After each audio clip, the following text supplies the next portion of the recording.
Hello, everyone, and welcome back for another day of freestyle chess action here at the spectacular Weissenhaus Resort in Germany. I'm once again joined by the greats. We've got Tanya Sachdev, we got David Howell, and we got Levi Rozman to break down what is some very exciting quarterfinal matches. From 10 players down to 8. Important to note, those 2 that were eliminated from quarterfinal potential will still be competing for a 9th place finish. So all 10 players still playing today. But things are starting to heat up, y'all. In some ways, we kind of wipe the slate clean, Levy, as we move into the bracket stage, but now you have to put up or shut up.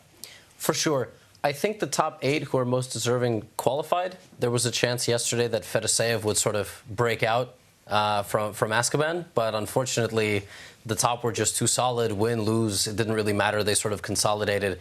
And then we had some really interesting overnight quarterfinals choices, which if the folks at home did not follow social media, they might not know, but we will reveal later. No, I like where your head is at. I think we can go ahead and maybe pull up the pairings for the day because exactly as you say, we were trying to theorize ourselves coming off the end of the broadcast which players would pick who. And as a reminder for you at home, the top 4 players in order would get to pick their opponent from the next 4 players, 5 through 8th positions. And so, Tanya, look at this. We had some questions around who would Sindarov go for, and of all people, it's Hikaru Nakamura. Yeah, and that was the biggest shocker of the night. We were all sitting on the table there, and we were waiting, and I think everyone expected the Hikaru-Magnus matchup. Magnus expected the Hikaru-Magnus matchup, and then Sindarov just goes on and with full confidence, and, never let anyone know your next move, just announces Hikaru as his choice. And everyone was stunned at that moment.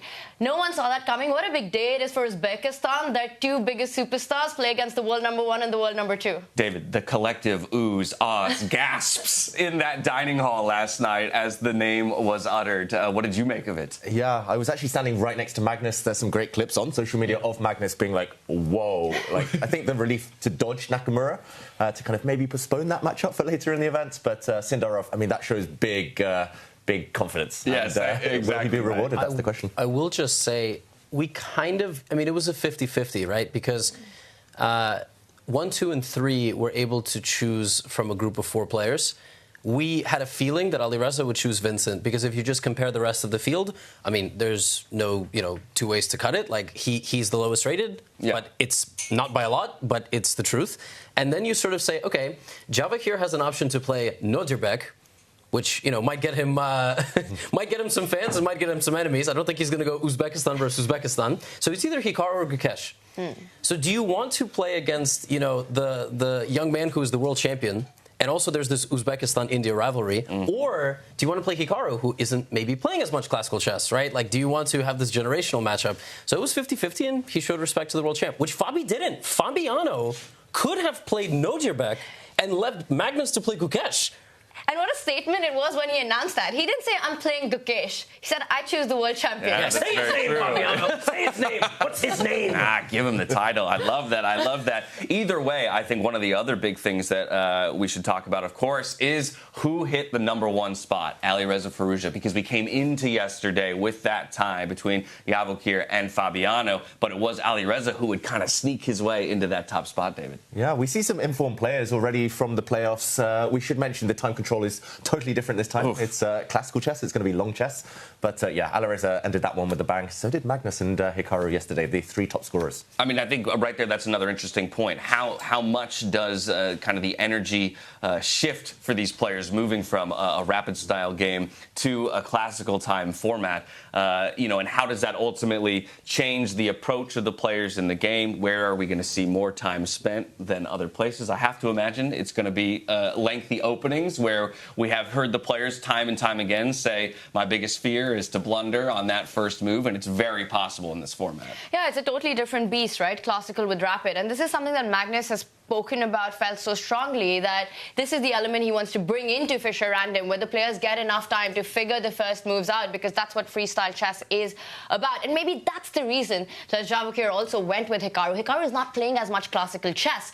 It's a choice between the classical world champion or a player who's an absolute beast, but perhaps slightly out of practice. I want to pull something fun up for the viewers here, a big picture look at what will be our bracket for these kinds of playoffs, because as we mentioned, while you will be eliminated from playoff contention as we go through with a loss, you will drop down and play for each placing along the line from 1 to 10. So, of course, we already have Fedoseev and Aronian playing for 9th place. But as players lose, they will drop down in the brackets and continue to play for placing, prize money, and points. And, of course, winners continue to advance along the top of that bracket until we hit our final table. Either way, as well, just seeing that Carlsen and Nakamura have now been split to other sides of the bracket because of some of those choices. We'll get into the action soon enough. The lottery is just about ready. So into the player hall we go to see what our starting position will be for our first quarterfinal match.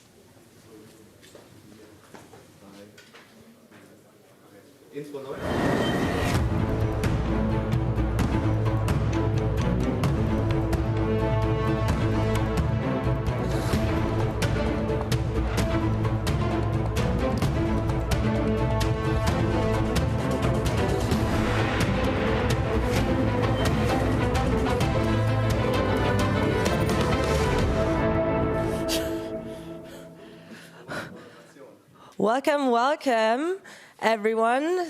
It is super nice to have you here on our day of the quarterfinals of the Freestyle Chess Grand Slam in Weissenhaus. And right now, I would actually like to show you some of the highlights from yesterday. We are now done with the round robin.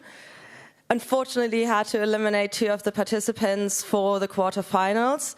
But we are so happy for everyone that made it until now and wish you all the best of luck. This is the highlights from yesterday. What a game day at the Freestyle Chess Grand Slam Tour in Weissenhaus. On the second day, the best chess players in the world are once again faced with a huge challenge. Only 8 players advance to the knockout round, while for 2, the tournament ends.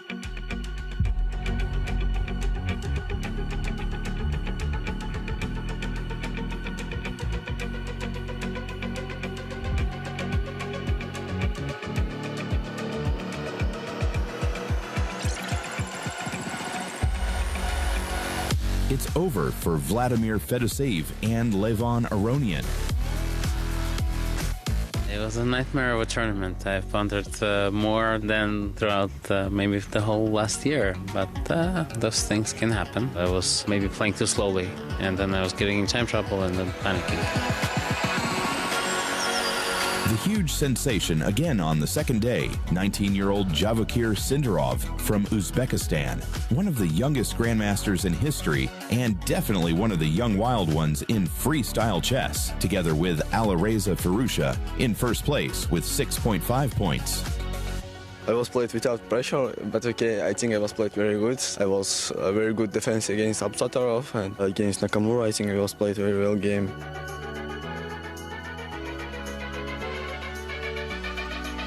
The game between Magnus Carlsen and Gukesh Dommaraju was also spectacular. The world champion against the number 1 in the world. The king of chess, Magnus Carlsen, wins in an intense game. Yeah, I felt like I played all right. I just had like a couple of weak moments. At the end of the day, I didn't make any headway, but it's nice to win a couple of games. Everybody is now looking forward to the upcoming knockout stage. I look forward to a longer format a lot, so that's what I'm really here for. More creativity, more excitement, more chess. This is Freestyle Chess. Stay tuned. Wonderful. After this exciting recap of yesterday, we are ready to start the drawing of the next position for today. So I would actually like to invite my husband, Jan-Henrik Büttner, to join me in this procedure and pick out the wonderful position. Thank you. Are all the players here? Okay.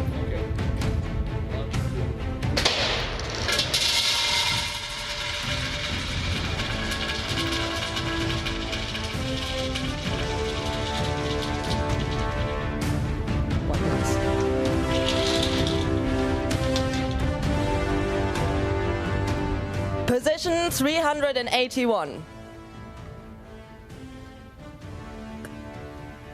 Thank you so much, guys. Same procedure as every day, so all the best of luck.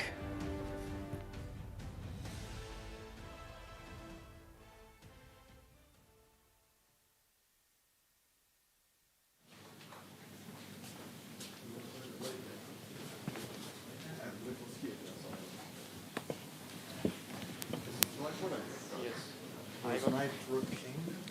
That's there. Bishop. Bishop, rook. Queen, knight, rook, or was it? Queen, knight, bishop. Bishop, rook. Last three, I can't see. Where's queen, knight, bishop, queen? Queen, knight, queen, bishop, knight, yeah? Oh, knight, bishop. Bishop.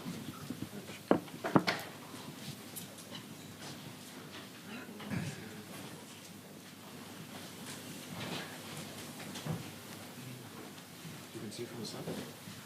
Yes.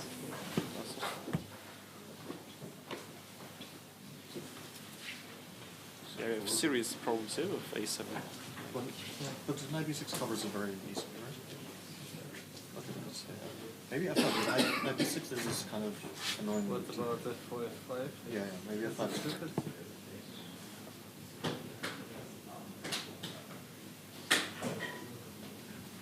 No, it's like. Yes, basically it's for b3. But maybe like I will try to sacrifice this way. Okay, so let's say b6. And then you want to set up with c6 or c5? Probably c5. Okay, I guess.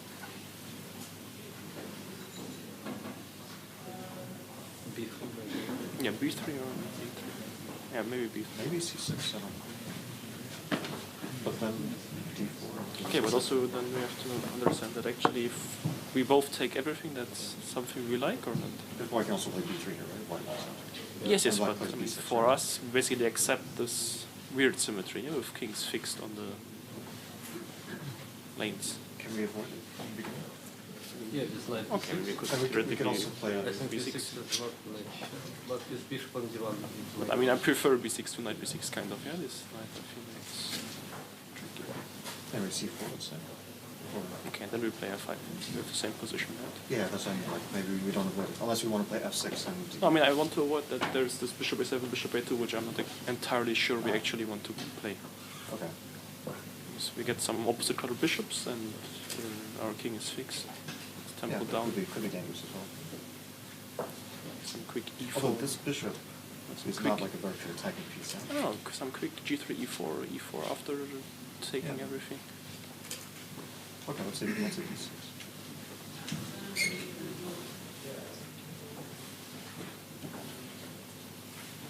b4, f5, bishop a2.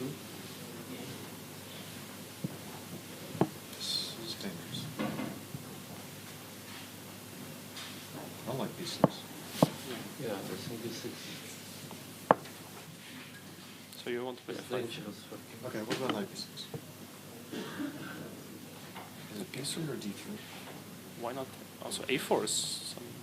a4, knight a4 is good. Oh no, c4?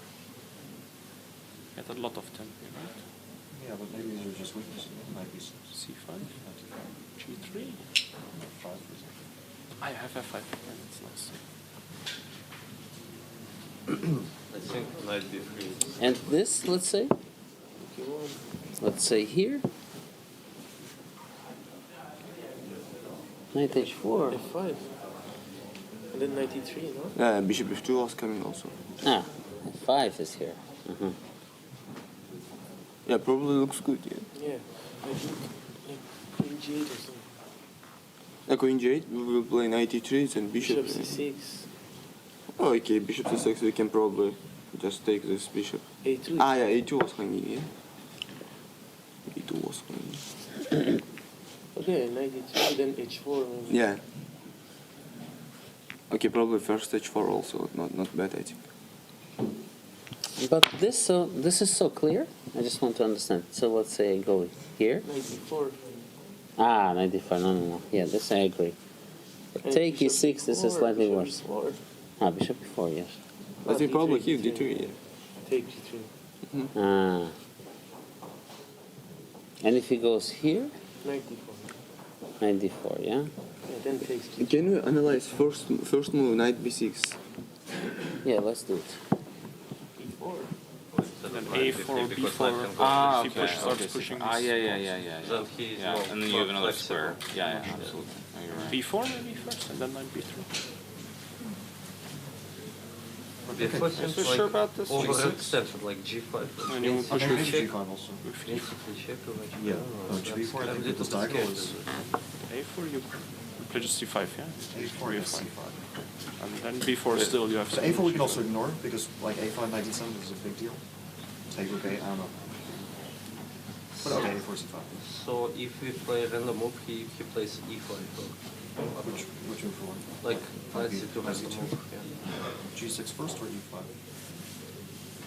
Maybe we want to get the queen before doing that.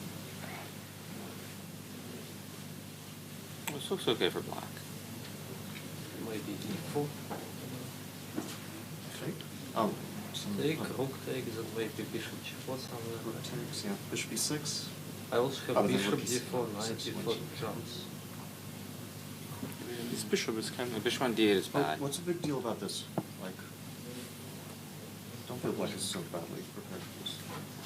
But if I play like F takes E5, bishop G5 will be possible. At some point, I don't know which one. Yeah. Oh, this is okay. Maybe So queen it's- takes it's But we have to maybe- check the move orders, yeah? I'm not sure this is already quite... Okay, we can go back.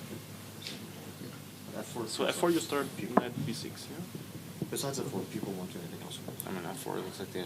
I mean, you could go E4, of course. But E4, F5, E4, right? F5, Yeah, exactly. So, Yeah, so F4. Yeah, unless people play knight B3 first move. Yeah, knight But B3 I guess then we F5. can I play mean, F5, yeah. but you Yeah, can't we go play F5 and here, get the right? same. Or can you? can, but we didn't see the advantage after. Like, Okay. And I was not entirely sure whether like bishop A7, Yeah. bishop A2 take and then some quick E4 is Okay, 100% yeah, okay yeah. because we Yeah, have yeah. this stupid... Yeah, it's hard also. You don't know, 'cause you could just lose. It If could you're be wrong, quite yeah, it could be really bad, bad. yeah. Yeah. So, So D3 makes the most here, sense, right? B3 doesn't make sense as well. You need to go B3, C4. And then try to get it could, D4. It could B3 make you can sense. play... I mean, after D5 you go A4 then? Uh, So Yeah, I actually, kind of like D5 to put D5 here. D5, I like this. Yeah, D5 makes sense. I mean, unless A4. E4 might be what we do.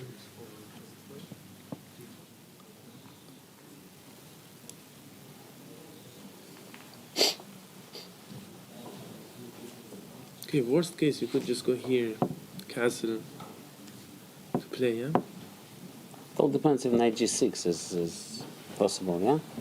Because he's going to try to quickly attack this one. Yeah, I think probably H4 was with him. h4, e5? We cannot put f5 you want to play, yeah? No, E5 you just take, queen h3, bishop h2, bishop g4. Ah, yeah, yeah. makes sense.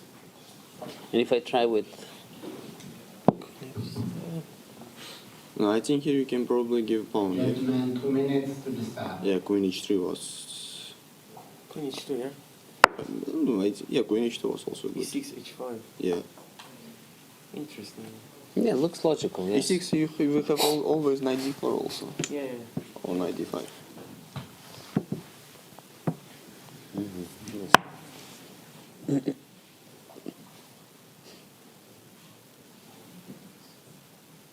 Yeah, this, yeah. Good go, knight b3 also. Oh yeah, or e4, yeah. Knight b3 No, to stop, e4. Why? to stop e5, f6. But 5 is good for us. Probably, yeah, it Yeah, feels. yeah. But I'm not so sure. What about this stuff? Oh, g4. Okay. This is so sure. It's very good for no? Yeah. 1 minute to the start. Should be good, 93, yeah? Yeah. Good luck, guys.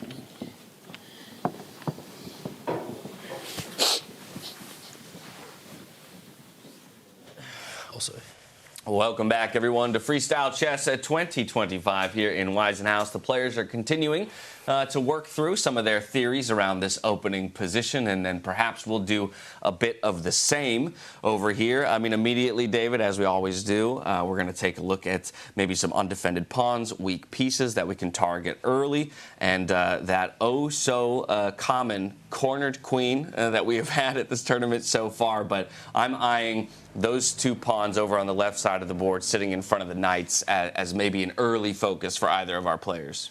Yeah, and we saw that reflected in exactly what the players were discussing there in the arena, in the playing hall. Most of the players were discussing what happens if white already on as early as move 1 attacks this pawn, and likewise black will get a hit on this white pawn. It's not just any old pawn either. There is a trapped rook sitting there. There's knights on the edge. There's queens on the in the corner. There's a lot to break down.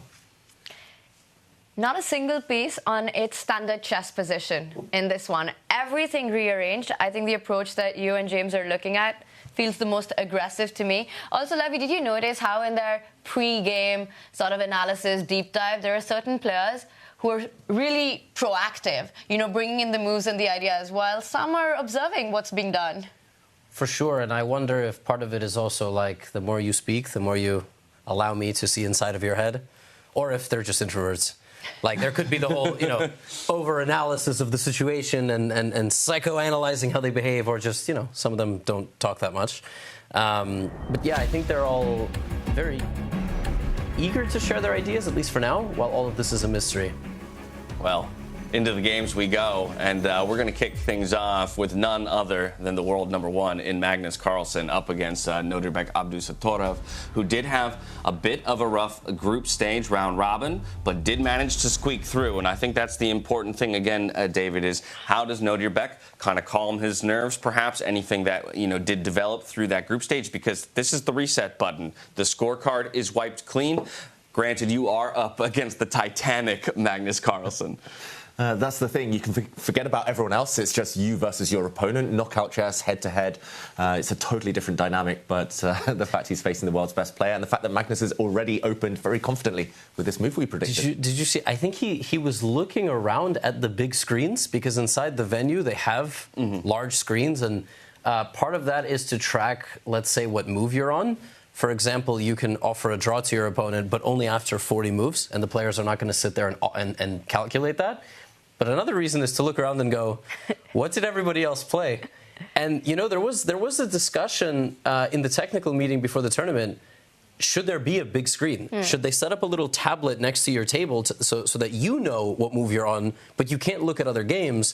And Sindarov was saying, no, we shouldn't put big screens, because then you can cheat on the test. You can look at what other people are playing and copy them. And then Fabiano said, yeah, but you have no idea if they're making good moves. Like, that's the truth. So I don't know. Which side are we on? It's a tough question, because you're exactly right. You can go back to school, and is the person sitting next to you somebody you really want to rely on, right, as you're peeking over onto that test for their answers? And I think the uncertainty the players seem to have, even as they discuss the openings, is maybe all the proof I need to rest a little bit more on Fabiano's side of the argument, where sure, take that risk if you want, but there's no guarantee the person whose footsteps you're following actually has the right answer themselves. That's interesting, because when Sinderov actually brought that up, that, you know, you can get ideas in your head even if you don't go for the exact same move order, I thought that made a lot of sense. And it was the experienced players, it was Fabi and Magnus who thought that wouldn't be much of a help.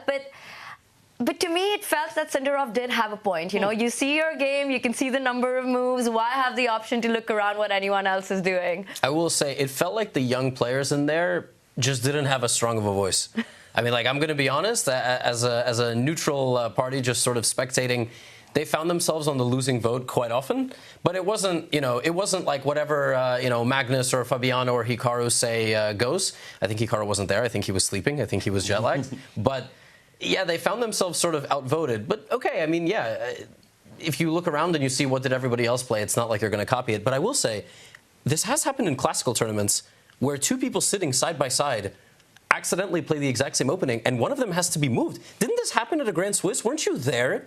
I was there, Levy. I was literally playing 3 boards away, and 2 games. I think it went into a Sicilian defense. It was deep theory, and 20-plus moves in, they still had the exact same position, these 2 boards next to each other. The arbiter stepped in. They were like, clearly one of the players, I won't name him, but one of the players with black, he was literally just not thinking. He was not sitting kind of focused on his board. He was just waiting for the move to appear, because clearly he was out of book. He had no idea what was coming next. and they were like, okay, you're clearly waiting for the answers, mate. Like, let's move you next door. Literally separate rooms, and the games had to continue. They literally diverged that moment that they were separated. It's a bit of a conundrum, right? Because, I will say, right, there was also the argument made that, fine, we could remove the screens, but there's nothing that's stopping you from standing up and going around and looking at the other boards as well. But then somebody said, yeah, but like that would be ridiculous. Like that's not a strong argument. I mean, just also less relevant and rapid perhaps because you don't really have the time to do that. But in classical, you can get some ideas into your head by looking around. But in any case, and Magnus does keep looking at other boards, wondering if F5 has been played or not. He was, of course, one of the players who said, it could be a bad idea to, in fact, check out and play some copycat chess because you really don't know if the decisions being made are right or not. I will say one thing. We were talking about Hikaru sleeping during the technical meeting yesterday when the matchups were being decided. Hikaru didn't even show up for when the players were picking each other because he was so sure in his head that he's going to be playing against Magnus. So it was a bit of a shocker for him when Sindarov chose him. I think if that's not the perfect illustration of everybody's expectation and how expectation was kind of thrown to the wind there in that moment, it is exactly that he didn't feel the need to be present for the draw, assuming his opponent maybe waking up to a bit of a surprise at that. Either way, of course, as we are in classical time controls, we do expect a fair bit more time spent on a lot of these opening moves. And so I think while we did see this F4 push that a lot of players were talking about, and here it's met with symmetry by Nodirbek with that F5 push of the other pawn meeting in the middle, maybe we zoom out, look at all 5 boards just real quickly to see if there are any deviations or different approaches by other players in those first couple moves of the game. And right there, I'll take a look at the top left. We have Firouzja versus Keymer, and it will be that knight jumping out to defend that weak A7 pawn, as opposed to looking to match symmetry for symmetry. Yeah, and I just want to mention that on all 5 boards, the move F4 was played, the same white pawn pushing forward 2 squares. So clearly there was some consensus there. The players agree that was the best move for white. 4 of the boards, black replied the exact same way. The black knight jumping out, we'll break that down very shortly, but Abdusattorov was the only player to copy and kind of copy the pawn push, go for the symmetry. That's why Magnus was looking over the screens. His game was the first to diverge from the rest. And before we deep dive into one of the boards, I just want to point out, apart from the Alireza-Vincent matchup, each of them is also a battle of generations. Across the board, we've got Javokhir against Nakamura, which, again, a clash of, styles and a battle of generation. You've got Gukesh against Fabi, Magnus Abdusattorov, Levon Aronian, they're fighting for 9th or 10th place. But in the knockouts, it's really interesting because it's experience versus youth. Which one will prevail in freestyle chess? I think Sindarov wasn't born, and Hikaru was already like 2,700. Wow. Yeah, I think that just says more about, how old Hikaru is. But he's almost double his age, which is crazy, 37-19. Yeah. So, in no other sport you're really getting like a near 20 age gap between the players. But and Hikaru's also... I wonder where he is. You think he's also looking around the boards and the screens? I noticed an empty chair. Yeah. We should mention there is a confessional booth. Hikaru might be sharing some of his thoughts for later. Which hasn't been used, right? Because there was no time in the rapid. Yeah, right. So confessional booths, you confess to certain things. I guess you don't have sins. Yeah, you don't have legal protection in a chess confession booth, but I think the players will go in, discuss the opening. And I hope it sees some use, and hopefully we can peek into some of those nuggets of wisdom that players will drop in that confessional booth. As we see a couple, more moves placed out onto these boards, is anything jumping out to any of you that you want to zoom in on and take a closer look? It looks like, in a lot of ways, we are still finding ways to get pawns to match pawns and knights to match knights so far across the board. And James, I think we need to go back to the Magnus Nodirbek board, and maybe, David, you can really deep dive into this first move, which was the F-pawn moving 2 steps forward. We saw it across the board. It came with a tactical idea. It came with a big threat. and Nodirbek responds with a sort of a counter offense on it. Tell us what's going on, because again, it really relies on those undefended pawns, but it doesn't stop there, because there are more undefended pieces or hanging pieces. Exactly, and just a quick action replay of the first move. So Magnus pushing his pawn forward. Most players here, actually 4 out of the 5 players as black, replied the most natural way, bringing the knight out, developing a piece here, but also blocking the bishop's diagonal. Only Abdusattorov ignored the threat and created a threat of his own. And this is, first of all, copycat chess. This is kind of reminds me of when I was a kid and, you know, I had no idea what to do against my opponent's moves, so I just try and copy them as long as possible. But the consequences here, specifically, are pretty significant because white can trap this black rook. Nothing to do, apart from continue to copy. Then this rook would be trapped if white grabs the black rook. But here you stop. Here you don't copy. You do stop. And take us through it, Levy, because if you do copy... Yeah, let's just go through the whole sequence.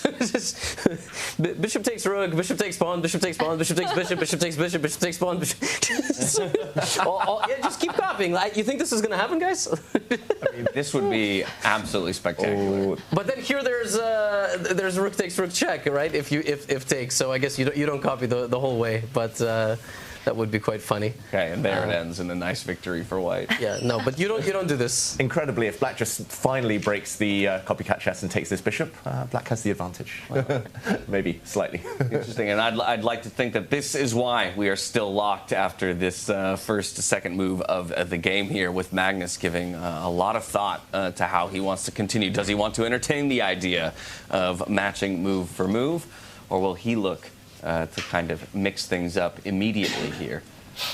Yeah, and both sides have the opportunity to stop copying at some point. For example, if the bishop takes the pawn and black copies, as Levy mentioned here, black could actually just take a timeout, capture the bishop, because this white rook is trapped, not running away anytime soon, and Magnus would have a move to try and break the symmetry.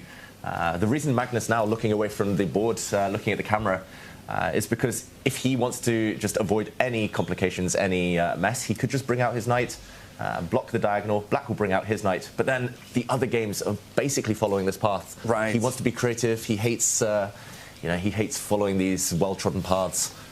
So a dilemma for Magnus Carlsen. It's also important to point out that Fabiano Gukesh is this exact position, and then here Gukesh played his center pawn up 2 squares, protected by the rook.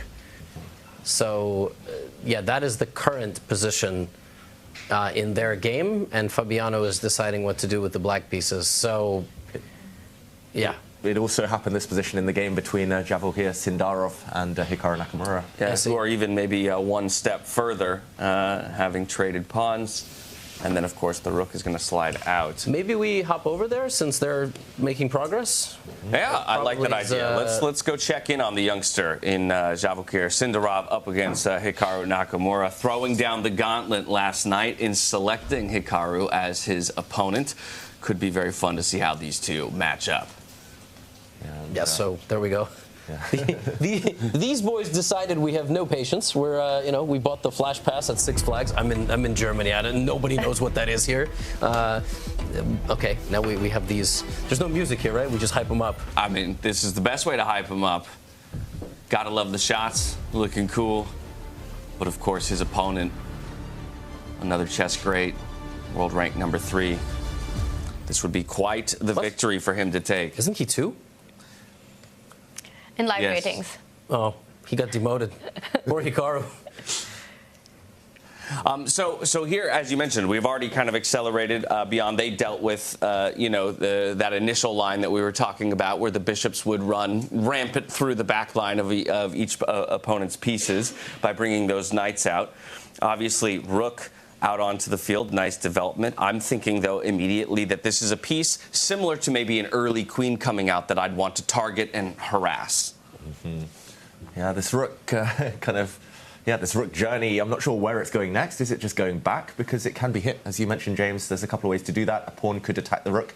Probably I wouldn't recommend this one because just to put this on the board, once the white rook retreats, the pawn next to it, this e-pawn now is a backward pawn, struggles to move forward. But one very tempting option is to bring the bishop out, not just attacking the rook, but potentially pinning a pawn, tying the white queen in the corner a bit longer.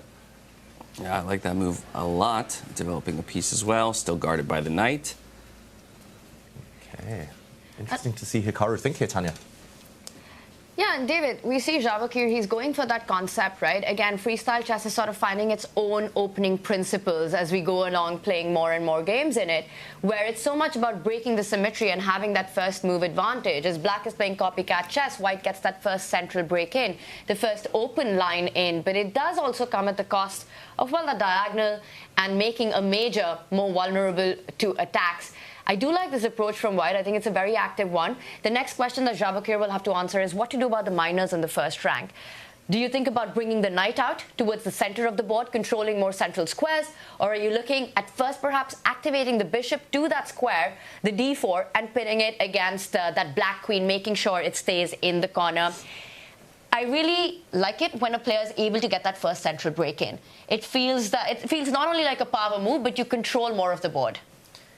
Although, what's interesting for me is that Javokhir played all of this without thinking for more than 1 minute. Do you think he has 1:29 on the clock. Meanwhile, Magnus has the opposite. He is playing with white, but he has like 1:20 on the clock. So he's really, really carefully trying to measure all the ingredients before mixing, before putting them to bake. And Javokhir is like f4, knight b3, e4, rook take, whatever. Let's just play. He's still in rapid mode. So. Do you think this will trigger Nakamura? Not only did Sindarov choose him yesterday at dinner, but he's just blitzing at the beginning. He's not showing any respect to the more experienced opponent there.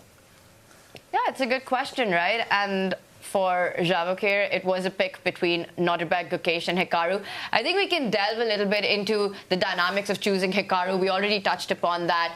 Doesn't want to play his teammate, Nodirbek. Gukesh being the classical world champion, also a very tough choice. There's so much psychology playing against your own sort of age group. And it's somehow not a very comfortable zone. So going for a player who definitely has the experience, but age is on Javokhir's side, well, form as well here. I also want to point out, right, Fabi said, and I think, David, you were talking about this before we got on the broadcast, that during his practice games, he actually got a position that appeared on the board in the round robin. What are the chances here that Javokhir randomly, while training, had position 381? I mean, we can work out the... I think it's 1 in 960. Yeah, the He's chances. feeling sleepy as well, by the way. It's like, I've seen this before, 381 at the back of my hand. He did tell me in an interview a couple of days ago, the game started at 1 p.m. He's been waking up at 12. Literally 1 hour before the game. I mean, it all depends, I guess, when he goes to sleep. That really is what matters. I mean, True. you can... But, yeah, I think, look, he's young, and as you get older, you feel much more weight and anxiety with every move that you make. Like, am I really making the right pawn push in the center? Javokhir's like, listen, I almost won the round robin. I'm undefeated in Bundesliga. I've won probably 80 to 90% of my recent games. Probably, the way I'm playing is normal. And, okay, I mean, still, Hikaru has 78 minutes to think, and Javokhir will think later. Actually, David, you're our grandmaster. You've been 2,700. I've heard top players say things like, even if I know the opening, which obviously here they likely don't, I will still take my time. Because sometimes if you sit down and play really fast, you never get into focus mode. And then when it comes time to think, you're like not in the right shape. Is this a thing? At least for me, that's true. Often there's a breaking point where you can also know a bit too much. So you know what all the options are for yourself. You have 2 or 3 very logical moves. One might lead the position a certain way, more dynamic qualities there. One might be a bit quieter. You know your opponent's strengths and weaknesses, so you sense you kind of sit there just mulling over the stylistic decision.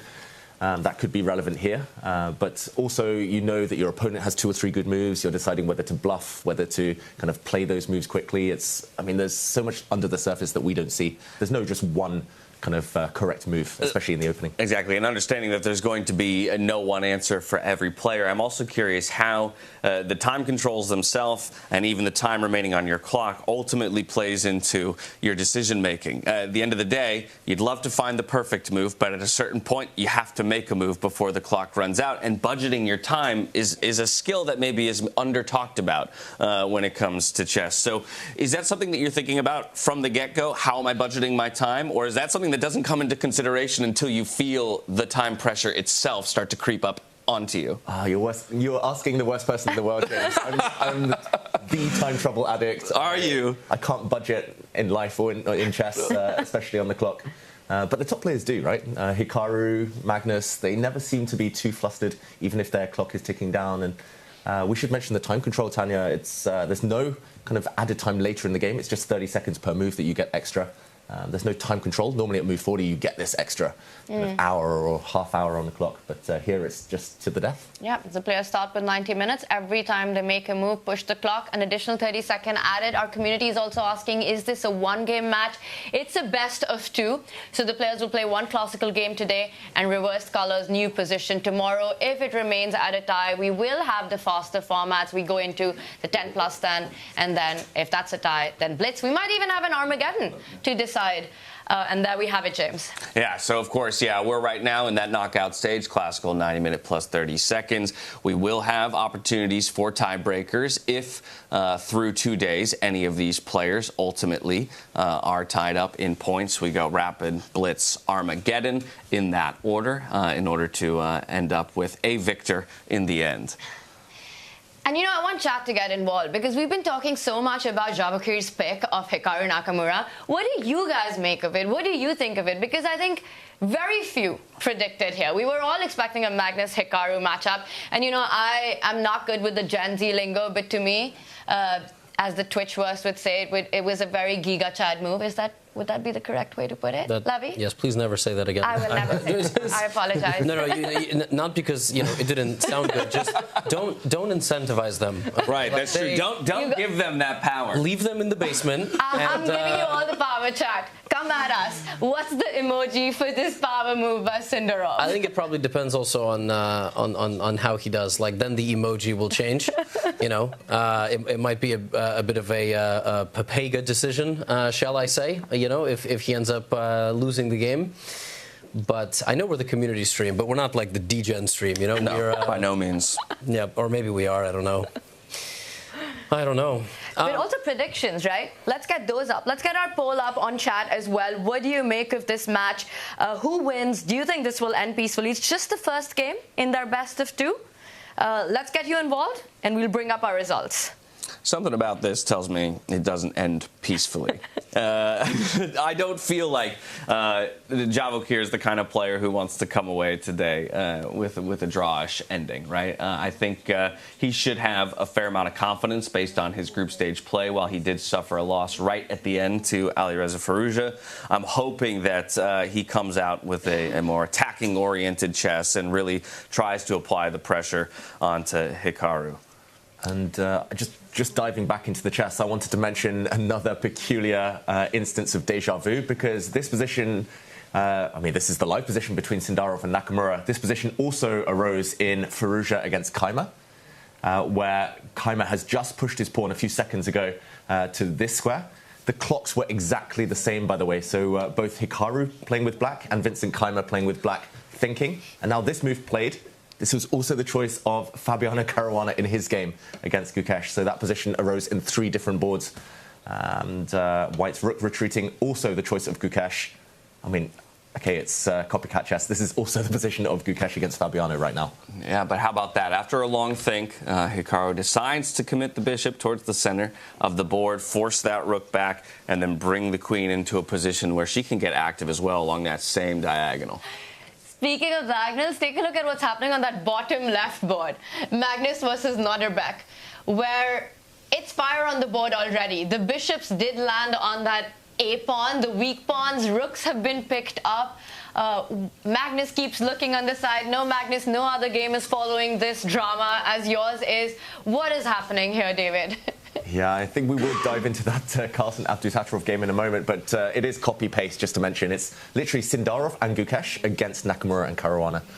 Their 2 boards just totally identical. It's rare to see. I gotta love that. We'll wait for a deviation there. But I do think it's wise for us to check back in with Carlsen and Abdusattorov, because this is a kind of position I think that is terrifying for a player of my level. When you still have that bishop just sitting there eyeing the rook, ready for the taking at any moment. Maybe help me work through the thought process of when and where and why you would take that as opposed to leaving it available. That said, before you answer that question, we're going to dive in and get a word from Magnus Carlsen himself in the confession booth.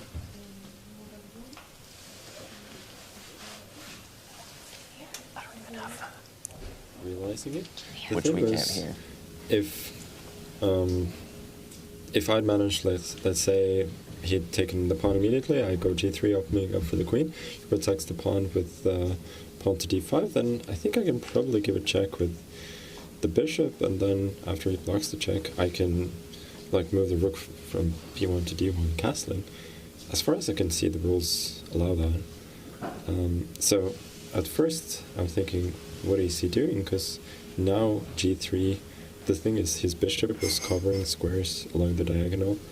So it seemed nonsensical to take the rook, and also tactically, d5 was hanging in some lines, or even if it was protecting e6. But I think that's what he was worried about. Now I think d5 looked very unappetizing without the light square control. So I think I'll be able to bring the queen out to e4, and I think I should be a little bit better.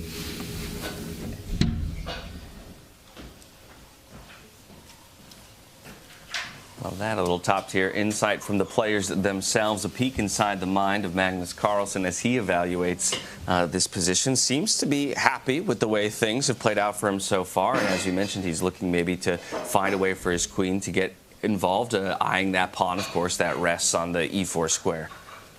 Yeah, and James, you earlier mentioned when to take this rook. Magnus actually gave away the answer, so saving me from coming up with a solution there.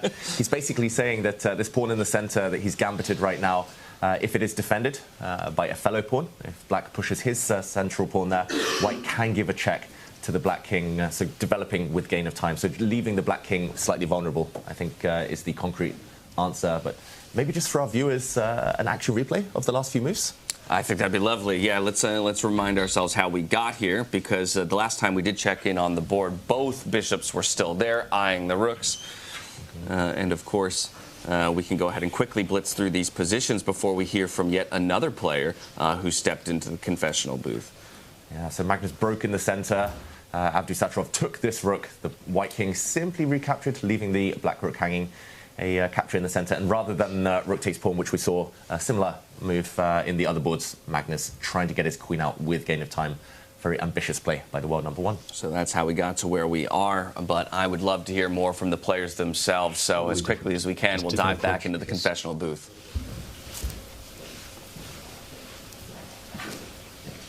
I'm not so unhappy with the opening. No. I think it's a dangerous position because my knight is a bit stuck. All right, well, Fabi is currently in the confessional booth. We'll let him get all of his thoughts out. Perhaps we jump to his board then to get kind of a bird's eye view of it, some table setting for the wisdom that he'll be sharing with us in just a bit.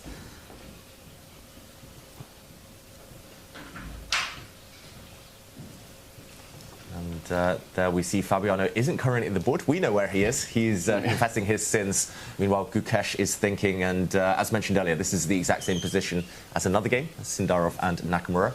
It was Fabiano who first decided to put his bishop in the center as black. That's a beautiful bishop. And the black queen has just slid over one square. What do we make of this? Well, what I make of this is actually that the time is different on either player, right? It's actually the white player here who has less time than the black playing player, where Hikaru is the one who spent more time thinking. But with that, I believe our confessional with Fabiano is ready to go. So let's dive in and see how he evaluates this position.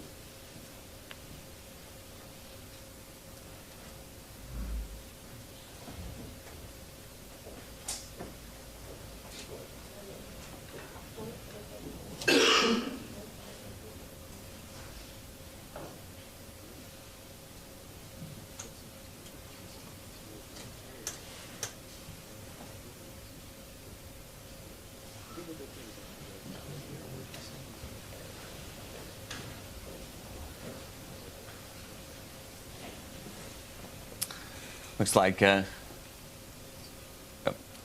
maybe some audio issues. We'll sort out. Up the volume in there on the confessional booth to make sure that we can actually get the words that the players are throwing out there.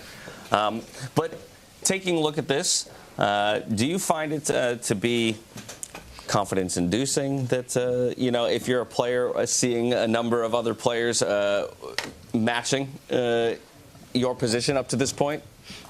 It's mind games, right? Some confidence because you know you're probably playing good moves and you're getting some support. But there is this itch to go your own way. I don't think any top player wants to be seen as the one copying their professional colleagues. And Tanya, I haven't seen Gukesh discussing with anyone in the initial position. So especially for him, head in hands, I don't think he'll be looking to try to kind of mimic the other boards for too long. No, I mean, he's got his tunnel vision. You know, he's just concentrated on his board right now, and it's really a complex one if you look at it. Yes, he was the one to break that symmetry, get that open E central line where the rook is placed. But also Fabi's style, the last few moves have been so incredibly active. The queen from the side, the corner of the board, is now about to come, well, to even slide up one square forward, start targeting that F-pawn. The knight might jump forward. And right now what's going on in Gukesh's mind is how does he place pieces? Because, Levy, even in freestyle chess, right, the general principles remain the same out of the opening. You need to decide the setup that's the most appropriate, where do you put each of your minors, which pawns you push, and you kind of have to figure that out from the very start. For sure. Like, for me, I want to put my knight into the center and target black's bishop, right? Like, and then you have to think, is that a good move? Probably my opponent will retreat. And then what do I do? You know, do I move pawns? Do I move my knight? My bishop, which way am I going to put my king? Am I going to castle my king on the left side of the board, the right side of the board? Maybe that knight jump isn't good. Maybe I shouldn't do that. Maybe I should play with my pawns first. What does my opponent want? Am I hungry?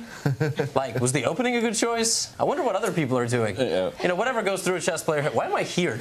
That is not Gukesh's brain at all. No. He's sitting down and calculating. My biggest concern is that queen. It is my queen over there on H1 sitting in the corner. And how do I find a way to get her eventually involved into the game?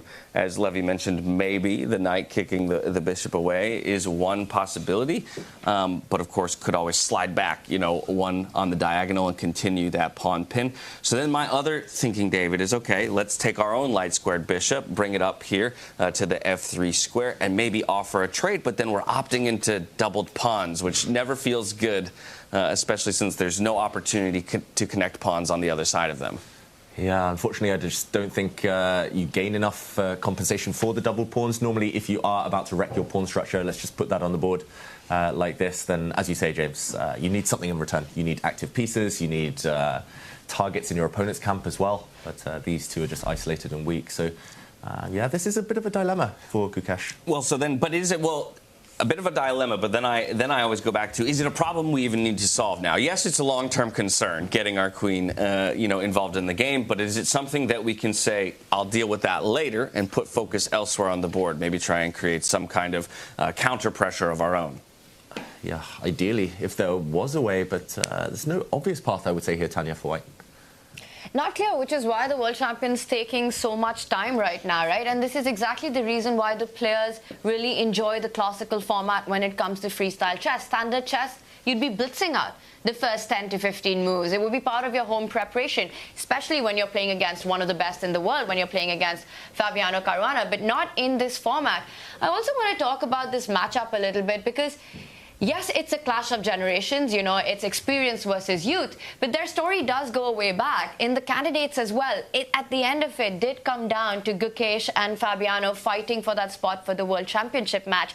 For these youngsters, it's always such a massive, well, opportunity or something that they're so hungry for all the time to play against the very best in the world. Fabi's been a beast at the top for almost a decade right now. But where these youngsters are in their career, it's no more an opportunity. They play to win now. You know, it's sort of that thing when your idols become your rivals for them. So it's going to be interesting to see how, with the white pieces, Gukesh, who's always an ambitious player, he always wants to play more chess, doesn't let his opponent get into his head, approach these questions that we're talking about. Fabi, so far, I feel, has made all the principal choices. You know, he's getting his pieces out, that bishop nicely placed, also eyeing that e-pawn moving 2 steps forward at the right time, breaking the center. If the white knight was to step forward, hit that bishop after knight e3, the bishop would fall back, and Fabi has his own ideas to get some activity. Also, I will just say that Gukesh has gotten the better of Fabiano the last few times they played. Like, he beat him in the Olympiad, which, you know, in chess is just about the, you know, the biggest thing that you can do outside of the candidates. Yeah, and in live, I think Gukesh is up to number 3 in the world. I think officially he's 5th, but it's Magnus, Hikaru, and Gukesh, right? I mean, what more can you say? Used to be Eric IC, but he had this rough tournament a couple of weeks ago, and yeah, this is actually a low-key, pretty big rivalry in the chess world right now. Maybe becoming less low-key by the day, right? Yeah, let's see how this match goes. Yeah, exactly. But either way, maybe also having to add one extra slide to Gukesh's there, world champion as well. You can say, you know, what, just for the youngsters to understand, you can call Gukesh Sigma, if you will. Yes, indeed. Dear yes. God, we're going to have to find a way to stop the Twitch chat trends here on the desk. Just completely obliterated your train of thought. You absolutely did, man. This is not, you know, usually... We need Generation Alpha, you know, board behind us. If somebody makes a mistake today, someone's going to have to unironically say skibbity. That is... No. Stop. Hey, you started it. I mean, you opened the door. I nominate one of these two. Levy's already said it. That's actually, yeah. Did we get that? Can we clip that? Let's just put that on. I can't believe they actually got Gukesh and Anand into a commercial, and they got them to say the word skibbity. That was... And trip. Yes. That was an incredible piece. That was an incredible piece. A lot of personality showing through there for both of those guys, and you love to see kind of the honor shared between the two of them, 5-time world champion and now the newest world champion in Gukesh. A lot of riz there, that's for sure. But in the meantime, question for you guys. Who would you take in a kind of tag team battle? Would you take Gukesh and Sindarov or Hikaru and Fabiano? Because the two games following the paths of each other, pretty much. The other game, White has just played, Sindarov has just played the knight to e3. Maybe Gukesh will copy. Maybe we'll see that game. Maybe we'll see the players removed from the room because that game, yeah, I don't know how long we'll see the copycat chess essentially go on. That's a tough call. Making me choose between those two. I guess that's maybe where I would stick with the veterans for just a little bit longer, especially as you go, you know, deeper into a tournament. I think more so in the classical time controls and where less things are known. Maybe that experience, maybe that intuition that they have, the sense, the game sense that they have, might give them just the slightest bit of edge. But, you know, either way, I feel you could also toss a coin and be just as accurate in choosing between the two of them. Yeah. It's just interesting, 2 younger players versus 2 more experienced players, and clearly the younger players think alike, the more experienced players think alike. Some synergy there. But what catches your eye, Tanya, as we see the 5 games in front of us? Well, to your point, the differentiator is that Javokhir picked the experienced Hikaru, while it was Fabi who picked the fire of youth, the world champion Gukesh in that one. And that's sort of a luxury to make your choice, but then you also have the pressure to prove your choice. It's going to be interesting to see how that plays out. But again, the board that keeps catching my attention is the bottom left one. You know, simply because, well, Nodirbek right now, in that current live position, does have extra material, but we notice how Black's rook is trapped next to the king and can always be picked up. And it's interesting how Magnus keeps delaying that decision to neutralize that material deficit. He just says, I'm going to keep improving my position, bring my queen out to the center of the board, because I can capture the rook as and when I want. The question is when. And if. Yeah, you're basically a move away, right? Because Black's next move could be moving the bishop out, offering a trade. Or even moving the bishop out, not offering a trade, threatening to castle. Threatening to jump the rook, you know, to the other side. Yeah, and so now we have this moment where Nodirbek has to be very, very careful, because I think actually Magnus has completely mastered the essence of this position. If you actually go move by move through the computer, he is playing line by line a perfect game. So delaying the capture of the rook is completely the perfect thing here. And Levy? Yeah. I just noticed, guys, we've got the heart rate monitors on today. We do. That is incredible, and Magnus is slightly higher than Nodirbek. Nodirbek's young. A little bit higher. You know, he's... Everybody's still in the comfort zone, though. Although, as we say that, we're just approaching triple digits for the first time. Look at this. A chess player is moving to drink some water, and the heart rate is jumping by 10. Like, this is how out of shape we are. Like, I mean, my goodness. Yeah, 82 is quite impressive. And you're talking about the most in shape chess player. I was told playing a game of classical high-level chess burns thousands of calories. Who told you this? I think it was you in a video somewhere.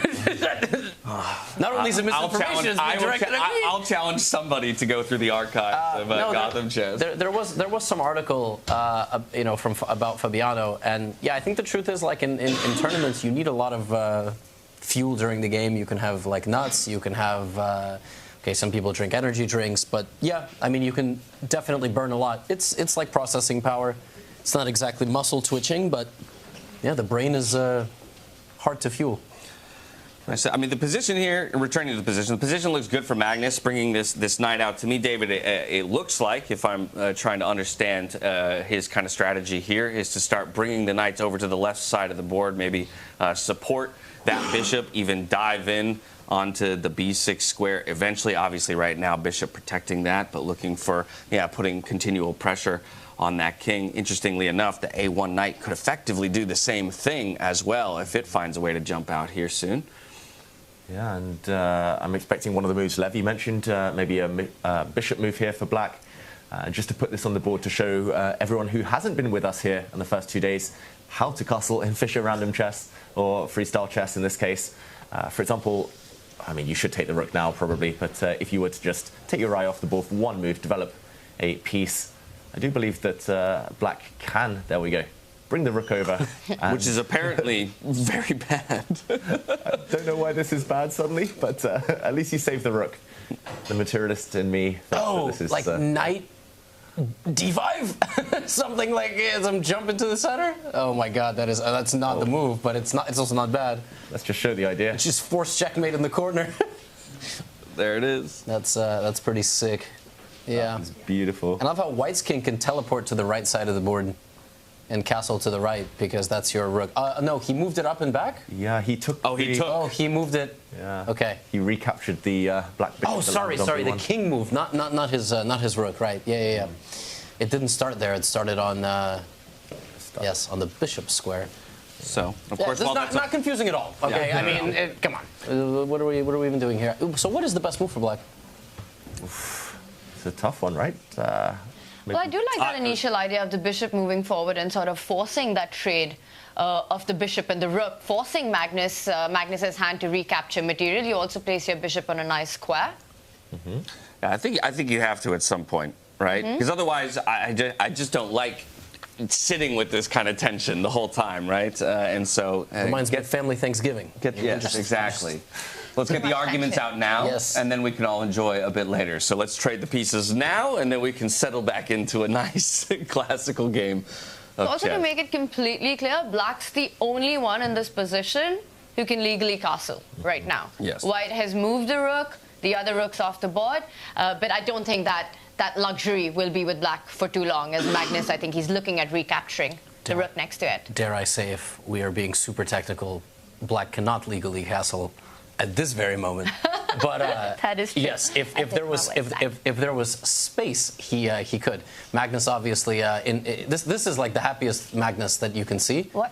He's in his element, rubbing his face. Yeah, he's enjoying life. Brainstorming. Yes, when you move the bishop, then you can castle. And I guess the thing that we were discussing is the threat of black actually castling is not a threat, but getting the bishop off the board is. The only reason Nodirbek is not doing that, I guess if we can just put the bishop trade on the board instead of this move. Let's back up and let's put the bishop on the b6 square, so captures the rook, king takes, and essentially what Nodirbek is looking at in that position is, am I happy? And what is Magnus going to do here? Because this is ultimately what chess is about. The players are given 90 minutes each to anxiously ponder over the hypotheticals of what their opponents can do to them. And there are no patterns here, really, compared to the regular chess format. So, like, what on earth does white play here? Right? Does white get a knight out, take the center, try to castle? Bishops are on the opposite color. There's so many imbalances. You have to consider one trade can leave you in a really bad position. I'm tempted in this moment too, even maybe in this position, to swing the queen over all the way to the left-hand side of the board, even a4 if that's not improper, making before we bring that knight forward again, threatening the bishop, and just trying to throw pressure along this left-hand side towards the king and look for a knockout punch. Yeah. Computer's telling me I'm crazy, but... No, not crazy at all, James. Definitely an idea. The white knight could come. The white rook might later kind of come up and across and swing over. Yeah, neither side totally safe on that flank. And I'm just really curious about the best move, so I have been a bit naughty here, turned on the engine. Apparently black should be pushing one of these two pawns, but I'm going to say that's not obvious for Nodirbek right now, especially this pawn move. It feels like you're creating holes that white could jump into. For example, if black were to push a pawn, the white knight could start thinking about trying to jump in, and to me this is relatively unappealing. It does not look so natural, nor does, I mean, that's a British understatement there, very unappealing, I should say. Pawn to d5 as well just looks so kind of foolhardy, I'm going to say, allowing some checks along the diagonal. Tanya, it's not going to happen, surely. Yeah, it's a very non-human approach in this position, right? This is where the engine, it just shows, well, a different kind of understanding to how humans approach the position. Also notice how each of Nodirbek's pieces are kind of set up for the next freestyle game. Nothing's left the back rank. Magnus has still managed to get all the activity, the queen and the rook on the open line, the knight moving closer towards the black king, the bishop nicely placed, ready to capture the rook. Well, optically, it does feel that if one had to choose, I'd pick white right now. What about you, Levy? It's the hottest take of the day. That's, yeah, for sure. White's position is really nice. And when you ultimately get the rest of your pieces out, it feels like you can play. And he did move this bishop. Yeah, and you just said it's the human approach. He's not going to move those pawns. The only reason he didn't do this any quicker is because we gave him the time, right? Like, if you have the time, you're going to take it. But in a blitz game or a rapid game, he would have come out much faster. Yeah, he would have played it in probably 10 seconds. Yeah. Well, therefore, though, I do expect maybe the next two moves, or next few moves, right, to be rather locked in for either of these players. Of course, as you just mentioned, Levy, they've got the time. They'll take the time occasionally to make sure they're not missing anything. And while Magnus perhaps takes a moment, we're going to take a moment to reflect on how yesterday broke down and how we ended up with each of these pairings as we reflect on all of those rapid games from just yesterday.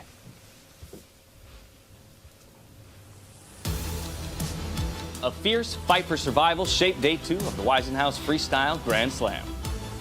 With 8 knockout spots available, half the field of 10 world-class grandmasters battled to stay in the competition. Tournament sensation Javokhir Sindarov continued his commanding run at the top, while even world champion Gukesh wasn't safe until his final game, his first ever clash as champion against the GOAT, Magnus Carlsen. The day kicked off with Alexander Botez revealing the starting position.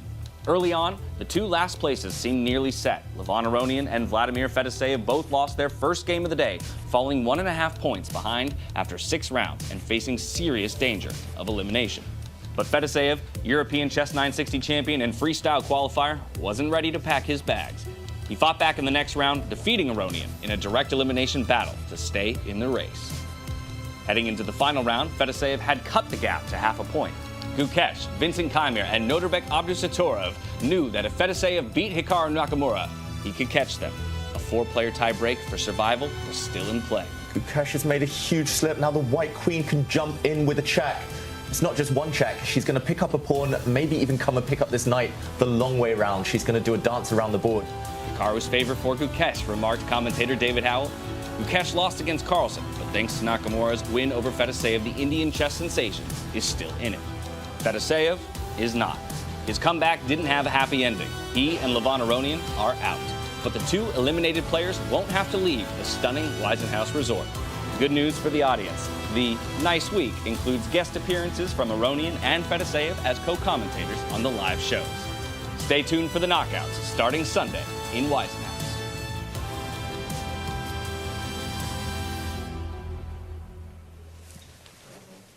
Welcome back, everyone, to the Freestyle Chess at Grand Slam here in Weissenhaus, where we're hopping over to Javokhir Sindarov versus Hikaru Nakamura. Quite a different board state, just showing a different way that the players could have taken, or path they could have taken. And it feels like this one is a much more steady state, just in terms of maybe the pacing of the game, right? Because of the lack of sacrificing those early pieces and breaking open the left-hand side of the board. A much more stable feeling, at least to this one, for both sides of the board, from my opinion. Yeah, I think stable is a good word, especially for Sindarov as he, I was going to say power stretches, but it's... power yawn. Evolved into a yawn, yeah. And just to recap the last couple of moves here, we did see this position just 2 moves ago appear on 2 different boards. Also, we mentioned the Caruana board against Gukesh. The white knight did attack this bishop. Hikaru retreated it, very surprisingly going that direction. We were discussing kind of dropping back here, keeping the tension with the white queen. Instead, the retreat has allowed the white bishop to jump out.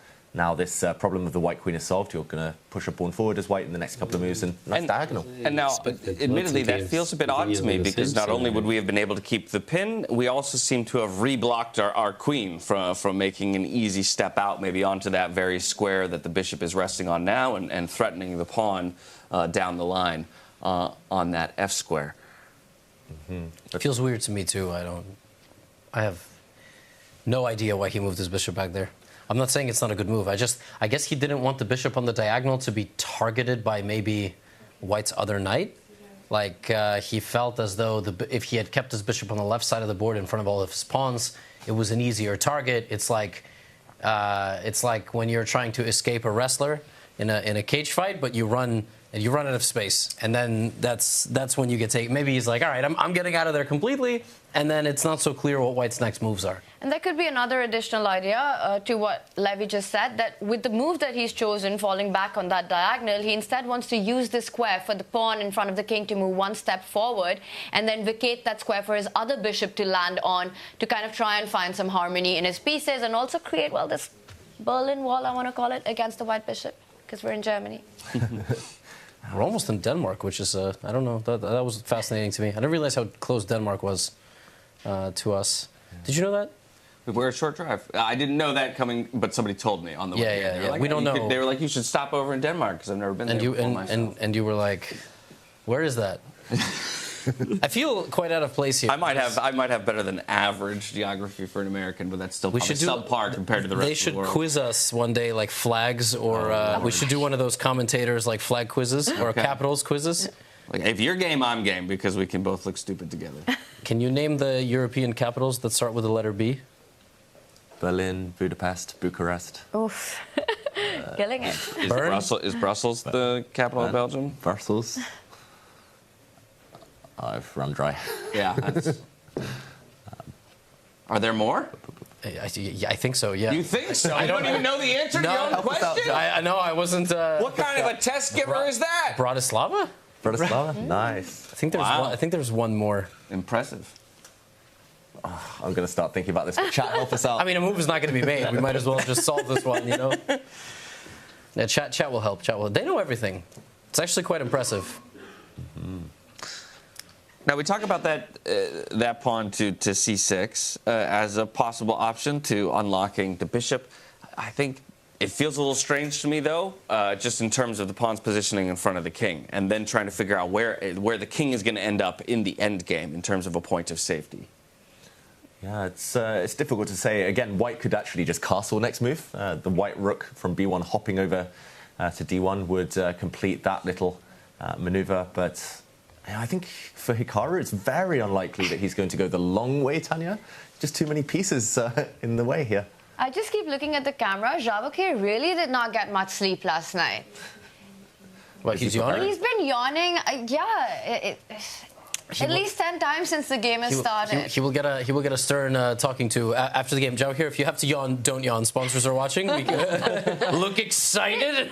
Is that annoying as a player? Because, Levy, for me, whenever I'm playing, if my opponent is showing, well, you know, he hasn't slept, but still confidently making the moves, walking around, yawning, stretching, I do feel a bit uncomfortable there. Yeah, I think maybe slightly. Look, I've experienced everything. I've experienced an 11-year-old child picking his nose to the point that it bled, like that was, and then getting it all over his hands. I've experienced, maybe these are just American children. I like a kid, like, you know, went to the snacks area of the tournament, came back, and then was like sucking on each finger one by one. Stop. Why did I ask this question? Oh no, we can keep going. What's the worst that an opponent has done, you know, in one of your tournaments? Why would you put that image into our heads right now? Early morning, beautiful morning at Weissenhaus, incredible chess being played, C6 on the board. Yeah, but I feel like, you know, Javokhir, if he starts getting snacks, and eating at the board is very bad, right? Like if you eat like an apple, just staring at Hikaru, just a power move eating an apple, you know? So is fake eating an apple on a broadcast also. Yeah, so I'm sorry. I mean, we have some fruit here. They gave us some fruit, you know? We did finally have that C-pawn play. That was your plan, bishop there. And yeah, so yeah, expecting maybe the bishop to come out. Also could bring that knight forward to target that same pawn as well, kind of build up the pressure onto the f-pawn. Delayed Caro-Kann. Just want to mention C6, better late than never, Levy. Yeah. Although I'm reformed now. I moved the pawn 2 squares. You convince like a bunch of people to play the Caro-Kann and then you go elsewhere? I'm trying to explore new paths to let them know if they're safe or not. Fair enough. Yeah. He's a trailblazer. I'm PR trained. All right, you can't get one past me. I can't stop thinking about it now. Did you win that game? With the bloody nose? Yeah. No. I drew, and that kid now is like higher rated than me. Wow. He will go unnamed. I think I've named him maybe in one place, but yeah, now I see him and he's grown. He's like 6 feet tall. It's really hilarious. And I'm like, one time I had to call the arbiter because your nose was bleeding all over your hands. That was kind of crazy. You'll tell us his name later off broadcast. Yeah, I'll say it on broadcast. The internet sleuths are already on it. I guarantee you that. No, he's a strong young man, and you know, we all have these crazy experiences in life. So. I've played opponents where I'll go to the bathroom, I see them coming out, they'll run straight out without washing their hands, and I'm like, oh, what to do?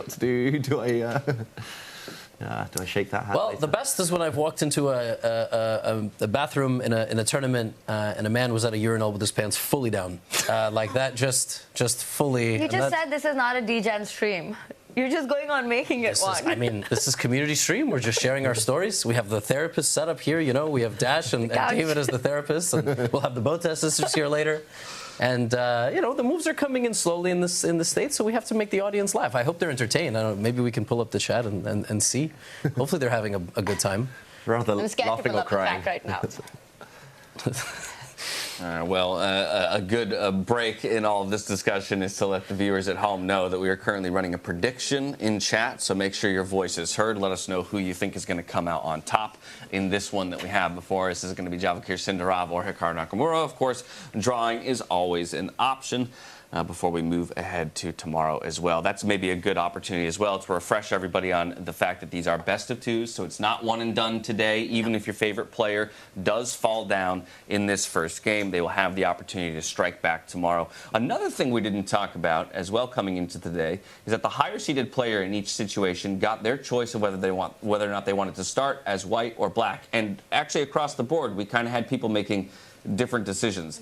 Is that just coming down to pure personal preference? And at the end of the day, you don't know which positions are going to be drawn and where advantages might lie. So people may be looking to say, hey, I'll take the black side first because it's typically known to be weaker, but I want to end stronger, or I'd like to go out and maybe, you know, take an early win, you know, with the white pieces, and then I don't have to do much. The pressure's a little bit more off when it comes to playing black the next day. I think in general in this format, well, frankly, in most knockouts of classical chess, you want to start with black, and then in the next round, you know, playing with white is slightly better. Here, maybe playing with white is actually just slightly better off the bat because maybe there's a big enough advantage you can get randomly. Well, and while I will want to maybe continue this discussion, as you can see, having some technical difficulties, a quick screen freeze. So we're going to toss you guys over to a quick video, the road to freestyle, how we got here, and then we'll return as we get things sorted.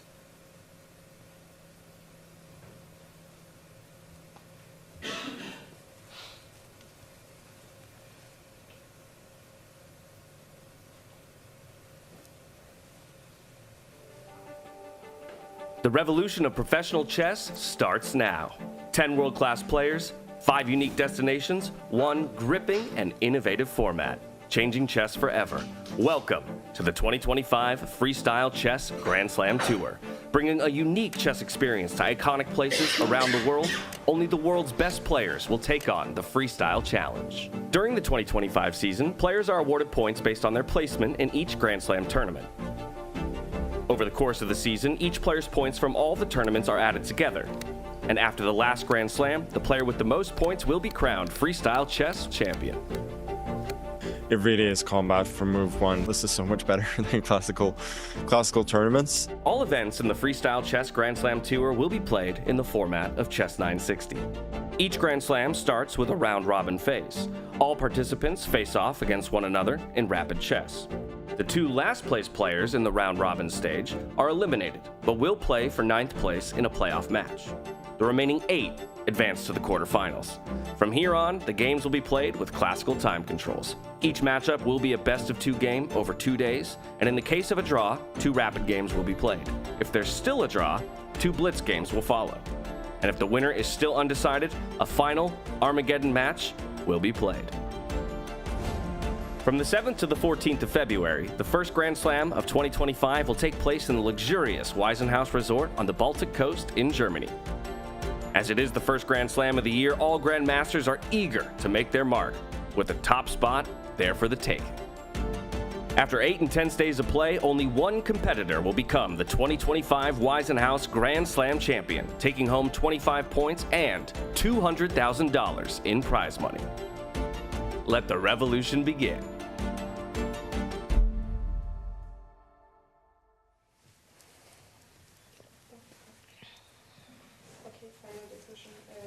Yeah, versus the VO that I've done the last 2 days is off of like.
Welcome back, everybody, to the Freestyle Chess Grand Slam here in Weissenhaus, Germany. Hopefully getting all those technical issues sorted for you so that we have a seamless viewing experience across all 5 boards of the day for some high-tier chess action. Kind of want to return to the conversation that we were having before around the choices of pieces and player confidence as well, Levy, because I interrupted you a bit in your spiel in talking about how perhaps, you know, coming out with a nice strong start is going to feel good, and then you just maybe have to look for a draw on the second day, something that maybe most players would feel more comfortable navigating towards and playing a defensive solid style on day 2. Maybe that's all it came down to. They just wanted to start strong. And it does feel like generally White is getting some advantages, like we see the position that Magnus has, for example. But it all does feel a bit random. Maybe it's just more comfortable to start with White, so you're not, you know, scrambling on the defensive end. But, I mean, what do I know? This is just my theory. I mean, what do any of us know in freestyle chess? I think that's, again, a sentiment that's echoed by the players themselves, as we have heard them talk time and time again about their uncertainty around the first moves and their willingness to eat up the majority of their time in evaluating these early positions. You know, to that point about picking piece color, it was really interesting because all the players who had to actually choose the color they start with, everyone chose white except Fabiano Caruana, who starts with the black pieces. Exactly. What do you think went on in Fabi's mind? Because to me as well, white felt like sort of the intuitive pick where you perhaps have the first move advantage. You know, you try to push. And then, yes, in the second game, you'll have black, David, but taking away the opening preparation part of it, you know, you see how the first day went and take your approach then. Yeah, I think Fabi, he still has this classical mindset where, getting white in the second day, you have the advantage, then you choose how hard to go. The others just want to start on a high. Fabiano is pretty confident in general, I think, these days. So having the kind of first hit with the white pieces isn't necessarily vital. How many World Cups have Alireza and Javokhir, first of all, played, and second of all, gone deep in? Right? Because World Cup is one of the only formats in chess which is a best of two. And so starting with black is actually not bad, because you get a draw and life is good. And if you lose, at least you can play white in the second day. So maybe it's just an experience thing. Yeah. Maybe Fabi's just experienced. Or even in my head, I wonder too if taking the black position and playing against kind of the mindset of all the players who are choosing white or going to end up playing white, given that they have the white pieces, that's where they feel they need to strike. And if you feel like you can play a game of chess with maybe one solid counterpunch when you identify that first mistake of your opponent, maybe it is kind of advantageous to say, I'm going to let them all play an aggressive style chess that is more mistake prone, and I'm only looking to capitalize. And then when I have the white side of the matchup, all I have to do is make sure that I'm kind of pumping the brakes every once in a while and checking myself to not, kind of show my hand too much or make that first mistake. Yeah, fully agree. And I mean, with Fabiano specifically, he knows Gukesh. He's going to press no matter what. Gukesh just kind of doesn't go for draws. He wants to keep the game going as long as possible. So why not take the heat in the first game, and then second game, Fabi will try and dictate a bit more there.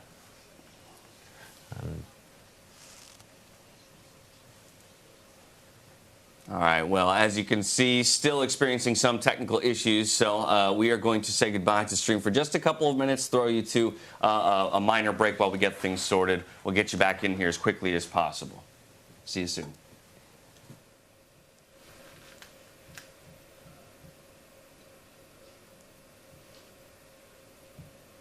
Player that really enjoys this format and has invested a fair amount of time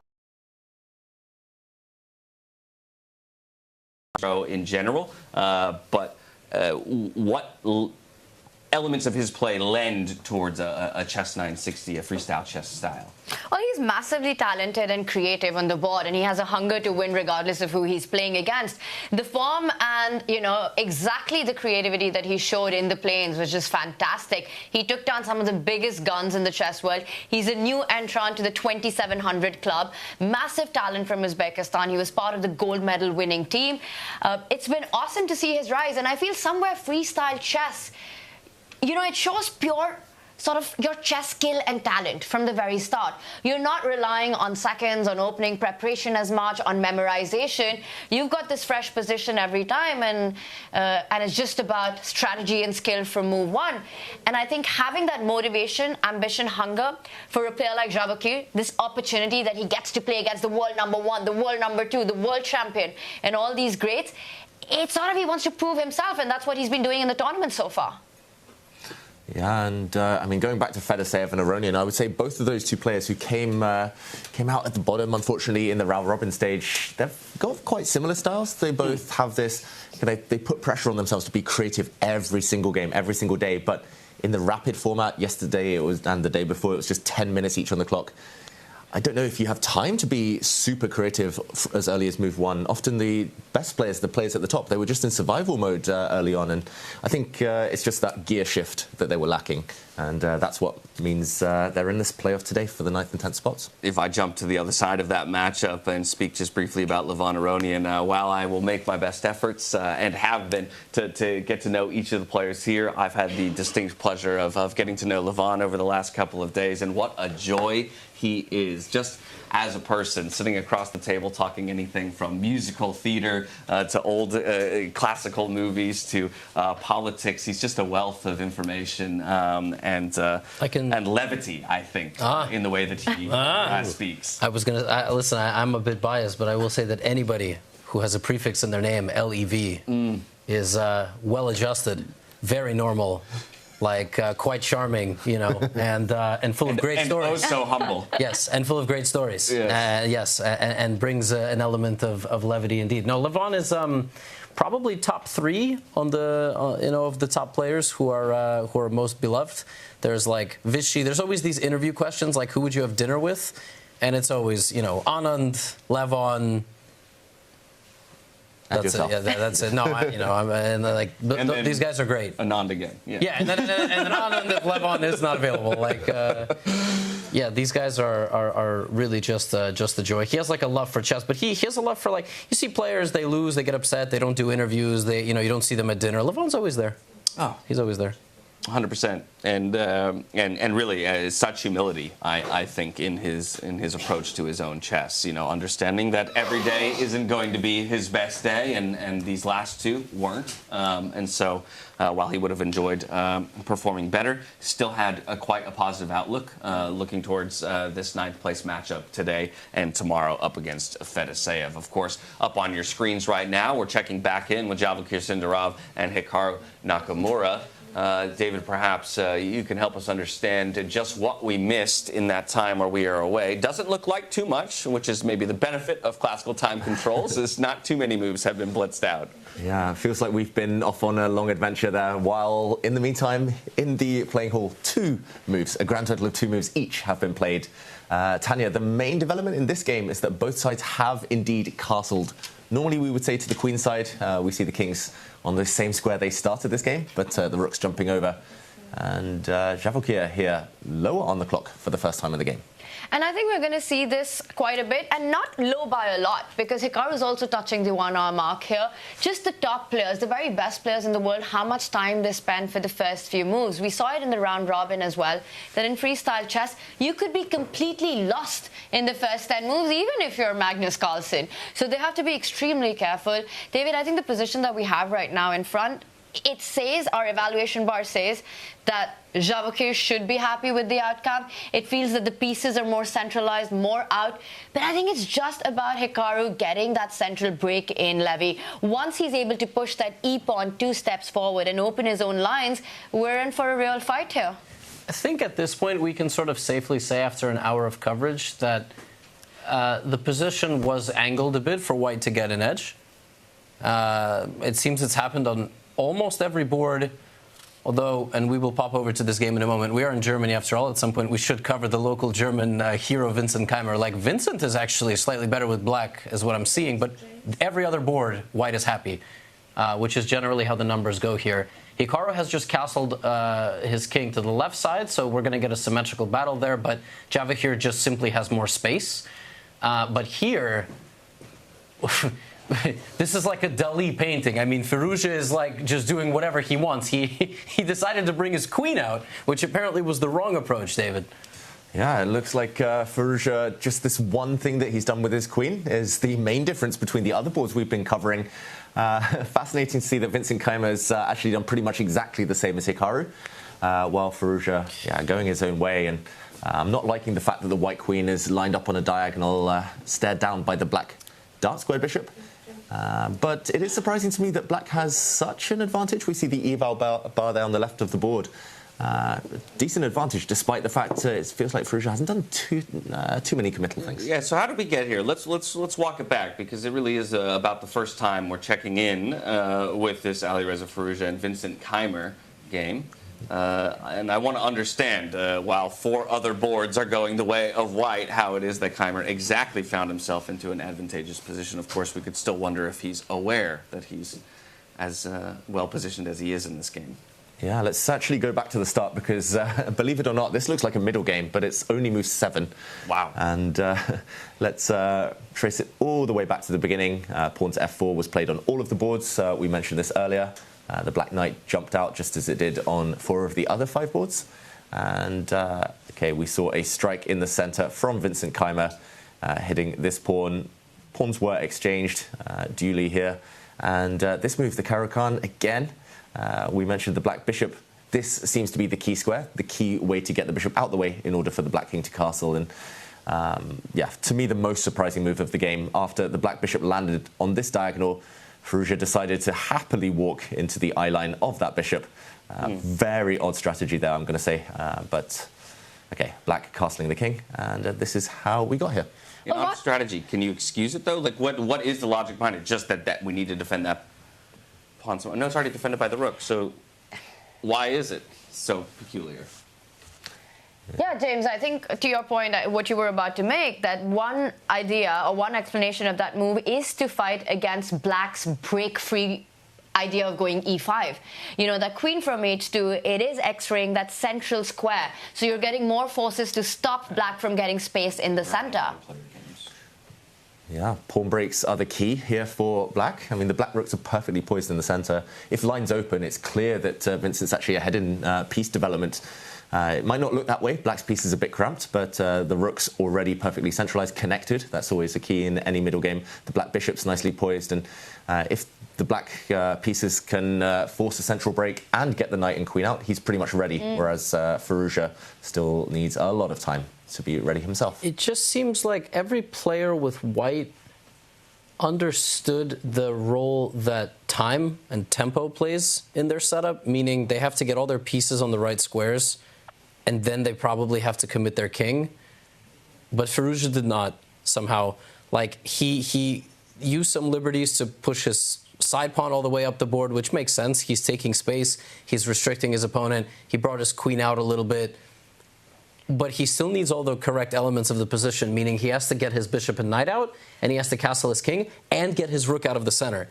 And he doesn't have enough time to do all of those things. You know, Lavi, I hear you, but I also feel that from a human perspective, in this position, the bar can be slightly misleading. You know, Firouzja, like you said, the minors, that bishop can land on the center of the board. That harry the h-pawn that has advanced so far ahead can then double down with that bishop on that central square, push itself, start targeting a weakness there. While it looks like there is a bit of discoordination currently in Firouzja's position, I think this is just Alireza's style of play, where he's just extremely creative with his plans and sort of posing these practical questions to his opponent. To me, the bar can be a little misleading in this one. I think the bar can always be misleading, right? But it just feels a little bit like an all-in play. I don't think it's so misleading on the Magnus board, but continue, by the way. That it can always be. Not that it always is, that it can, right? But to me, this feels all-in. This just feels like a bit committal from Alireza. The fact that we've got these two pawns as far pushed as we do. And I'll let David take over the expert analysis. I will also just say that Firouzja has the lowest amount of time on his clock than any of the other players. So could be a bit of overthinking, could be a bit of just enjoying himself because he gets an hour and a half to ultimately, you know, think through everything. And yeah, for sure, if there's one player in this tournament that will make a fight out of any position, it's this guy. It's Firouzja. But sometimes you play with fire, you get burned. But okay, who am I telling that to? His name is literally fire, so Firouzja. Yeah, Firouzja, exactly. Yeah, I mean, I know it from personal experience. One of the biggest games of my career, Grand Swiss, on the brink of the candidates, he defeated me, broke my heart. But yeah, I mean, it's always the kind of early stages isn't his strength anyway. Kind of the openings. We saw it in the round robin here. He eventually rose to the top. But I would say in terms of normal chess, kind of traditional chess, compared to the rest of the guys, I don't think he's quite there in the opening phase anyway. So he's kind of taken away his biggest weakness. Yes, he's freestyling here, literally, but it's later in the middle game that his strengths really shine through. The trickiness, the tactical vision, the momentum play, and in the end game as well, his skills underrated if it's a bit more dynamic. So if he can get that far, I think that's the big question here. He hasn't done anything too wrong, so I'm on Tanya's side here. Yes, he might be slightly worse objectively, but who cares about objectivity? And body language aside, I think he should be okay for now. Earlier, Levy, you talked about getting all your pieces on the right squares. In a position like this, obviously, my first thought in typical development of chess pieces is just kind of moving everything towards the center of the board, making sure that my bishops have decent, line of sight on pieces. Do you have a feeling, an inclination where each of these bishops and this knight that are still remaining on their starting squares deserve to be in their best position of development? Well, you're definitely going to have to move the light squared bishop. I was going to say f3. It's the only square that looks like it makes any sense. But also, actually, one square further isn't that dumb because there's no way to remove it there, and you kind of control the diagonal. So that also looks like it is feasible. But mostly I'm not even concerned about where my pieces are going to stand now. I'm more concerned about, like, how quickly is Black just going to slap me in the center of the board with the two center pawns? Because they will come forward. One of them you are luckily controlling, and the other one you're not controlling at all. It seems like Black's next 3 to 4 moves are a little more easy to pick than White's, which is sort of why I'm happy to let Firouzja decide rather than me. Like, you cannot move your knight, your remaining knight. You can't move it to the center because you leave your rook basically to die, right? But then if you move it out in front of the queen to the right side, I mean, what's the next move? So you kind of see the finesse by other players. They sort of like move the bishop, the dark square bishop up 1 square, and then they kind of use the knights. They didn't touch their queen. And it seems like now it's not really easy for Firouzja to make a move. But also, David, you actually have the moves in front of you. So maybe instead of the mystery, we can just say, like, what are White's next moves to not just be totally worse? Yeah. Again, we'll make an exception here. We'll check the engine, check what the computer recommends for Firouzja to do. The disadvantage is actually surprisingly serious, according to engines, saying it's already a 0.7 advantage for Black. The best move here, or the best few moves here, to my eyes, are very illogical and very inconsistent. That is the main issue for Firouzja. Firstly, pushing a pawn forward, actually blocking this diagonal, but then you would kind of wonder why the queen in no universe would I think to play that move. Yeah, it doesn't improve any pieces, right? Piece development is so urgent here. The other top moves are retreating the white rook. Levy did mention correctly that rook is very vulnerable. So actually bringing it all the way back home, I'm going to say that's not Firouzja's style, to retreat and kind of admit that he's lost some time there. The third best move, apparently, is to bring the white queen forward. Moving it for a second time in the space of 3 moves, never going to happen. So maybe... But I guess attacking the pawn, maybe that will somehow, And then what does Black do there? Apparently leaves it. Black can leave this pawn.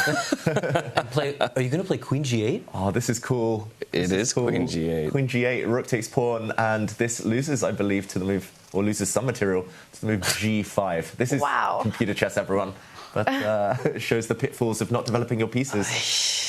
Because now the connection is severed, and en passant, which we should point out, walks into a knight fork. This would be and then rook takes rook. Oh, wow. Rook takes rook. Just a recapture. Firouzja's out of time. Now he still needs to move his bishop and castle, but he just can't do it. He doesn't have time. And so if we actually roll all the way back to where the rook initially takes the pawn and Black sends the pawn forward, correct me if I'm wrong here, Levy, this is our classic concept of danger levels, threatening the queen with the pawn while the rook is under fire, and then, as you mentioned, disconnecting the two from each other as well, forcing White to have to respond to the queen being under threat before looking for a trade. Not exactly. Not exactly, because it's the Black queen move tactically defends the threat. You're not actually you're not counterattacking. Okay. Like if rook takes pawn, the move pawn to G5, I suppose, is interposing, right? Like you block the defense of the queen. This is like absurd stuff. This queen move. You're setting up a trap, right? In a sense. Yeah, basically. Which of course Alireza will see, but no, this just shows you look at the position, you say, oh, the bar is like misleading, but then it's like, okay, make a move. And just like you guys asked me, okay, move the light squared bishop. It's very easy to move the light squared bishop, but when Black's next 2 moves are really easy to find, the position's quite unpleasant. That's why Firouzja is now down to 45 minutes. So he's really in the tank.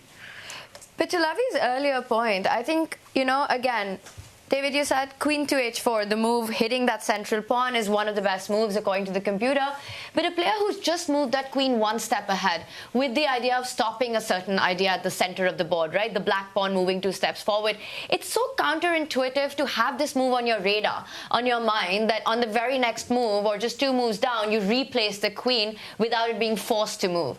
Which is why I think it's hard for a chess player to make such moves. Firouzja taking his time rightly, and while he does that, I really want to pull our attention to another game because it's getting pretty intense on the Magnus Abdusattorov board. I can see the evaluation bar in front of me. It gives Magnus Carlsen a huge advantage. Should we check in with the world number 1? I think without a doubt, that's where we should go next. So over to Magnus Carlsen. And it's on the board, by the way. Wow. It made sense. It made sense because you did say it's you're not sure, but he has to do something. He has to make moves that create threats. Yeah, this This position looks like Swiss cheese, or let's say German cheese, because Black's position looking very dicey, I have to say. Like, there's holes everywhere to jump in. Wow, yeah, this position, I mean, there's already so many tempting moves. The white knight coming forward, for example, the white queen and knight, the kind of definition of a powerful attacking combo. Magnus looking up here, the white bishop can develop. Plenty of choice, and the holes that were mentioned, like Swiss cheese, mostly on the dark squares. So yeah, we did ultimately, in this game, end up getting the queen all the way over to the A file. Obviously, one of the knights were traded off. Perhaps we can walk back through, show some people how a number of these pieces ended getting off the board. But it does look like a very precarious position for that black king to be at the moment, with still a lot of pieces sitting on the back rank as well, and not having too many options of defense. Yeah, let's go for a quick action replay just of the last few moves. We left it with Black's bishop coming out, forcing the exchange here. We said, okay, Magnus is kind of delaying tactics, no longer relevant. Bishop takes rook, followed by king takes rook. So now back to level material after Magnus's earlier sacrifice. Magnus now brought his knight forward. Nodirbek replied by activating his own knight. Given a question mark, maybe not the best move, allowing the white queen to slide over. An idea you mentioned there, James, from earlier, attacking the black bishop, which traded itself off for a knight. The black knight now leapt into the center, attacking the white queen, and after the queen moved, this is how we got here. And yeah, for me, it's mostly the queen placement. Like, Magnus has done so much work with his queen already, maneuvered it clearly over to an important side of the board, whereas Nodirbek hasn't activated his most important piece. Yeah, so Nodirbek launching a pawn forward, right, trying to create a little bit of tension and maybe a break of his own. But to me, as I play through what could be the pawn break, I feel like Magnus is happy to let that f4 pawn be taken and perhaps open up the file, as long as he can get his rook defended, or it is defended actually by the queen, actually, as I take note of that. And do any moves come to mind here, Tanya? Well, really interesting, because if we optically look at this position, Nodirbek's 3 pieces are on the right side of the board, leaving the king alone. And to me, that's sort of like a red alert when you're playing, right? It means that white needs to look for a way to create some threats against the black king, because the pieces are so far away to defend it. And you've got the deadliest combination doing that, right? For Magnus, the queen is already aptly placed. That knight from b3 can jump even closer to the black king on a really nice spot on c5. The only thing that you really want to do in this position is get to that pawn in front of the black king to start threatening checkmate. Combine your queen and knight ideas to get there. There's one defensive piece on the position for Nodirbek. It's the centralized knight, which makes me feel, David, why would you not want to try and push that out? Push that e-pawn forward, get that knight out of the way, create some squares for your queen to line up along that file against the black king, and coordinate it with the knight, start threatening checkmates. Yeah, maybe we just show that on the board very quickly as a concept. And James, you mentioned that the white rook is defended here. That is key. So black cannot take this pawn. There are no tricks. This is not a pin. Because the white queen will swoop back. You win a piece here, basically forcing the black knight to retreat. No idea where's best to go. To be honest, if you go to the wrong side of the board, then you might just get punished by Tanya's idea, the white queen sliding in. The white knight now has 2 ways towards the black king, and checkmate looks almost guaranteed at this point. It's terrifying for Nodirbek here, I would say, Levy. For sure. I was thinking between e4, c4, and bishop f3. I mean, I like bishop f3 because you kind of get you actually threaten to capture and ruin the structure a little bit. But e4 also looks really good. Yeah. Everything looks good. I mean, all the ideas against that one defender. Black's king is feeling very lonely right now on the left side. Yeah, all of the moves, based on the same theme of eliminating the black knight, and fight might be over. But in the meantime, it looks like Magnus settled in for a long think here. Yeah, well, maybe we can we do our best to reason a way out of this for Nodirbek? I know that obviously, the onus of the next move is on Magnus, but maybe we try to justify the e5 push at this point, because as we've explored, most of the responses feel pretty good for white, and yet nothing's done without a reason. True. I think he just needed to break out for space. Okay. Nodirbek, he was in a bind anyway. The black queen couldn't come out, so If there is a capture in the center, the black queen at least has easy access into the game. But, yeah, maybe we need to just find a mode of survival. Yeah. How does Nodirbek cling on if his knight is kicked away from the middle of the board? I'm really struggling, and the whole idea revolves around creating a square for the white queen to combine the attack on that b7 pawn. You need a square on the b file, which is currently guarded by that black centralized knight, right? It's really hard to come up with a defense here for Nodirbek. Super tough. Yeah, I'm, you know, we're just thinking like meta. Probably just the opening was bad by black. Probably he needed to respect the dangers of the position. And Magnus in his confessional said that we had the audio on that one, right? We did, yeah. We didn't have it on the Fabio. He felt strong. Yeah, he said he accidentally set a trap. And I mean, we can go back really quickly just to sort of show the trap. It was on move 3. So, yeah, in this position, Nodirbek took the rook and then took the pawn. And he actually should not have done that. He should have kept the bishop there. This is a very common pattern in freestyle chess. You actually don't take the trapped rook more often than not. Like sometimes you think, oh, I should take it now because what if it, I don't know, magically teleports somewhere or there's an in-between tactic. But no, actually Nodirbek here was like, okay, I'm going to take the rook and then I'm going to take the pawn and great. But actually that helped Magnus because we saw he gained time. And yeah, Nodirbek actually could have lost this game in 3 moves basically, which is the cruelty of this format. Like, from there, it was just all Magnus. Yeah, and to show the trap that you mentioned there, Levi, Magnus did mention one variation in his confessional booth appearance earlier. For example, here, the white queen attacking this pawn. This is where chess gets tricky. This is maybe why Nodirbek rushed to capture the rook. If the black pawn now defends this pawn, there could have been a check on the black king.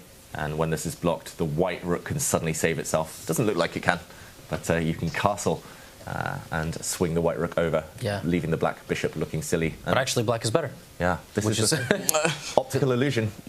Because I guess, what is the move here for black to be better? Like pawn to g6? Ooh. Just rock solid, open the queen, maybe bishop out, yeah. Maybe it's not the fact that you're losing the rook for bishop, more that you've built a powerful pawn center here. So this is the small margins that top games are decided upon. Just one little idea, one little misevaluation as early as move 3, costing you later. But alas, not the way this game went this time around, and so instead it's Magnus who finds himself in fairly solid position, but still trying to reason his way through the different calculations following this pawn push here by Nodirbek. I think that's a really instructive point, though, right? Freestyle chess or standard chess, when you're attacking an opponent's piece and it has nowhere to run, nowhere to hide, you don't have to rush to win that piece. You can wait. You can think about what more you can improve in the position and only really take it when it does have an escape square. Yeah, it feels good to pick up material, and then it feels good to hold on to that +3, +4, +5, you know, scoreline sitting on the side of the board. But to your point, it lies to you, because if you do have that trap piece on the other side, material is effectively equalized, and that's where we saw Magnus very happy to say, I understand that that material is coming back my way eventually when my opponent puts me in the position of having to take it as opposed to opting to take it at any turn sooner than that. One person who has neutralized the white advantage is Hikaru. Maybe we can go take a look at that game. Here, yeah, it's basically Magnus's lunch buffet. I mean, he can choose what to put on his plate and whether to attack for checkmate or not. This is not a position Nodirbek really loves, but this position is completely different. I mean, the way that the Nodirbek position has so many holes and openings for Magnus to drop in his queen and his knight. This one is just a brick wall, and they have only traded one pawn, right? It was that early trade, and Hikaru has reached a level of stability here that will be much harder to exploit. This one will be a much more closed position based on the fact that they both have 7 pawns on the board, and Javokhir is going to probably try to move his knight that's currently in the center to the right side, maybe into the e5 square in the center of the board.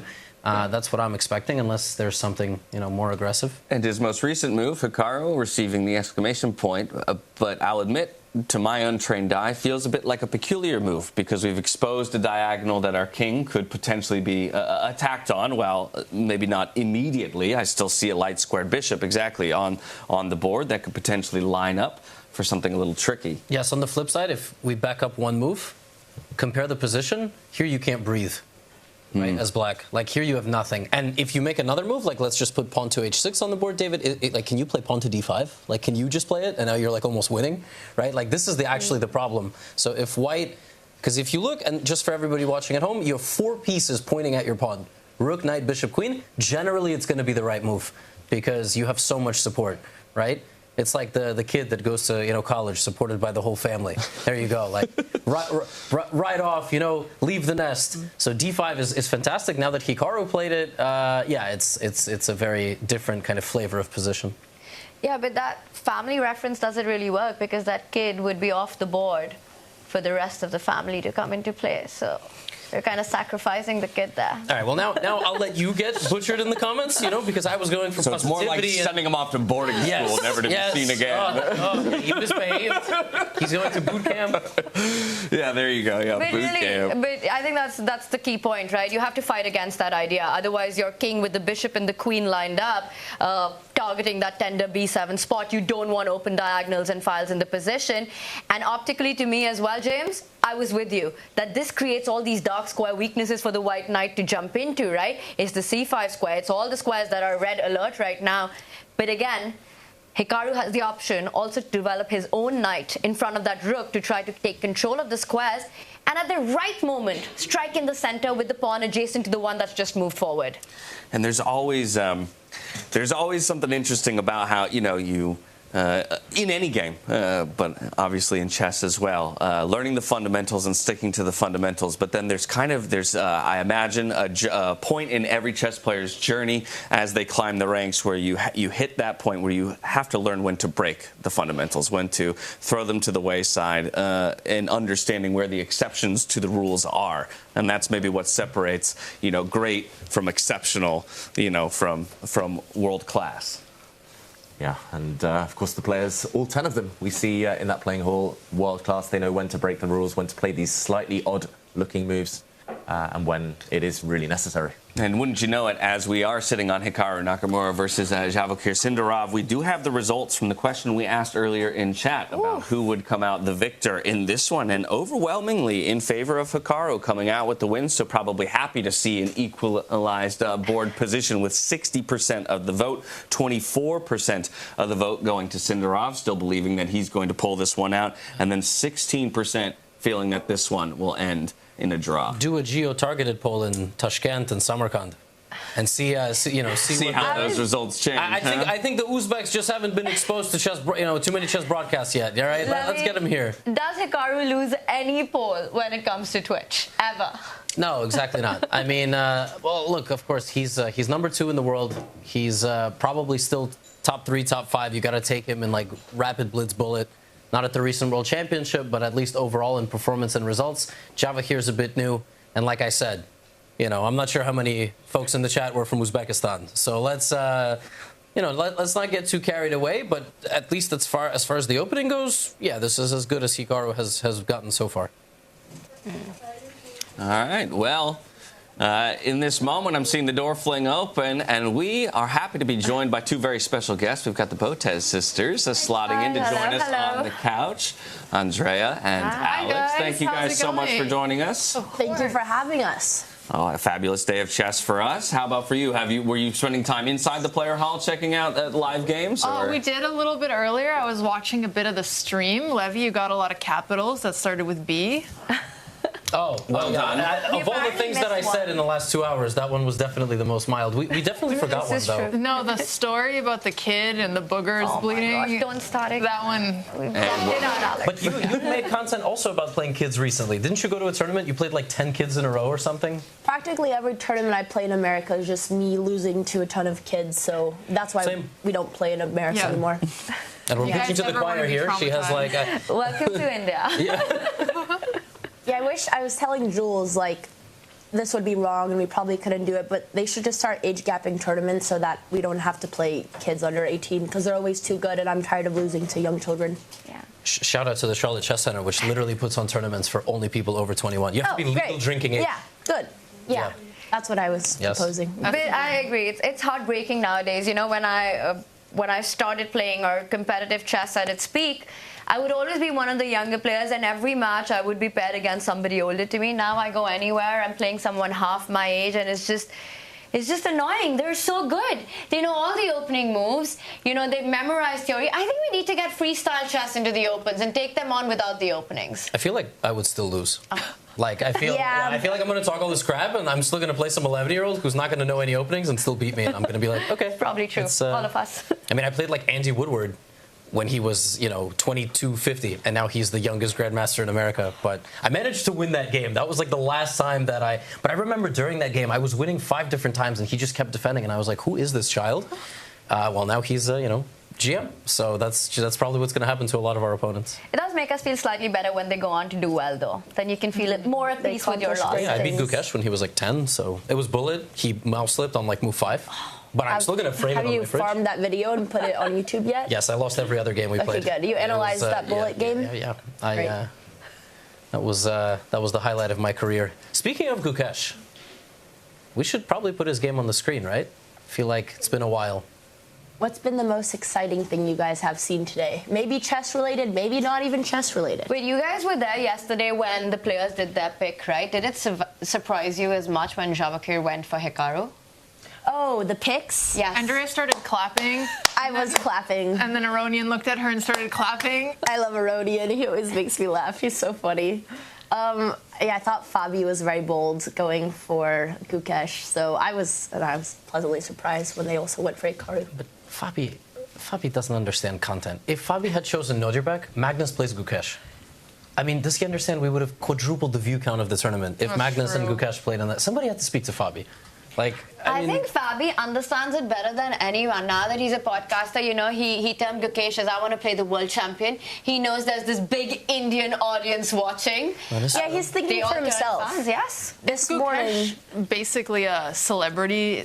He's the biggest superstar. Biggest celebrity in India now. He can't step out of his house without getting mobbed now. That's crazy. He's been awarded the biggest athlete. I saw he's getting all these awards. The highest sporting honor in our country, which is given by the president, the Khel Ratna Award, right before he played the Tata Steel. Since the World Championship, the entire month after that, it's been these commitments and media and awards and not being able to go out. He's a massive superstar. Wow. And he's such a great guy. That's he's awesome. Very sweet. But do you think faces a higher level of fame going outside of their house, Magnus in Norway or Gukesh in India? Probably That's Gukesh. a good question. I'll tell you one thing. India loves Magnus. When he comes for any tournament, whenever, and I think any of you guys come to India, you'll face the same thing. But it's just fans everywhere. So it's tough to say. I think we've seen Magnus in Norway as well. Of course, he's the biggest name. But Gukesh, he's still got a legacy to make, right? He's just getting started. So we'll be able to better answer that question in 5 years from now. Well, they were talking about doing this big boxing match recently in India. The very famous family, the very wealthy family, I forgot the name, with an A. Anjani something. Adani. Yes, Adani. Yes. Yeah. And well, why that? Just get Magnus and Gukesh. They don't have to box. Let's just organize one match. We don't have to call it any championship. We don't want any trouble. We'll just call it some name and get it there. That would I'm sure they could sell out like a stadium, probably . It's funny you say that. Yesterday I was talking to Peter and Judith exactly about this, that just waiting for someone to organize a Magnus versus Gukesh, Norway goes wild, India goes wild, the chess world goes wild. But speaking of chess boxing, how's that going for you, Andrea? Are you still boxing a bit? I'm pretty retired. If there was like a really great opponent for chess box, I would love to do chess boxing again. Is there an opponent you have in mind? Hikaru. She wants to box him. That's not true. That's a bold pick. Javokhir, now Andrea, what's going on? I do not want to box Hikaru. Yeah, I think I would get rolled. But I wish, if I didn't love my sister so much, I would fight my sister, because that would probably be the most hype matchup, which I feel like chess boxing with headgear, after doing a real professional boxing fight, which was so terrifying, I was like, I never want to do that again. I feel like the risk of getting actually injured is not that high in comparison, but I could still definitely not. Well, honestly, after this trip, maybe I could throw 1 or 2 jabs. Oh, yeah. Body jabs, not to the face. Who's got the reach advantage, though? I do. That's I'm taller. I would love to see her in the ring. You. I'm fast. I'm fast. You might be taller They than me. wouldn't even but let us be in the same weight class, though. So that's not true. You'd have No, to, they like, absolutely negotiate. would. You'd have to get They different would. management and then come to a catch weight. No. They would. It would be the same about Michelle and I. You would water fast a little bit, and I would put on some weight. It would be easy. How about you guys? Who would be your ultimate opponent? I'm not made for boxing. I feel I couldn't. I'm too terrified of any contact sport. I love watching it. Big fan of everything you guys did with Ludwig in that match.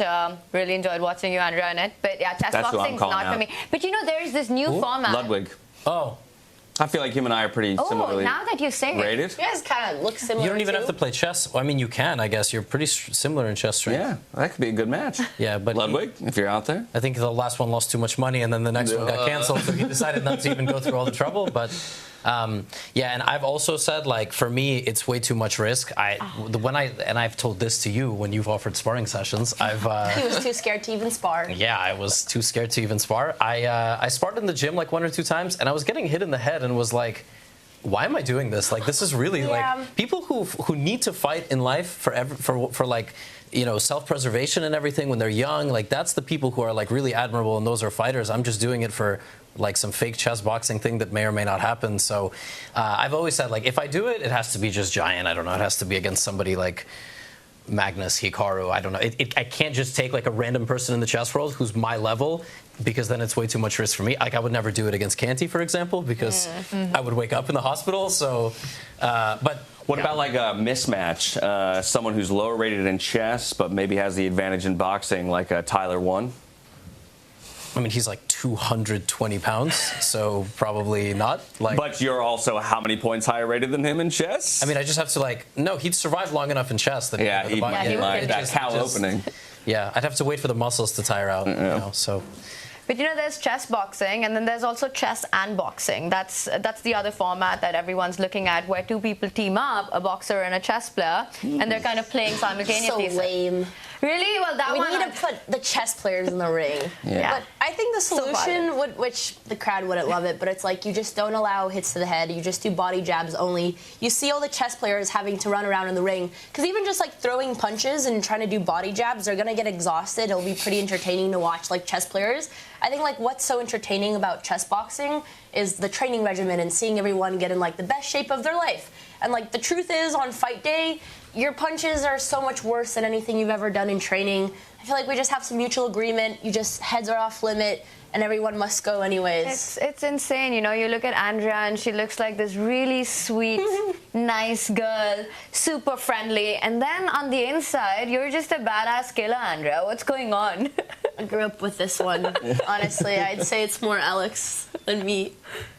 Well, my pitch is that we should just have all of the top chess players get super jacked, because I think that would go really viral. It'd be pretty good for chess. I think that's what I'm saying. We need also like good for their motivation. It'd be good for everyone. Yeah, I think this actually keys into maybe a bit of a larger conversation that I think is interesting, though, just about kind of the evolution of the chess world in the last 5 to 10 years. Obviously, my reintroduction to a game that I was taught at 5 years old was finding people like yourselves on Twitch and kind of rediscovering it, then to see investment into other formats like chess boxing and now freestyle chess. I wonder for the two of you just kind of what it means and how it feels to have been major stewards of a fair bit of this evolution in the chess world. Take it away, sister. No, you were the first. You led the way for all the ladies here, so. I remember when I went full-time into chess streaming, I had 200 views and everybody thought it was really stupid. I never expected chess to get to the point where it is now. So honestly, sometimes, like, obviously you can work really hard at something, but the timing was just incredible. Obviously the pandemic was tough, but making everybody stay home, watch things online, Queen's Gambit came out. It was just one of those things where the timing ended up being perfect for when everybody started streaming. And I actually remember Levy was one of the first Twitch streamers to be like, nah, I'm going to YouTube. And he started hustling on that so early. He clearly knew what he was doing. No, I've always described it like good luck met hard work, I think, for a lot of us. Because, I remember way back in the day, I mean, if Hikaru crossed 1,000 live viewers, it was like a big deal. Now anything less than like 10,000 is bad, basically. I think this stream is at like 7K. Yeah, no, I'm saying for him, not for the. I'm not trying to start contra. I'm saying for him, like when he streams, but like. Yeah, it's crazy how much the whole thing's grown, and we've relied on external stuff for a long time. We relied on Queen's Gambit. We relied on a cheating scandal. We relied on like random short form algorithm explosion. But now hopefully this year, and like with events like this and investment into chess, we can sort of push our own needle like more rather than relying on external stuff.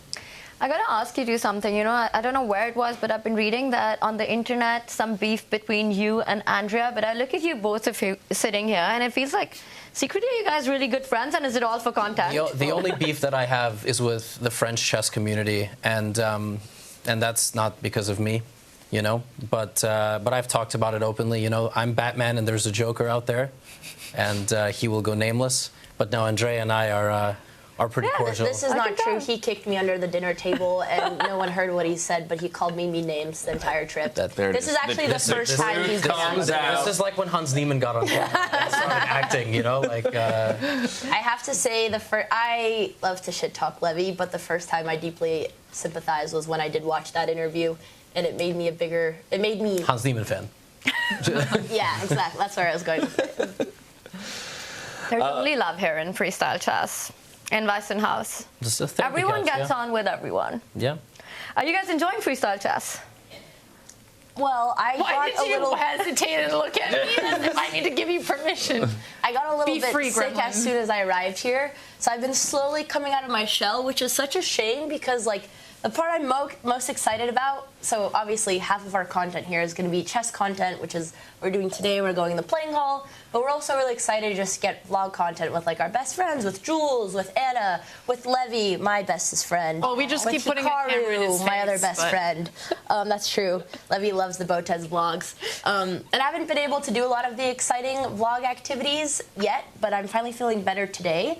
This morning, we were brainstorming, and Fabi was thinking of an entertaining chess idea. I think the content team Did Andrea actually answer if she's enjoying freestyle chess or not? I'm trying to think. I am enjoying freestyle, but I think there's more to come that I'm going to enjoy even more. I don't think Nodirbek is enjoying freestyle. Not right now. Yeah, this has been all Magnus today. Well, but no checkmate. Oh, there is the rook lined up with the queen. David, a lot has happened. Should we jump into this one? Let's do it. Let's bring it up. Let's get Magnus on the camera as well to see how confident he is feeling right now. We see the evaluation bar on the left side of the board there shooting through the roof, saying that white is completely winning. Over the last few moves, he's built up a pretty nice battery here on the A file. It looks like he's about to infiltrate. The white knight is going to join the party, maybe stepping into where the white queen is sitting right now. Maybe the white pawn will step forward, the bishop might join in. It just looks like an overwhelming attack. This looks huge, maybe decisive in the next few moves. Yeah, and it all stems from that open A file that was exposed from nearly the second move of the game. Yeah, this is so harmonious for Magnus. It's like he's been conducting like an orchestra, just so impressive.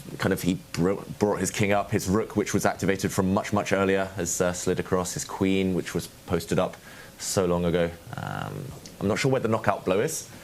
I'm not sure why Magnus's heart rate is so low, considering the fact that he must be getting excited about the victory. Nodirbek is just vibing. Yeah, Nodirbek's been vibing the whole game. He's just, I'm getting cooked. Whatever. Sometimes it happens. I mean, you can't get too flustered, even if your position's bad. I think he's at the lowest heart rate pretty consistently. Whoa, and he does decide to get the knight. Yeah. More firepower into the attack. And this is the other knight thing. C6, BC, queen A8, rook A7, right? Oh yeah, let's show that. Let's make a non-move here. Magnus setting up a big trap in the position. Yeah, if black does nothing, just pushes a pawn, then knight takes C6 is check. Forcing moves, always the first ones to calculate, and another check followed by another check. And multiple ways to win this one, but you can close it out with a beautiful pawn checkmate right at the very end. So, yeah, he doesn't want to go for a king walk, Nodirbek, but how does he survive? How does he protect the square, escape? This looks over. This just looks hopeless.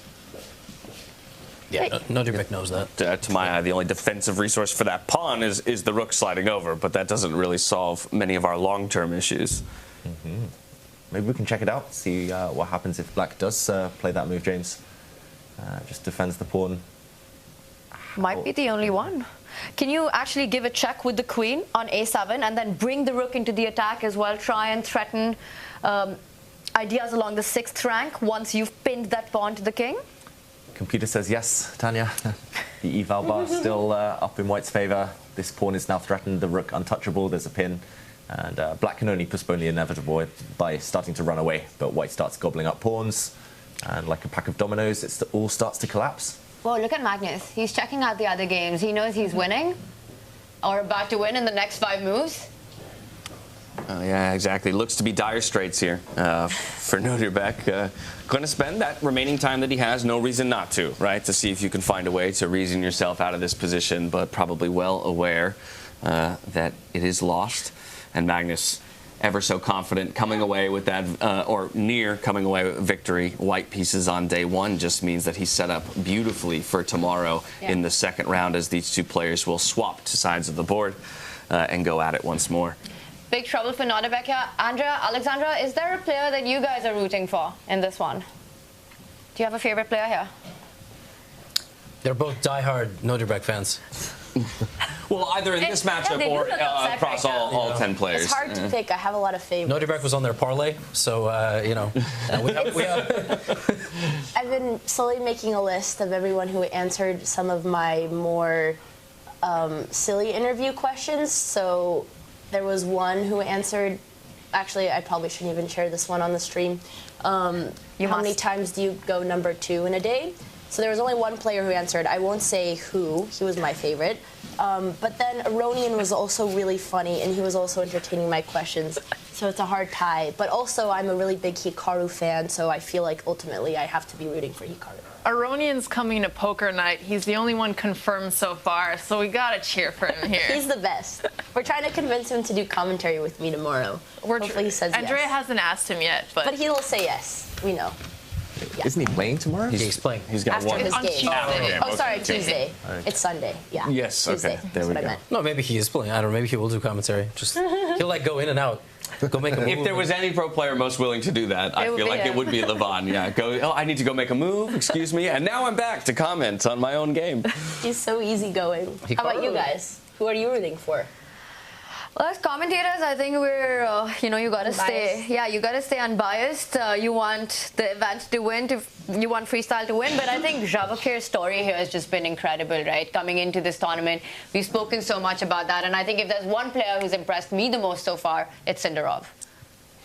I would agree with that in terms of who has impressed me the most so far in the tournament. But definitely, yes, as broadcasters, the correct answer is we're rooting for the viewers. The best chess community stream that will deliver exactly the most entertaining games for the viewers. And I think Freestyle Chess is already kind of predisposed to doing so. These players have delivered in a number of ways as well. With that, I don't want to take too much of y'all's time. I know that you guys are enjoying the Weissenhaus Resort and probably have some other commitments to get to. So I'll thank the both of you, Alexandra and Andrea, for joining us here today. And I'll let you guys go enjoy the rest of the event. Thank you guys for having us. I'll be tuning in as a viewer. I'll hopefully more capital questions. That was really fun. Yeah, for we'll sure. cover all the countries in the world by the end of the broadcast. Or Levy will, I should say. Ethiopia. We'll get back to that one. Thank you for having us. Thank you guys so much. Goodbye, it's our chat. pleasure.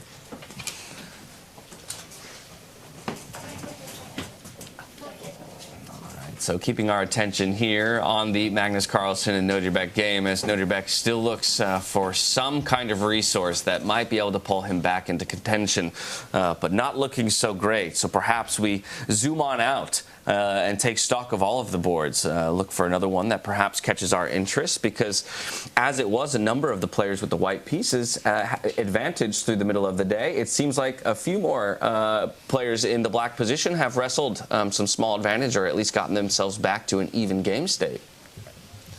Yeah, earlier we checked in with Alireza Firouzja, Vincent Keymer. We felt that it was the local hero, the German Vincent Keymer, who was starting to turn things his direction. That game, there's only been 2 moves since we were last there, so moving at a snail's pace. Firouzja down under half an hour, so potential time trouble looming. Sindarov against Hikaru Nakamura. That game, I guess, is the one you're referring to there, James, where Hikaru is starting to turn the screw, starting to turn things his direction. Gukesh against Fabiano looking relatively balanced, but yeah, all to play for in that one. And Aronian, we should mention, in 9th to 10th, he has an advantage, but out of the running for tournament victory. Maybe we jump back into that Sinderov-Nakamura game, just because for me, I'm looking over on the right-hand side of the board. While the Carlsen game looks to be decided by the left-hand side, it seems like with the pawn positions here in Sinderov versus Nakamura, and a question mark being given to that most recent move by Sinderov, just a completely different attention in terms of the important areas of the board and the squares from these players as compared to Magnus. You know, you're looking at the pawns on the right side. I just want to make a strategical concept in this position on the left side of the board. Hikaru's got this connect 3, as you like to call it, David, going in the center of the board, and it's all on the light squares, and it appears that it's kind of diluting that light squared bishop that Javokhir has. But it's also taking away the advantage of the other bishop, the dark squared bishop, by forcing white's pawn not to move ahead and activating it. In a sense, Sinderov's got these two bishops, but they're kind of staring at these pawn walls, right, with no activity. And you need an open position, you need open diagonals to really show the power of the bishops. And I think Sinderov's not finding it very easy to find those squares and those diagonals for his pieces. Yeah, I'm normally so in love with the bishop pair that I was even tempted to get a tattoo of two bishops, but these are probably the worst bishop pair I've seen in a while. Here, Tanya, you're right. They're just staring at brick walls. Do you have a tattoo, David? No comment. Maybe after this. Wow. Anyone here? We'll catch him in the sauna later, and I'll report back. I wanted a tattoo of my dog's paw. Like, I wanted to get my dog's paw, and I wanted it here. And I'm really scared of needles, so it would be a big thing for me. But maybe I'll get one, next year. Close your eyes, throw some music in some headphones, nice and loud, and then eventually the pain just kind of melts away after a little bit. All right, I'll try that. Yeah, but I might faint, so I think I'll still. Well, there you go. That's another way to deal with it. Yeah, they won't just have them shake you away when it's all done. The tattoo, though, if I'm unconscious. Yeah, this is great from Hikaru. He's just going to break apart these pawns, but that's not going to change the situation with the white bishops because they're still going to be staring at a brick wall. Like they're looking in the wrong direction.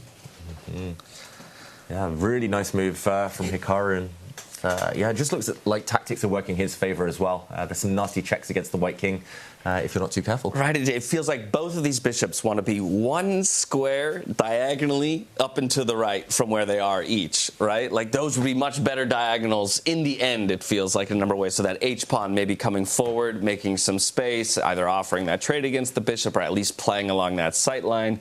And then maybe as some of these pawns are traded off, perhaps this bishop can find a way, yes, one square farther forward. And now it actually has a bit of a threat on the king in the long term. But it's just a total traffic jam right now. I hear you guys, and I see that blue mark appear. Great move by Hikaru, but I'm still trying to understand. To me, it just looks like you're giving up a pawn. White can first grab the pawn that's just moved forward, get rid of that central pawn, and then the bishop and the pawn on that right side are also targeting the h5 pawn. Isn't that just an extra pawn? What has Hikaru set up here? Yeah, let's try to work it out. So first, I guess you need to kind of restore them into a balance. You need to grab a pawn. Let's say that black takes with the knight, for example, and pawn to g4. Yeah, I think it is this move. This is the tactic. And then there's a and the bishop is protected on the square it's currently standing, but not if it takes the pawn. And yeah, you lose a bishop. Whoops. With the king. Okay. Stunning. Yeah. And, if the bishop has to retreat, black has very many tempting moves here. The knight can jump forward. You can, at the very minimum, restore them into a balance. You grab a pawn back, retaining all of the advantage. I just wanted to highlight the white queen in the corner, which never really got going, and that's the one thing we've learned from freestyle chess. Queens need some breathing space. Now, what if we taken a different order? We're going to go for the H-pawn first.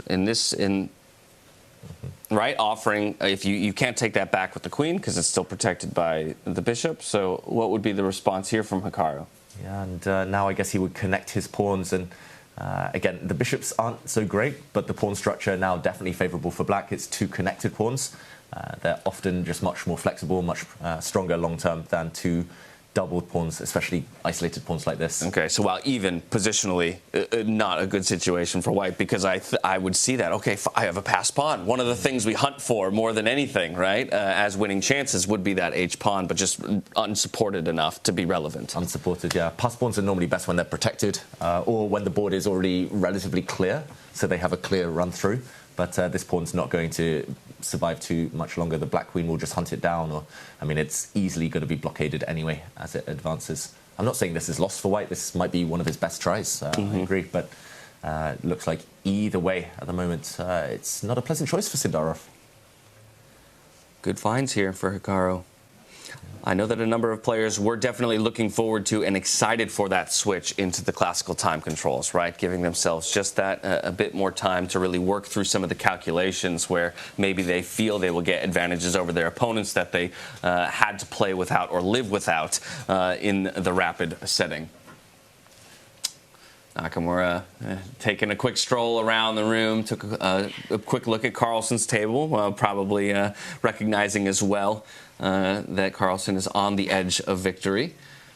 Yeah, the two players who are enjoying their position, they're just sort of sitting there chilling, well, not sitting, standing there chilling, looking at the other boards. And it's been really interesting, their stories, right, this whole tournament. They start day one very shaky. 3 losses for Magnus, Hikaru also down on the leaderboard. And then they come out and they're completely back on day 2, scoring 3.5 out of 4. They come into the classical, well, dominating their game 1. Hikaru with the black pieces, Magnus crashing through with Nodirbek. What switched Levy after day 1? What happened there? I think it just takes a little longer in chess, but it's kind of like the first set of a 5-set tennis match. It's very often that like Djokovic just loses 6-2, and you're just thinking like, okay, wow, that was really weird. I mean, he just got clobbered, and he just wins like 3 in a row. Sometimes he loses 2 sets, and then he wins 3 in a row. So I guess in chess it just takes longer. Like a set can be an hour. Okay, in chess you have to lose for an entire day and be like, washed up, career's over, blah, blah, blah. And then he, just shows up, plays a beautiful classical game. I mean, I will say Magnus is probably about 10 moves away from actually winning the game. This one is not, it's not to that level. Yeah. Javokhir is still in it. He can still fight back.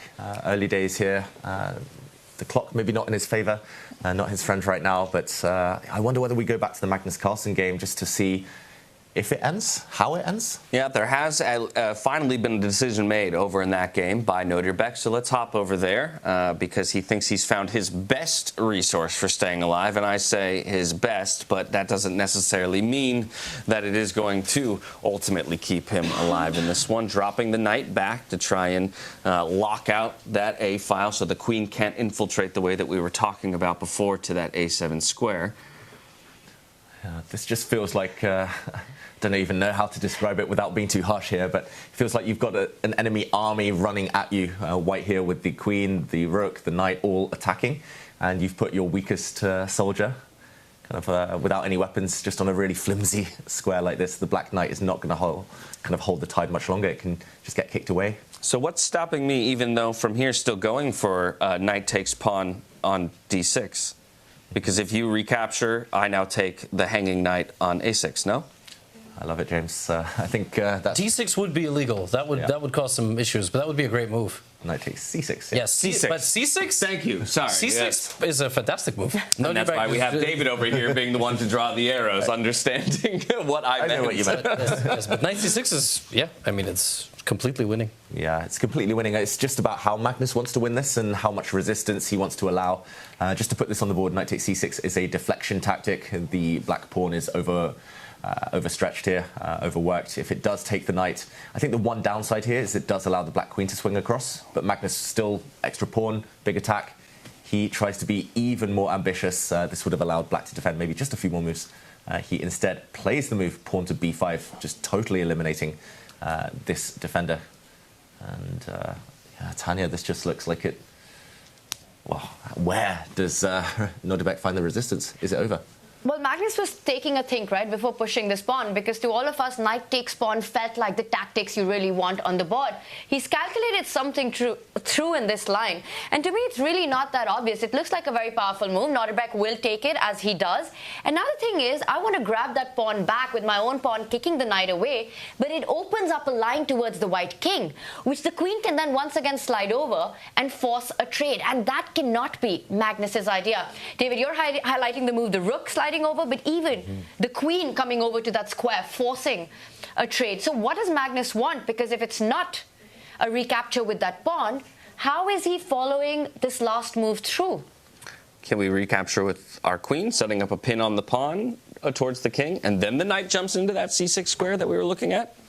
Yeah, good point. Just to show Tanya's idea quickly, I must admit I missed this one, queen to c7 check, getting the queens off the board, and this one, at least black survives a bit longer. Maybe queen b6 is the idea now. Whoa, instead of taking on b5. Yeah, just to put James's move on the board as well. Queen takes pawn. Yeah, they're both very healthy. Yeah. Attacking the knight now, threatening to jump in with a knight check, the b pawn pinned.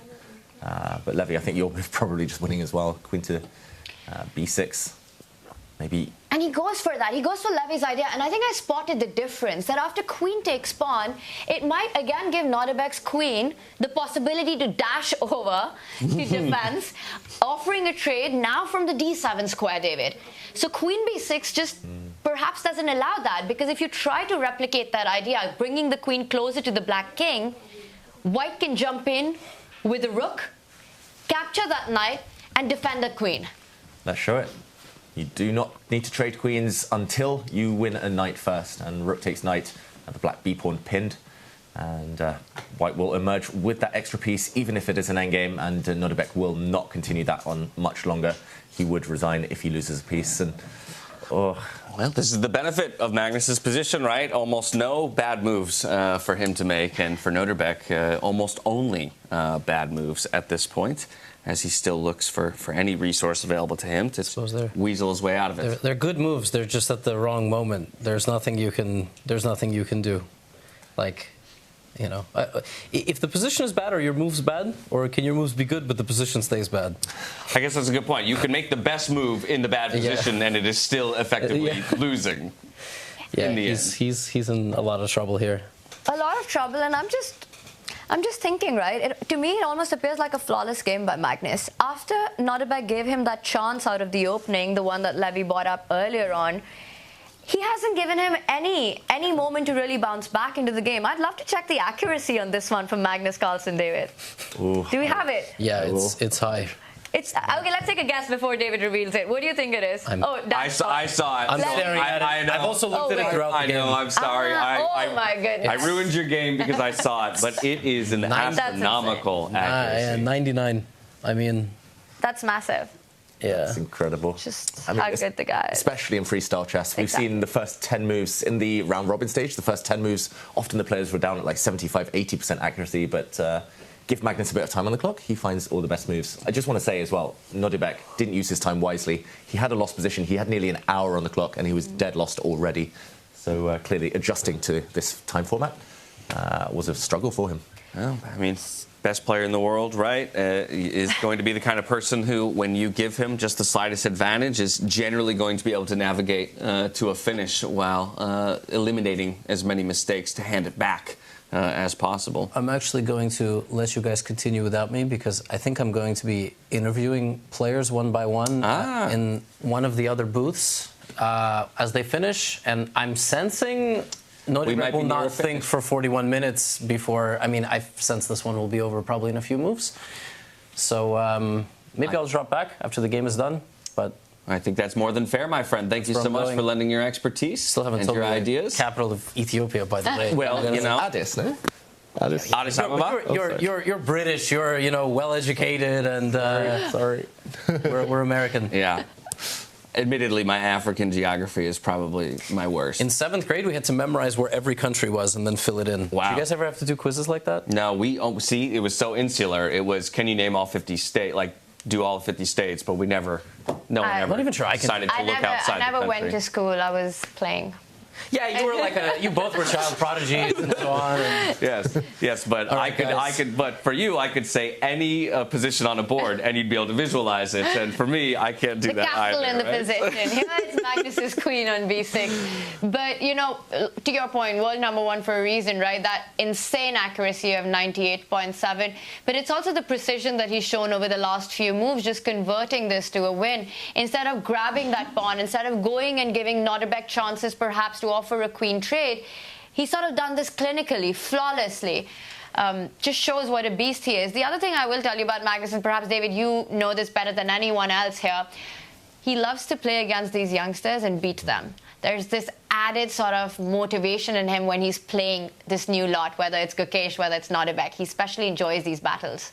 Yeah, and I mean, just that look of surprise yesterday when he found out he wasn't about to play Hikaru Nakamura. I think that gave Magnus a big boost. We see his heart rate now just dropping. He's very calm, very relaxed. He knows he's about to bank the victory. Okay, the White King is checked, but that will not change anything in the position. The White King is just it's just going to move. I'm not sure exactly where. I think all moves are pretty much winning here. One square not to use, I should mention, is to step forward. Do not step forward to this square. Because now you're within checking distance, forking distance, and a black knight would jump back, sacrifice itself, be replaced by another knight, and you would lose the game. But every other move for Magnus Carlsen would win right now. I think you'll see that one. He's made a decision. The king slides over one step to the right, and Nodirbek resigns. That's it. There it is. Our first result, our first decisive result of the day in round one of the quarterfinals, and it's none other than Magnus Carlsen taking the win over Nodirbek Abdusattorov. So a fantastic start for him, but again, as we said at the top of the day, this is not the end of the quarterfinals or Nodirbek's run here at Freestyle Chess 2025. These two players will be playing up against each other tomorrow, swapping sides of the board in a new position. But let's dive in, hear what they have to say following the match.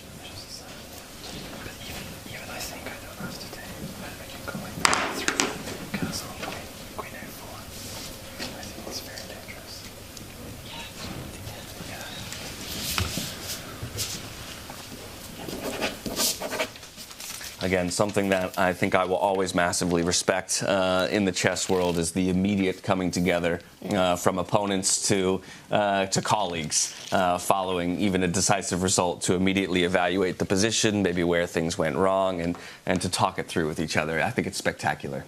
It shows their incredible sort of respect for each other and also love for the game, to really understand what happened. And regardless of the result, we see that happen at top-level chess, which is always really nice. And David, perhaps to some, it might feel like an abrupt end, right? Magnus moved the king, and then Nodirbek reaching out for that handshake, just resigning.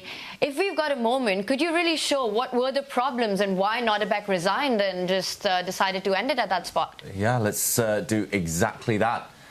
Let's just jump in and recap those last few moments of the first decisive game of the quarterfinals. First, we see the emotions during the game there of the players. Action shots first, analysis to follow. Oh, head and hands has to be perhaps one of those turning moments. Nodirbek realizing the dire straits of his position. Magnus, of course, looking and feeling confident throughout the course of the day. Even so confident as he had the ability to take a stroll around the player hall occasionally, checking out that big screen and some of the other matchups. He'll have the joy of being a spectator to the rest of the games as they finish up. But as we return to the desk here, perhaps we can dive into that analysis, show you how it was that this game ultimately came into the favor of Magnus here down the stretch. Yeah, the king of chess for so much of the last decade or more. He ended it with a king move, and as Tanya said, it does look a bit mysterious. Why would black resign here? There's only one immediate knockout threat. White queen taking this pawn with a check would later win the black knight. The problem is you cannot really defend this. You cannot bring your queen to the rescue. Sliding the black queen across here would allow a really nice deflection tactic. The white rook would then sacrifice itself with a check, luring the black king away from the defense of its queen. And this is a decisive material advantage. Other ways of defending this pawn, maybe with the black queen, would allow white multiple ways to win again. I'm not sure even which one Magnus would have gone for here, but just to show one flashy tactic, knight takes pawn might not be the best move, but it would set up tricks such as, okay, let's make black play a different move, rook to d8. It would set up this trick, rook to a8, check, yet again, sacrificing, tricking the black king into walking into this kiss of death. And this combination of threats encouraged Abdusattorov to resign. A lot of different beautiful ideas to finish it out. And of course, Nodirbek kind of went for what was his Hail Mary attempt, right? Throwing that knight forward in the frontal assault, saying, perhaps my opponent makes a mistake here and gives me an opening. But alas, that won't be what Magnus Carlsen does this time around, so gets that victory. But from here, I think we go right back out to that broad scope and take a look at the other boards, take stock of the fields, because there has been plenty of action across the boards. And while Vincent Keymer and Hikaru do have slight advantages on their board, I think one we haven't checked in on in a while is Fabiano versus Gukesh. So I say we go there, check in on how the world champion is doing up against Fabiano. Wow, and we've been playing for 2 hours and nearly 20 minutes, but we've only had 12 moves on this board. This is long chess, classical chess, James. Yes, but in some ways it ties beautifully into the point you made about Nodirbek, right? In that these players are really opting to use all of their time before they find themselves in a losing situation to work through. Perhaps Nodirbek feeling a little bit like he needed to push the pace, and unfortunately in doing so left something unthought about or unconsidered that Magnus could take advantage of. And in the meantime, we see these two titans of chess be introduced to us. Fabiano, the world #2 for much of the last decade, just a real giant of the game. And he chose the world champion. He chose to play Gukesh. Heart rate higher than his young opponent, though. And yeah, this position, first, just to gain our bearings, it is this familiar territory of kings kind of sitting on the same flank that's happened throughout today's games. But this one, at least the white queen, a bit happier on a nice long diagonal. The white knight posted up really nicely, but maybe countered by a very strong black knight in white's half of the board. So a bit of a mirror image there. Tanya, instinctively, who do you think is the happier of the two players? You know, it's one of those positions that's so hard to judge just at first sight. But if I had to make a call on that, I do like White's prospects here, and being completely non-biased, I promise. I've got reasons. I just feel that White Knight, you know, you pointed out, well, the two MVPs in the position, the most valued pieces for both players. For White, it's the knight on c5. For Black, it's the knight on f4. There are these dark square holes, right? Weaknesses around the black king because of these pawns that have moved forward. And it just feels that the white knight can reroute itself to some of those holes, falling back to that central square and then eventually targeting that d6 one that you're highlighting. The bishop can slide up as well and take more control of those exact squares that we're pointing out from f2 all the way across, take that spot where the knight has just jumped on. Meanwhile, that super nice knight that Fabi has on the right side of the board, I'm not seeing so many entry points for that piece, not seeing so many holes or targets that it can actually get to. So if there's a pick that I have to take, I think it's still pretty much in the balance. Long way to go. You said it, only 12 moves made. Gukesh down to 27 minutes, Fabi down to 25 minutes, just shows how complex and difficult the opening moves have been. Very early to say, but just that slight edge for Gukesh, I'd say, right now. Yeah, at least in practical terms, easier position to play, even if the computer tells us it's dead level, that Fabiano is completely fine.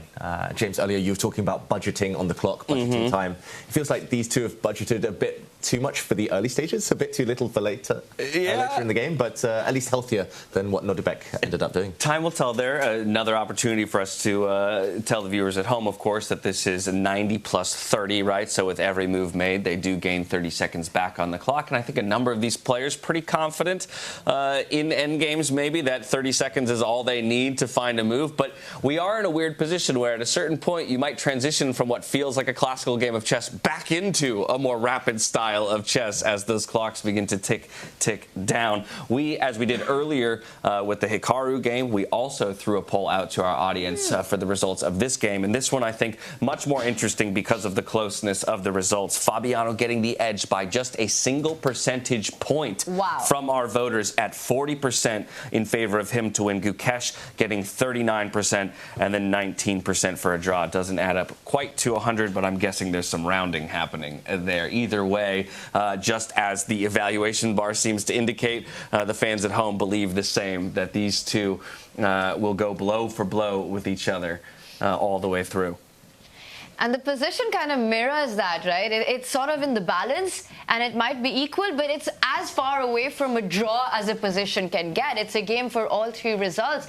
We see Fabi, he's playing the knight's game. The knights are moving forward. That knight might even find itself the one that's just moved to the center of the board, even closer to the white king on the next move as the arrow that David's highlighting. So it really feels as if it's a game where you're responding to your opponent's move, building your own ideas. David, really hard to pick a favorite right now in this one. Move 14 is what we're at. I think for Gukesh, the next question will be, how does he improve his queen?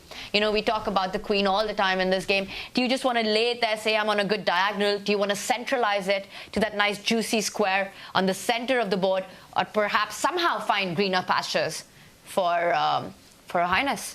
Yeah, relocate the queen and then also find a way to dislodge that really strong knight that you were talking about. I think that's why I really like this move from Fabiano in bringing the other knight as a reinforcement. Having the option to jump to the B4 square that you highlighted before, but also replace the knight if there is a way that white can find to remove it. Initially, I was thinking the most simple way of doing that is sliding our dark squared bishop up and to the right over here onto G3 to target that knight. But of course, now I don't know if I want to trade that resource if I'm just going to be staring into the face of another knight after that. Yeah, something we mentioned yesterday, superfluous knights. Like, actually, this knight in the middle is kind of waiting to jump to a better square anyway, so helping it to kind of trading off, replace that other fellow knight might be counterproductive. Yeah, really interesting. I quite like your move there, Tanya, jumping in with the white queen into the center. Another move would be developing this white bishop just to clear the back rank, just in case you do want to castle later. Still a legal option for white towards the right flank. At least the white king can jump the long way a bit later in the game. Okay, so how about that? If we look to bring the light squared bishop up and the dark squared bishop up, we can kind of hit both knights at the same time effectively. How does black respond there to what we're setting up in terms of the trade and looking to remove these powerful knights from the board? Quite like it, I've got to admit. I'm not sure which one to start with even. Right. But just to show our viewers at home, this would at least put some pressure on this black knight in the middle. If black plays like a kind of waiting move, then the other bishop slides up. And also, once things start to clear, these two diagonals, you could see an attack potentially against the black king. Not feeling entirely safe over on that side. But Tanya, I mean, my eyes earlier, they were just fixed on that kind of heart rate monitor, because we know Gukesh, he's so famous for meditation, for kind of, he has these tricks to calm himself, especially in classical chess. It was just really impressive in such a complex position that he was, there we go, 66 heart rate. What? Look at that differential. What's his resting? And a lot of that comes to the work that he's done for his World Championship match against an incredibly famous and well-known mental coach, Paddy Upton, who's also worked, I believe, with the Indian cricket team as well. And in preparation for the match, you know, that was a big part of Gukesh's training, how to calm the nerves, how to take control in these high-pressure situations. So I think this heart rate that we're seeing, 66, he's learned those tricks. He's learned that ability to keep control on his nerves, is what we're seeing right now, because the position is incredibly tensed. But the heart rate doesn't give that away. I'm honestly fast. I'm aghast at this. It speaks to, again, though, something that I think is consistent across all high-level sport, right? And you hear many top-level pros in any sport talk about the work that they do in terms of perhaps meditation or visualization. Obviously, visualization is a big part of chess, even when you're playing it and thinking about the board itself, but just thinking about the way in which you want your day to go. So often you hear pro players talk about literally thinking about that race they're going to run the next day, or how the play is going to play out on the football field or the court the next day. And I have to imagine very much in the same way Gukesh is well practiced in that now, and it's going to work out for him in the future. as he can sustain these high, within these high pressure moments, right? We have to talk about stamina as well as you crest into classical chess. These are long games. It's exhausting to sit here and force your brain to work at its essentially max capacity for an extended period of time. I mean, it's just fascinating to me because chess has become so much more professional since I was young.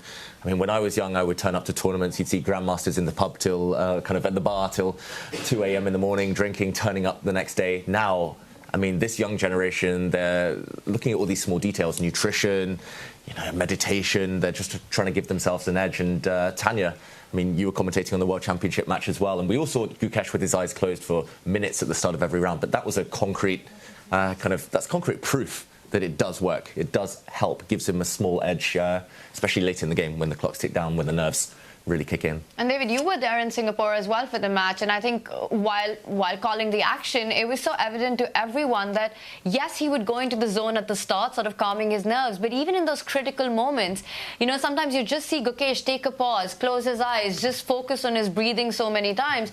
And I think he was also asked in the press conferences later what goes through his mind, and it's just really about centering himself. And these are techniques that he's picked up over the last years, and he's just 18 years old. He's already the world champion, but it might also look like the best, and it's weird to say that the best is ahead of him. His career is just getting started, and it's right at the top already. Yeah, golden year 2024, but like you said, I mean, he's just 18. Imagine him in 10 years. I mean, traditionally chess players, I would say, peak in their late 20s, early 30s maybe, and yeah, still so much to look forward to from him. Okay, first, he needs to win this game today. We say peak chess players, right? It's interesting, though, because much of our understanding of maybe the peak is also largely attached to standard classical chess. Mm-hmm. I'm curious to see how, as the months and years go on here with freestyle chess, if any different patterns start to emerge, right? If there is any strong distinctions that we can draw between the two formats, and maybe where certain players excel in one but less so in the other, or what the longevity of players is in a format like freestyle as compared to standard, or if there's no differences at all. It's funny you say that, because last year right here in Weissenhaus, it was experience that prevailed over youth. You had Magnus taking the first spot, you had Fabi second, and you had Levon Aronian at third. Exactly. And they just dominated it. And you had all these youngsters playing. You had Gukesh here, you had Nodirbek. And completely agree with the point that standard chess, we've seen this generational shift where players in their, teens are at the top of the game already, and, they are there to stay. It's not a fluke. It's not a one-off tournament. You see them at the top of the rankings and ratings, and they're going to be there for years to come. But in freestyle chess, so far, it feels like the experience, this feel of the position has gone a long way. And today will be proof of that. Like we spoke, 3 matchups where we've seen it's experience versus youth. One has already gone the experience way with Magnus's win. That's a very good point. So 1 point on the board for the experience, but still plenty of points left to be scored here. And Gukesh is going to do his best to fight the good fight for the newer generation. But maybe this is a good opportunity for us to actually step away from this game for a moment and get a quick word from Fabiano as he concluded his group stage just yesterday. Let's hear from the veteran.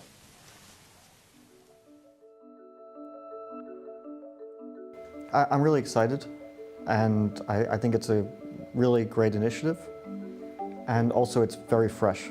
Freestyle, in our entire careers we've been playing classical chess with the standard configuration, which of course is great, has a huge history behind it, and we've learned a lot, but now we have something that we haven't learned so much about when it comes to the starting position and some of the opening patterns. At some point, of course, it just becomes chess. The same skills apply. But when it comes to the opening, creativity, and learning some new patterns, that's really unique. And we don't have so much experience. We've played a few events here and there. I played one in St. Louis every year. I played this event in freestyle here in Weissenhaus last year. And there have been a few world championships that, for example, when last time in Reykjavik, which Hikaru won, and then in Oslo, the one which Wesley won when there was 4 of us playing. But besides that, it's been very few events, so it's really fresh, and the field is very exciting. Pretty much all the strongest players in the world, and there will be new players, of course. So all the top players are kind of in the freestyle club and have a chance to play. And I'm looking forward to playing as many events as I can. Hopefully, I qualify after this one, and hopefully doing well in the whole tour. I think like most of the skills apply the same way, and that's why you see the same top players for the most part.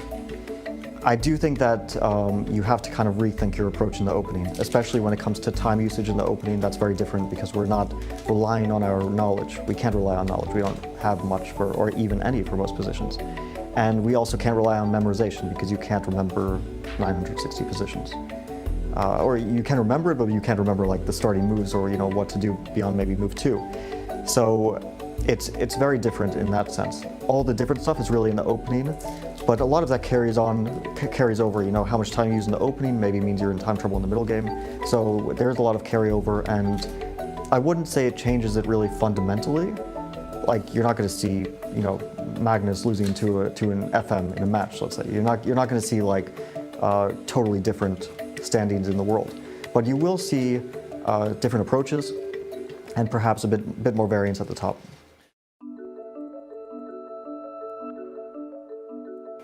I would still say that if we're calling us the older generation, I still take a bit of exception. Like, okay, well, I'm not old yet, but if I guess the more experienced generation for sure. I mean, Magnus, Hikaru, and I, and not to mention some of the players who are even more experienced, like Levon. We've been playing chess at the highest level for the last 15 years, let's say. For some even longer than that. Magnus played probably his first World Championship cycle in 2007 when he played Levon in the candidates matches. And if we go back to some other players, even longer. And we have these young guys who, they don't have much experience, right? They've been playing chess at the top level a year, 2 years. Gukesh managed to go from that to becoming world champion in a span of basically like a year and a half, where he was just trying to enter the top level, and then everything kind of cascaded from there, and he won the candidates and so on. I don't think that they have an edge over us at the moment, overall. Like if you had like an all formats included match between the old generation versus the new generation, I do think we would, with great difficulty, win. I think it would be very close, but I do think we have an advantage. Of course, part of that is that Magnus is still showing the best results in the world overall, I believe. But it's close. I mean, Gukesh is showing incredible results. The candidates win, probably the most significant and impressive achievement in the last decade, I think, in chess. And then also after he won the World Championship in Tata Steel, he did play a really good tournament as well. So he's not slowing down at the moment. In this format, I do think we have maybe a bit more of an edge.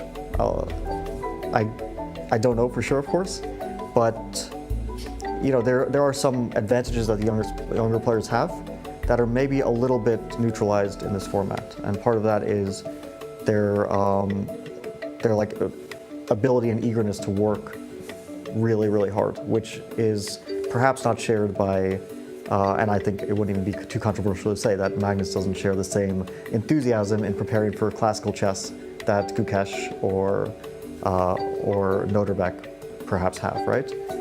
But in this format, it's that takes a bit more of a backseat, and it's more just down to like the practical skills during a chess game. And in that, maybe not for long, but maybe for now we still have. I really like this place. For me, it's kind of, again, it's a very individual thing, but for me, it's really the ideal place to play chess. Is a secluded and peaceful place without much noise from the outside world. I've played a lot of events in big cities, and that's, when we say like we want to take chess to the next level, it's very often been like, okay, let's take chess to New York or Madrid.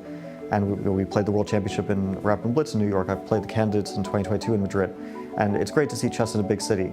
But from the point of view of a chess player and like what I wanted in my surroundings, of course, I prefer to have less distractions and more just being at peace. So here we're in nature. There's nobody from the outside world is here. It's just chess players, chess media, commentators, representatives. It's all contained, yeah, it's all chess, which I think is nice. And last year I really had a great time here. So I was able to relax and I think put forward pretty good chess and concentrate at an ideal level, which sometimes has been a struggle. If my concentration drops, then my level can drop significantly. So for me, that's quite important, and I hope that my feeling will be the same this year. I would say maybe this sounds a bit weird, but maybe a bit mercurial, because I think that I can have a really high and a really low, and maybe at some point I found a middle ground for that. But I really do think that my quality at my best and my quality at my worst is a big gap, and maybe more than other players. What I've always missed compared to Magnus has been consistency. My best tournaments can compare to his best tournaments, but he's had less bad performances, and I think it's something that I maybe remedied a little bit at some point, but it still is, I think, one of my downsides, that if I'm not in good shape, it can go pretty wrong.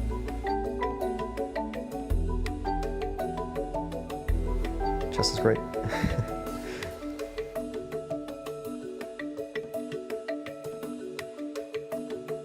Because I've been playing so poorly recently, it has to go good at some point, yeah. Don't think just because my last tournament that I'm an idiot. maybe I won't be. Welcome back to Freestyle Chess. What incredible insight from the man himself. So much that we can get into there. I think first of what he said that I want to get into is, of course, his interesting self-assessment. That he says what the thing he feels he lacks is consistency, being able to compare maybe his best to the best of some others, but that when he isn't in form, he feels like that he can really suffer as a result. So I'd be curious how he feels maybe coming out of the round robin or finishing today, where he feels his form is at, and if this is shaping up to be one of his best, or if he's suffering from or feels like he might suffer from some of that inconsistency. Well, I mean, it sucks, right, when you compare yourself to Magnus Carlsen in any field. I think compared to the rest, he's probably the most consistent player around, Fabi. I think it's only in comparison to Magnus where maybe that doesn't quite line up. But he seems in top form this tournament, Tanya. Last few months have been tough for Fabi, but it looks like he's back. David, you say it sucks when you compare yourself to Magnus. I'd say you're doing something right in your life if you're comparing yourself to Magnus. But yes, I mean, I think he made a great point there, Fabi, what he said. And this is something that we've spoken about, what has defined Magnus's domination as well. You know, Fabi, he's been the world #2 for almost a decade now. He's been right at the top of the standings. He's also played a world championship match against Magnus. But like you said, you know, that his quality at the best of his day and the worst of his day, there's a massive margin between that, is what he feels. But for Magnus on a bad day is probably still the second best player in the world. Oh. First being Magnus on a good day. Right, exactly. So I think that gives a lot of insight on how the top players feel, because that's the differentiator, right? When you're not feeling your best, how much of good chess you can produce. And speaking of good chess being produced, we've had some turnarounds in this one. I mean, David, I'm looking at this position. That pawn that Gukesh has, that pawn that the world champion has right now, it's 2 steps away from Black's 8th rank, and it looks incredibly dangerous to me. And very often in chess, the big question in these situations become, is that a strength or is it a weakness? Oh, should we have a vote here? I think it might be in the middle somewhere, but I think more likely to be a weakness, just because it's going to be so difficult to promote that pawn, and the only real defender other than another pawn which is likely to replace it, the only defender is this knight, but that knight is about to get kicked out of the center. Okay, well, I have a little bit of breaking news to deliver. As we've been checking out this board, we actually have a result coming from one of our other boards, but it's in fact the 9th place matchup between Aronian and Fedoseev. Aronian coming away with a decisive victory in this one, so putting himself up a point in the matchup, of course, to be played again tomorrow as they flip to the other sides of the board, with Fedoseev having a chance to respond. Levon's first win here at Weissenhaus, you know, it's too little, too late, but I think he was very, very upset with the way the round robin went. You don't see Levon sad too often, but I think yesterday one could feel right after, not in the best mood, but then he picks himself up. You know, at dinner, he still had the high spirits, as Andrea said, the first to sign up for the poker tournament, and I think this win is exactly what he needed. Yeah, and just to talk about the final position, this was where Fedoseev as black resigned. It's actually a queen sacrifice from Levon Aronian to end the game, because his queen can be captured, but if the queen were captured, here Levon would have taken the black rook first, the black knight now up for grabs, and if the black queen defends, just a few moves down the line, you can even give up your rook And next move, you bring your knight in, you attack the queen, you make a new queen, and too many extra pieces. Levon Aronian finishing off in style. Wow, spectacular finish there. James, you know, you mentioned earlier you love watching the players discuss right after. They got into the position, so many tactics that David was describing, and the arbiter had to step in. Said, you know, guys, there are other games going on. You got to take this to the analysis room. Yeah, but I love to see it, right? I mean, that to me, again, just speaks to the passion and love that each of these players have for the game. It's an endless puzzle to solve. Even referencing back to Fabiano's interview, where when asked about the major differences there in freestyle chess, obviously the players can't fall back on as much preparation, and even more so can't fall back on any memorization. There are just too many starting positions, too many possible lines, that it really is step up to the board on the day, and with just a few thoughts in your head from that maybe 10-minute precursor that you have, put your best foot forward in terms of playing pure chess. And this time around, it was Levon who came out on top. But we're going to hop over to that Alireza versus Vincent Keymer game to check in with it, because Vincent Keymer still holds what looks to be solid position here for the black pieces.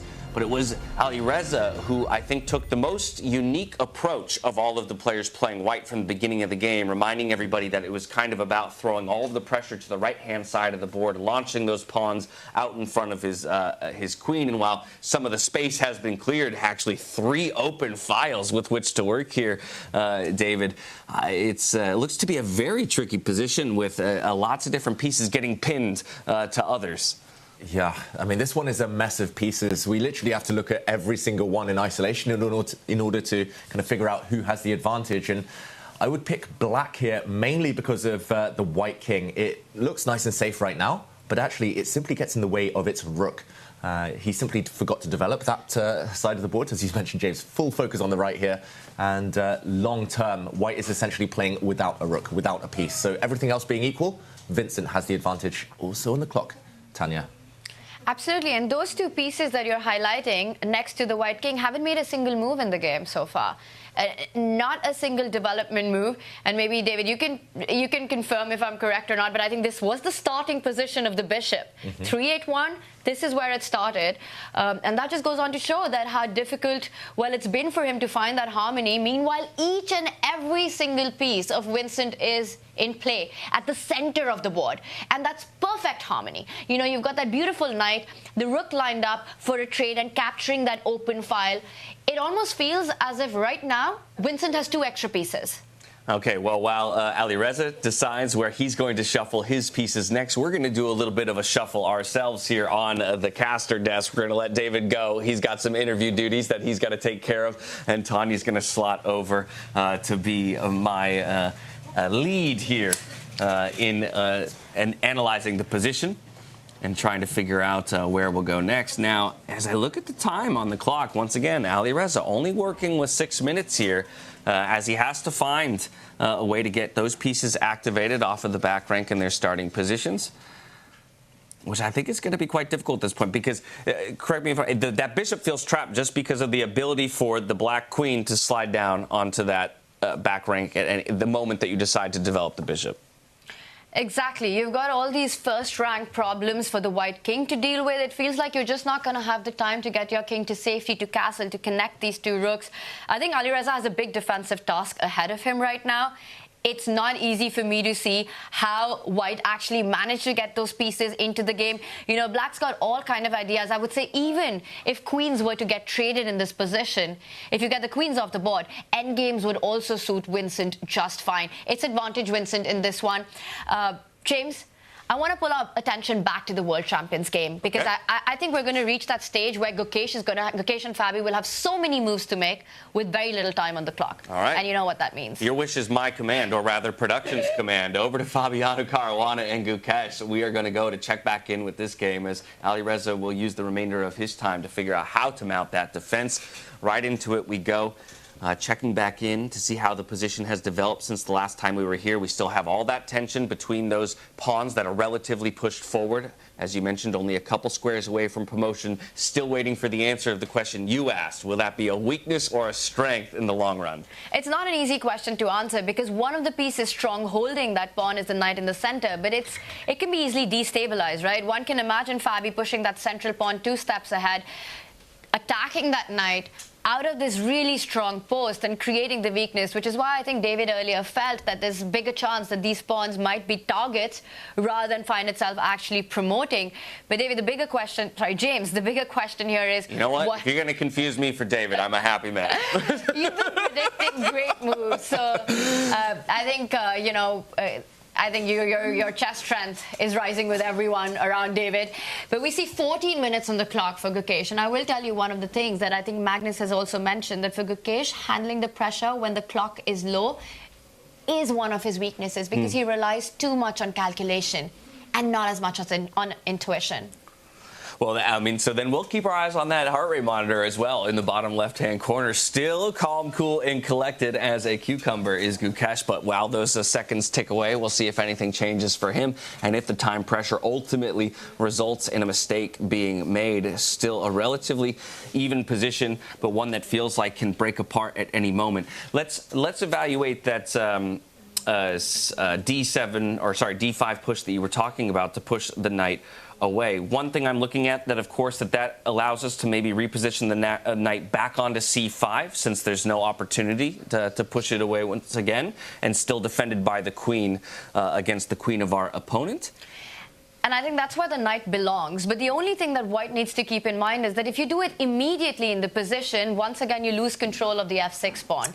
So black, because you've got 2 attackers, can actually end up winning that pawn. But David, sorry, I'm gonna keep it up. James, I think eventually the knight will land there after the move of D5. Sorry, back that up way too long. But you just simply insert pawn takes pawn first. Okay. Trade those pawns off the board, and once the queen recaptures, I really love your idea of getting the knight to a very active square. You could also look at other pastures, but knight c5 looks like the way that I would go as well. Yeah, because then I'm thinking maybe we look for trying to get a position of one of our pieces onto that g4 square. The queen slides up, lining up with the knight for an attack on the king, obviously defended right now by the queen and the knight, but maybe something we can consider long-term. But also still maybe some arguments to be made around similarities to the Alireza Firouzja game, where there's a lot of pieces for white that are kind of stuck on that first rank. Rook, bishop, king, rook, and a queen right now. But it's not a very different story for Fabi as well, James. You've got your queen and the heavy major still on the first rank as well. You know, you mentioned something about the knight and the queen combining. And I think Fabi is also trying to get those ideas on the board as well. You know, we're talking about that D pawn next to the black king moving 2 steps forward to destabilize that center knight. But Fabi, because of that lack of development that Gukesh has that you just pointed out to, can also think about sliding the queen closer to the white king and eventually combining it with that knight on the left side of the board. Moving forward, we'll get our board just up to demonstrate how he could do that in this position. There are ideas that black has of getting the queen ahead and then get the knight joining in for an attack. Yeah, I mean, so again, something always to think about, right, is switching the pressure to different sides of the board. I think I'm always so locked in, or rather players at my level, we get so focused on a singular idea. Well, we maybe just got what we were talking about this whole time. So what will Gukesh do as a response to this? Obviously has to find either a way to protect the knight or retreat it away, and or look for, as we mentioned before, pushing that or taking pawn for pawn, pressuring the queen, danger levels. Queen has to react first, and then the knight has freedom to move.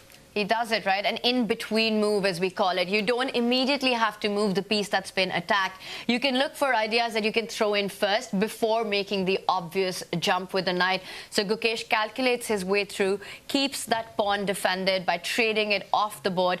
And now Fabi, he takes a pause. And because he hasn't made immediately the most natural move, right? And he does it. He recaptures. Oh, he doesn't! He doesn't recapture. James! He's getting in the other idea that we were mentioning, trying to combine the black queen and the knight to put an attack on Gukesh's king, trying to come in for the checkmate. It comes at a cost of a big pawn. I feel like we deserve full credit. We had both ideas separately, but the players choose to combine the two ideas for a beautiful result. Wow, what brilliant attacking chess here. And now all of a sudden, Gukesh has to think a little bit defensively. It feels so odd to have a pawn just one square away from promotion, but to feel like you have no real resources to get that promotion through. And did you see the speed with which Fabi responded? You know, that seemed to imply to me that he's just grabbed the pawn. That's the hand move that you want to make in this previous position where Fabi could have just gotten rid of this monstrous pawn on G7. He doesn't care about the pawns. He's coming for the king right now. It's gorgeous play. So for Gukesh, I mean, what's the consideration? Once again, this comes back to the evaluation of, you know, is my opponent's threat as large as it feels? Is it something I need to respond to? Or is it more of a, you know, a distraction technique? Is it something that I can allow to persist for a period of time and continue playing towards my original objectives? Well, let's just show how dangerous that can be, right? Let's say that your objective as white is to promote this pawn one step ahead. And you want to do that by not only defending your knight, but by jumping in to attack with tempo and also get that pawn moving in. And Fabi, in this position, could James ignore the entire board and maybe even go in with his own knight, combining the threat on that pawn. And it's just not one pawn, right? Because there's also the other pawn. Look at how dangerous the queen and the knight play a role against the white king. You can even give up big material, recapture that knight, and now there's no way for white to actually defend the checkmating ideas that are there, you know, just to show that, to bring that up on the board. We love playing out a checkmate, but let's say, or actually let's make a move that actually defends it. You go with your rook forward. Okay. And this is a move that will come to your mind. And James, now the most natural idea, pick up that pawn with a check. And this is just too strong an attack, a combination. You could simply slide over your rook, pick up this pawn. Look at these monstrous knights. No harmony in Gukesh's pieces. This would be busted for white. I was so focused on that B2 pawn as the one that needed to be targeted, forgetting, of course, that there is another square of access towards the king, as that D2 pawn could also be targeted. And that's what's so brilliant about the knight jumping in to support the queen and her current position, targeting both of those pawns at the same time. That knight is coming in, right? And let's not forget, with this last move, Fabi has gotten rid of the threat of the white pawn attacking the queen. So it's not only the knight jump, but also now the white knight hangs. So Gukesh has a lot of threats to deal with. Because yes, if it was just one, you'd say, you know, I'm going to push my pawn one step forward, defend that square, stop you from your idea. But that's not the only problem on the board right now. There's a knight hanging, my friend. Yeah, so I mean, this is looking like a tough decision. I'm trying to work through right now what it feels like my response would be, considering everything that we just threw out. And look at Fabi on the camera. He's... What if we... We do have a move. We do. So Gukesh comes to your rescue. He moves the knight. He moves it well on the left side of the board so that it can fall back to defend the king at the right moment. Okay, and it was that square we were talking about. The knight would love to be positioned in the long term, but it's really just a pit stop on the way to the defensive position now that he's looking to drop back to. Knight retreating moves in defense, but even still, now I feel like we're playing such a responsive and reactive game, and Fabiano really feels like he's the one with the initiative in this one. That's actually a fantastic move by Gukesh. It's a square you pointed out earlier, James, and I think it's super important to understand why Gukesh had to choose this one. You know, we often talk about the knight and the queen being the deadliest attacker combination on the planet, but the knight is also a king's best friend. It's also a beautiful defender, and I'll just demonstrate that. If Fabi continues with his plan of bringing the knight forward, once again attacking not one, but two pawns next to Gukesh's king, now the knight that has just moved forward falls back to that defensive square. Notice how it blocks the queen, but also defends the other pawn. Gorgeous. It's just beautiful. And understanding that he has just enough time right? Just enough time to respond and land in that position defensively. Even if we play this logic through then, where does Fabiano continue to poke and prod, right? You know, let's follow this line of calculation. If we're in this position, how do we continue to refute the defense here from Gukesh? My initial thinking is perhaps to now start trying to find a way to get the rooks involved, right? They're still very passive. While this is going to maybe take us some time, maybe the F-file being the most obvious way to get them involved. However, that pawn is going to be very tricky because it's guarding the F8 square. So first we have to manage at least getting up to the 7th rank and then over to the F-file. Is that just too slow? Are we giving Gukesh now too much time? I love your train of thought, and I think it's so logical to follow that, right? You see a plan, you see these ideal spaces for your pieces, and you try to get to them. In this position, because Gukesh is so tied down, Fabi could just simply bring that rook one step forward, grab that pawn, which is so advanced, and then free up that square that you were talking about to get into the only open line in the position, to get the rook to that active F-file. This did not happen. Fabi has made his decision. So after Gukesh made his intentions clear of wanting to bring his knight to that defensive square, Fabi holds on. He starts with the move, pushing the pawn one step ahead. And, you know, I see the question mark appear. And it appeared in my mind as well, to be completely honest, because I am slightly surprised with this. It just felt the line that we went through made so much sense. This pause. What does Fabi want with it? Well, one thing is easy to understand. Is he vacating a square for the knight to eventually land to? Is that the idea? It does feel like it gives Gukesh just that little time he needs to regroup, to find that defense. It's a struggle to find exactly what that is, though, I'll be honest, James. Yeah, the only other thing I can think of is trying to support an eventual e-pawn push and trying to break the structure that way. Right, exactly. Either loosening the pawn directly in front of the king or that d-pawn that we were trying to attack originally with our queen and knight. The engine, for whatever reason, doesn't love it. I really like the idea that we were discussing earlier because it felt like such a straightforward line. And even if there was something better for Fabi, and even if it's not the best move in the position, at this moment, just bringing the knight to combine it with the attack and then go with your plan of improving the positions of the rook, you know, just win the pawn back. Very often in chess, when you have a dominating position, it's not about giving checkmate. It's just about getting your opponent's pieces in bad situations where they can't move and then just improving every single piece of yours. Yeah, it's a good question. When it feels like Fabiano, in more than any moment in this game so far, does have permission to take that one extra improving step of bringing that rook up, targeting that pawn, he elects not to do so and feels like continuing the pawn pressure here on the left-hand side of the board is more a recipe for success for him. And by that token, Gukesh will still finish the defensive idea, though, and bring the knight back. He does. I mean, the last move also disconnected the queen from defending that knight, so he did have to take that time out to once again protect the piece. Queen takes knight was an idea. But the point was that anyway, Gukesh wanted that knight on the square, right? And Fabi just provoked it. So what was the deeper concept of his move? Because Gukesh happily brings the knight back. And again, it's given an inaccuracy. There was a better move in this position, and I will take a sneak peek to check in at what that was. Oh, it's a beautiful idea, James. Okay, please. And it's really the only moment that you can strike with it. The point in this position is that the black rook is overloaded. You have to defend the pawn as well as guard the square, the queening square, a key central pawn. And here Gukesh had this one opportunity, one window of opportunity to deflect that rook by promoting it. Wow. To sacrifice itself, but then get your own rook, pick up a key central pawn, and on the way defend that knight. Incredible. Incredible. And then it gives you another target now. That pawn that was just pushed by Fabiano now feels like it's a little loose there on the D-square as well, and something that could be targeted in the future. But both a way to activate a piece while defending another with a deflection. What a beautiful sequence that would have been to have been found, but unfortunately isn't this time around. Just elects for, I think, a much simpler and maybe even more natural feeling move in retreating the knight, and again, completing that defensive idea that you had from before.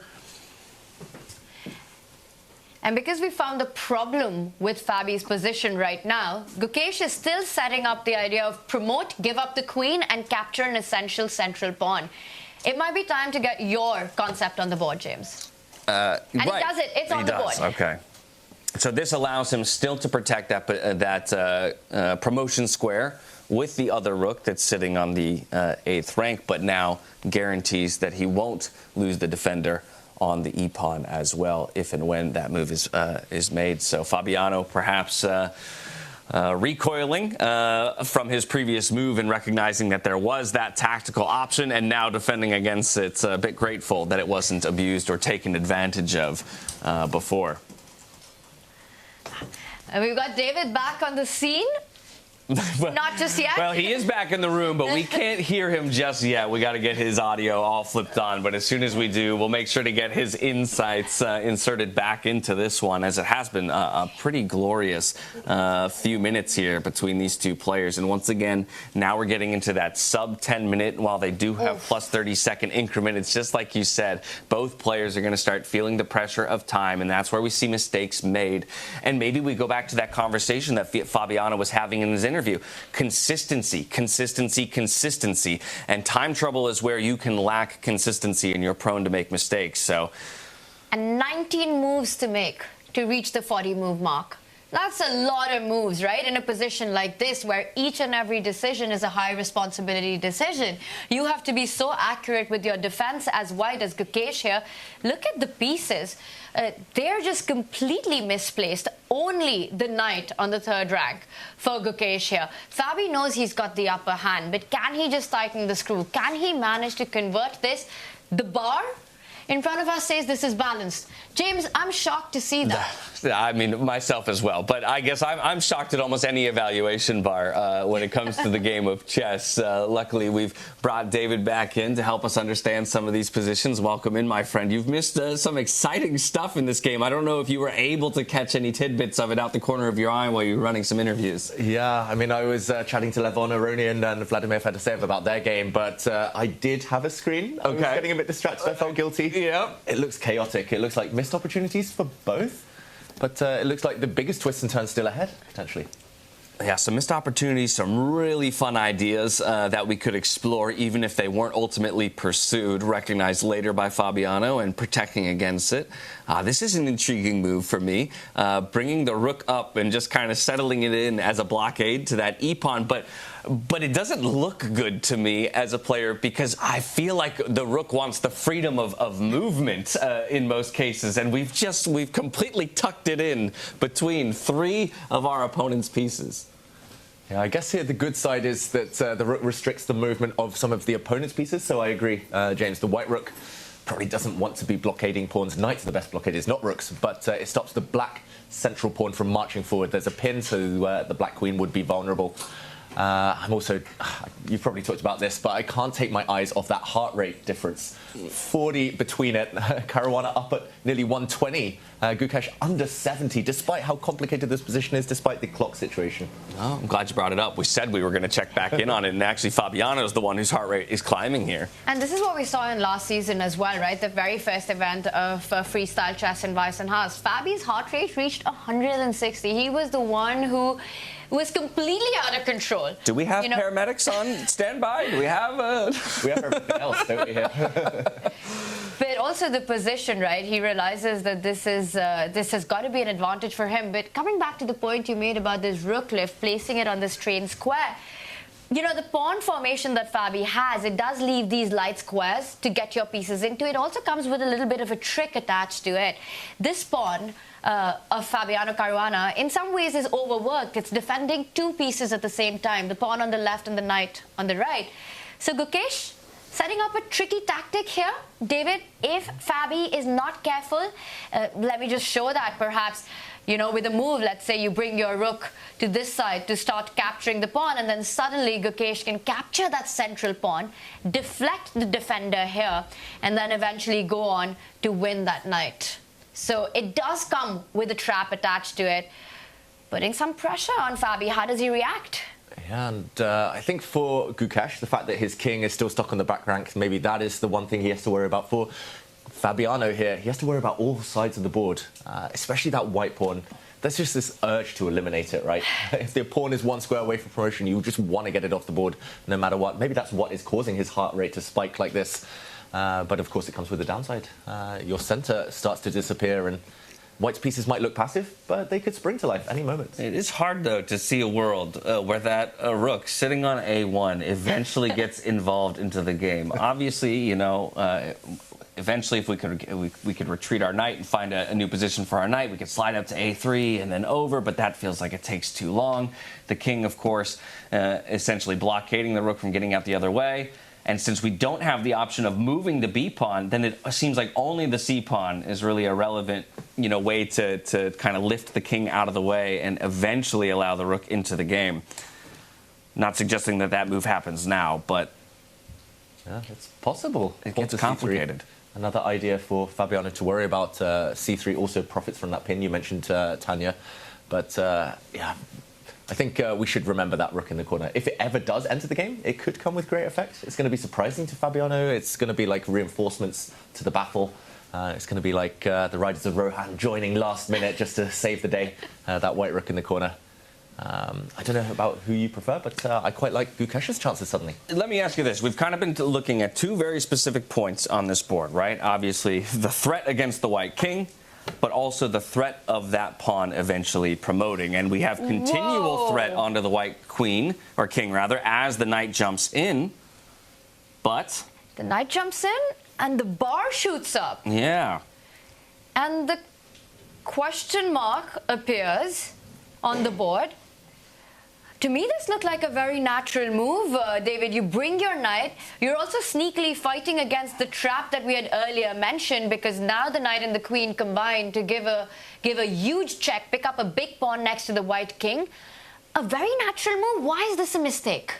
Well, this must be a deep reason that this is a mistake, and a hard reason to fathom with only 8 minutes left on the clock. Maybe it's just the fact that Black's position is a bit loose, that white pawn so close to touchdown. You might have some tactics based on that one. I can't see it immediately, Tanya. I must admit, it's a very mysterious kind of evaluation. I'll peek at the engine just to see what the first suggestion of a move is, and it's queen to F1. That would not be in my top 10 moves on my radar. I mean, this is some super GM level chess or stockfish level chess. Queen to F1. David, are you as surprised as I am? Yes. Let's have that on the board. I mean, process of elimination, the white rooks don't look like they're going to move. The white knight can't really move. The white bishop's a bit stuck. Don't really want to move the king or any pawns, so queen is the only remaining option. Maybe you do get there by process of elimination, or you get there by being a genius, like Gukesh. Is that what he just went for? It hasn't been played. Oh, no, okay. I was like, my goodness. I'm also trying to understand what's the deeper meaning. What if Black plays the most natural move? That knight has just jumped in. It's defended the central pawn. Now the rook is free to capture that monstrous pawn of Gukesh. So what does Mr. Fish have in mind after rook takes pawn? Rook takes pawn. Are there some potential sacrifices? Is it this pawn to C3? There's pawn to C3. You force the queen away, right? And she can't drop back in defense of the knight in any way. Wow. And if you play pawn takes pawn, if you try to capture here, the white rook suddenly looks like a genius move. It's suddenly lining up with everything on the fourth rank.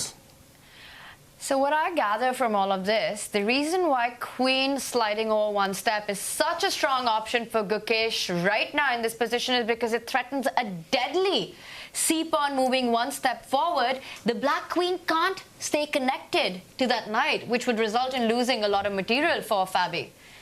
He needs to spot this idea and then fight against it. But what happens, Tanya, if the black knight that was vulnerable in those positions, what happens if it drops back to attack the white rook in the centre? I think this is Fabiano's kind of fallback option, his secondary idea behind his last move. Does the white rook retreat? That is the big question, because if it has to sound the retreat, all of white's pieces are just locked at the back of his position there on the baseline. Yeah, that doesn't feel good. Doesn't feel right. You're also giving a free hand for the pawn eventually to move forward once the knight is defended. You know, black can continue with the idea. The other idea for Fabi in this position, always, given the chance, is to slide the rook over and pick up this pawn on G7. First Firstly, for Gukesh to find the queen slide by one step with how many? Under 6 minutes on the clock? Does it even happen to start with? The two of you both kind of commented it felt very unnatural, or not like it would be in the first number of moves that you would even consider in this position. And when we consider, again, time trouble, do you go that far down, your list of possible moves to even entertain the idea of a queen f1 before things that might feel more natural? I think it's far-fetched. I think it's so unlikely. And I think you just have to be practical at some point. Just play any move at this point. You have to kind of budget that time. 5 minutes now left for Gukesh. I'm just curious about whether his heart rate will ever rise above 80. It doesn't look that way. He looks super calm, but he needs to find a good move here and now. So what if we put the queen f1 move to the side? What is stopping us from just launching an attack either on the queen or the knight to dislodge them with one of our pawns right now, as opposed to the queen f1 move? Mm-hmm. Like either a c3 push or a d4 push, just to try to get them out of the picture. Yeah, pawn to c3. I think this might be what Gukesh is looking at. He loves his forcing moves. He loves looking at the most direct path. Helps calculation. But Tanya, the black queen could drop back. Maybe white has weakened himself in the process. The other black knight has a nice juicy square to jump into at some point, now that white has loosened up the position somewhat. Oh, and we could technically we could start with that check too, before moving the queen if we wanted. Yeah, forcing the king. That's the idea behind the queen sliding across, actually. Now it's revealed itself. The white queen protects all the light squares, prevents all those knight jumps. And only then push the pawn one step forward. And for Gukesh, the clock keeps ticking, right? You still have 18 moves to make. This is going into extremely dangerous time pressure territory for him. And to your point, right, he's a calculator, Gukesh. He just sits down and works his way through these labyrinth of variations, and he's doing just that. But it's TikTok, and he's got to be more mindful. He's got to make a move. He's got to make a decision. He reaches out, and he finds it. And of all the moves to find, he finds queen f1. Oof. Oh, my goodness. He's stunning. Stunning play. Wow. My goodness. And I kind of want to see, did you see a reaction from Fabiano in that move? Does he even really realize the brilliance of it in this moment? I don't think he does. And Tanya, world champion for a reason, Gukesh, but Fabi was almost world champion himself a few years back. Can he kind of turn the tide back now? Massive threat on the board, as we mentioned. Pawn to c3 is a winning idea for Gukesh due to the looseness of the black knights. The black queen almost trapped, actually. So Fabiano needs to switch gears now. Well, he will spot the concept of this pawn moving forward and the queen not having a good square, staying connected to the black knight. To me, your idea of falling back with the black knight, hitting the rook that's on the center of the board, felt extremely natural right now. You defend it, you also do it with attack. Is Fabi going to be thinking on the same lines? And what does Gukesh have in mind for this? David, my spidey senses are tingling here.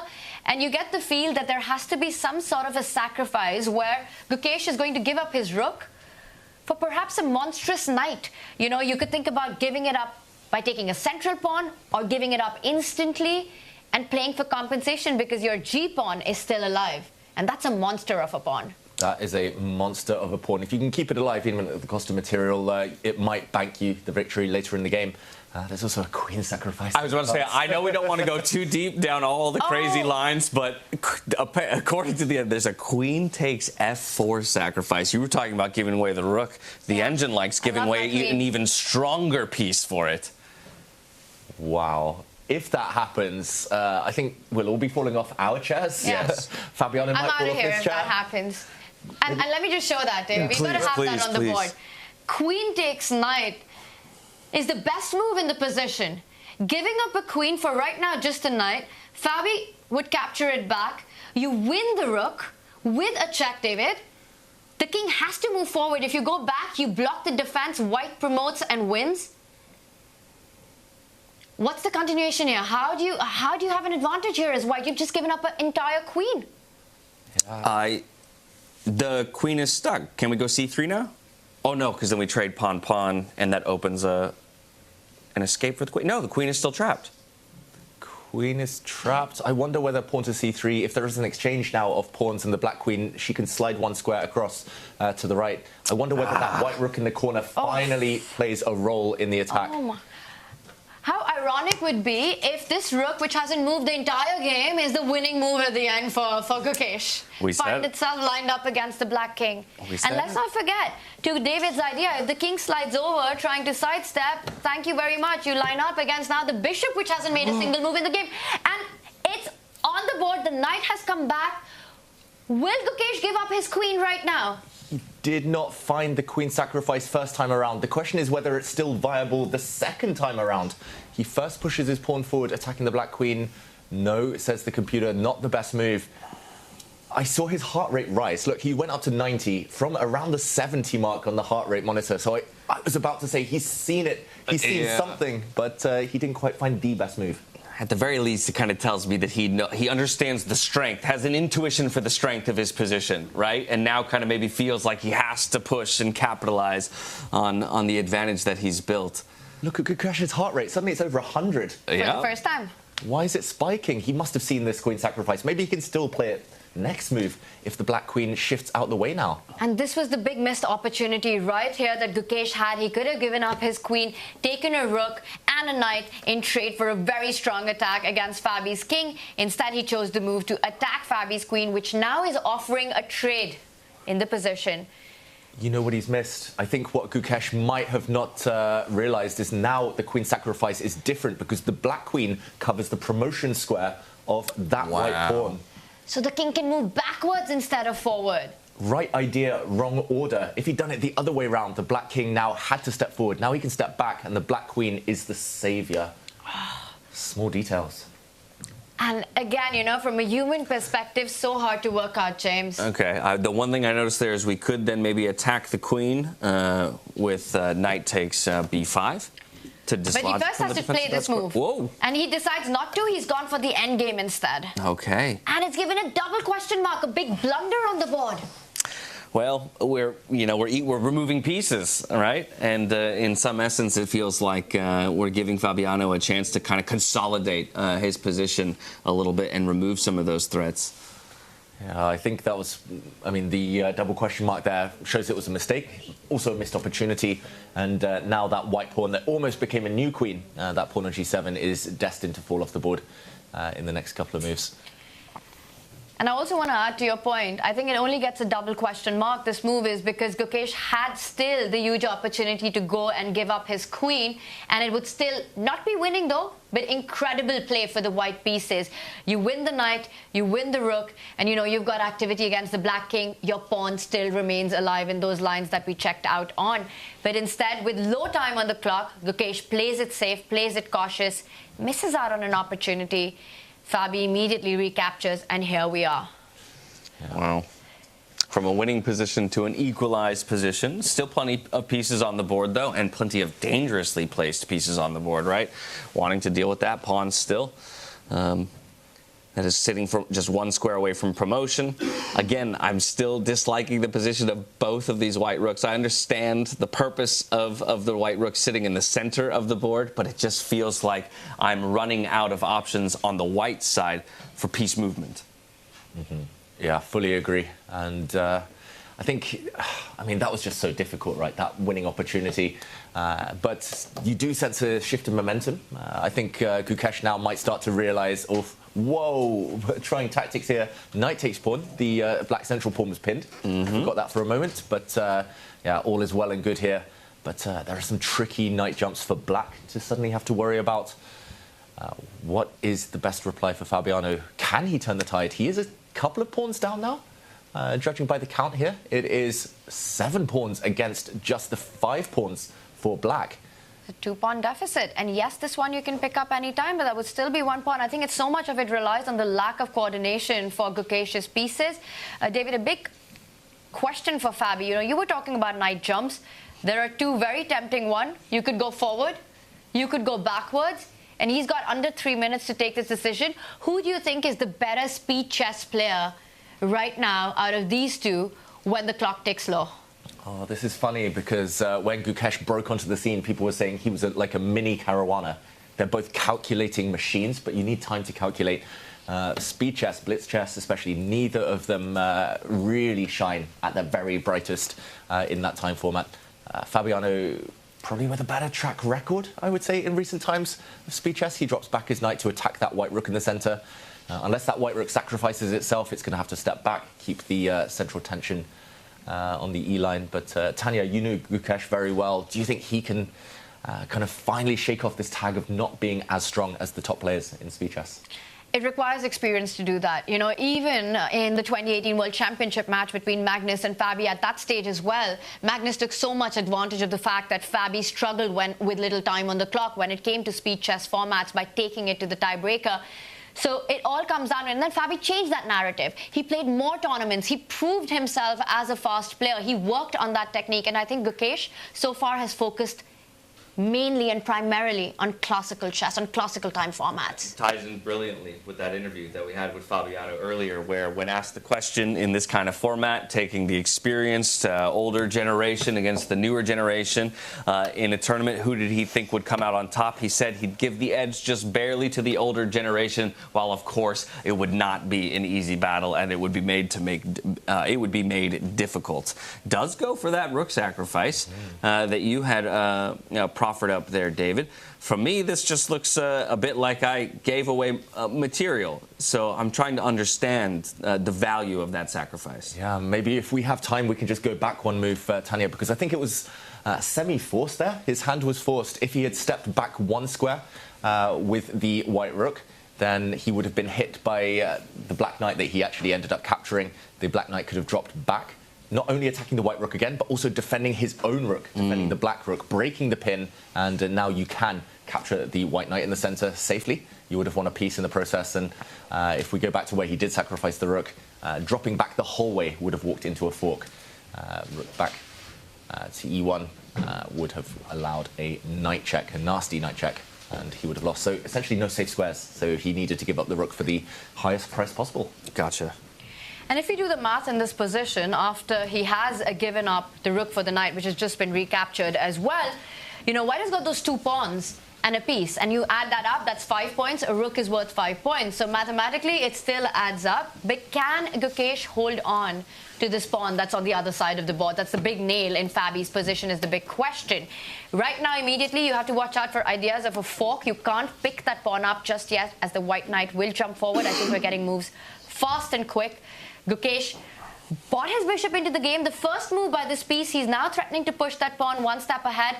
Fabi doesn't have time to capture this pawn. Once again, just I'll quickly show the idea. You can't do that. It's a move that you're itching to make, but the knight jumps in and wins the rook with a lot of interest. And he's beautiful. He's actually allowing a big check as well, Gukesh. But he just doesn't care about his rook in the corner. We were talking about that piece for so long, but it's doing nothing in the corner of the board. Okay, and so while we have been hyper-focused on this game and we are in low time, I want to go ahead and make everyone aware of a result that just came through. It was actually Vincent Keymer with the black pieces managing to come away with a decisive victory over Alireza Firouzja. Again, I'll remind people the state of that game. Alireza taking a different approach than most of the players with white in this one. Perhaps a bit of an all-in attack that was thwarted and ultimately turned in the other direction. So a phenomenal win there for Vincent Keymer that perhaps we can go to in a bit. I kind of hesitate to jump away from this game while the players are in low time and we expect some moves to be made. We can always return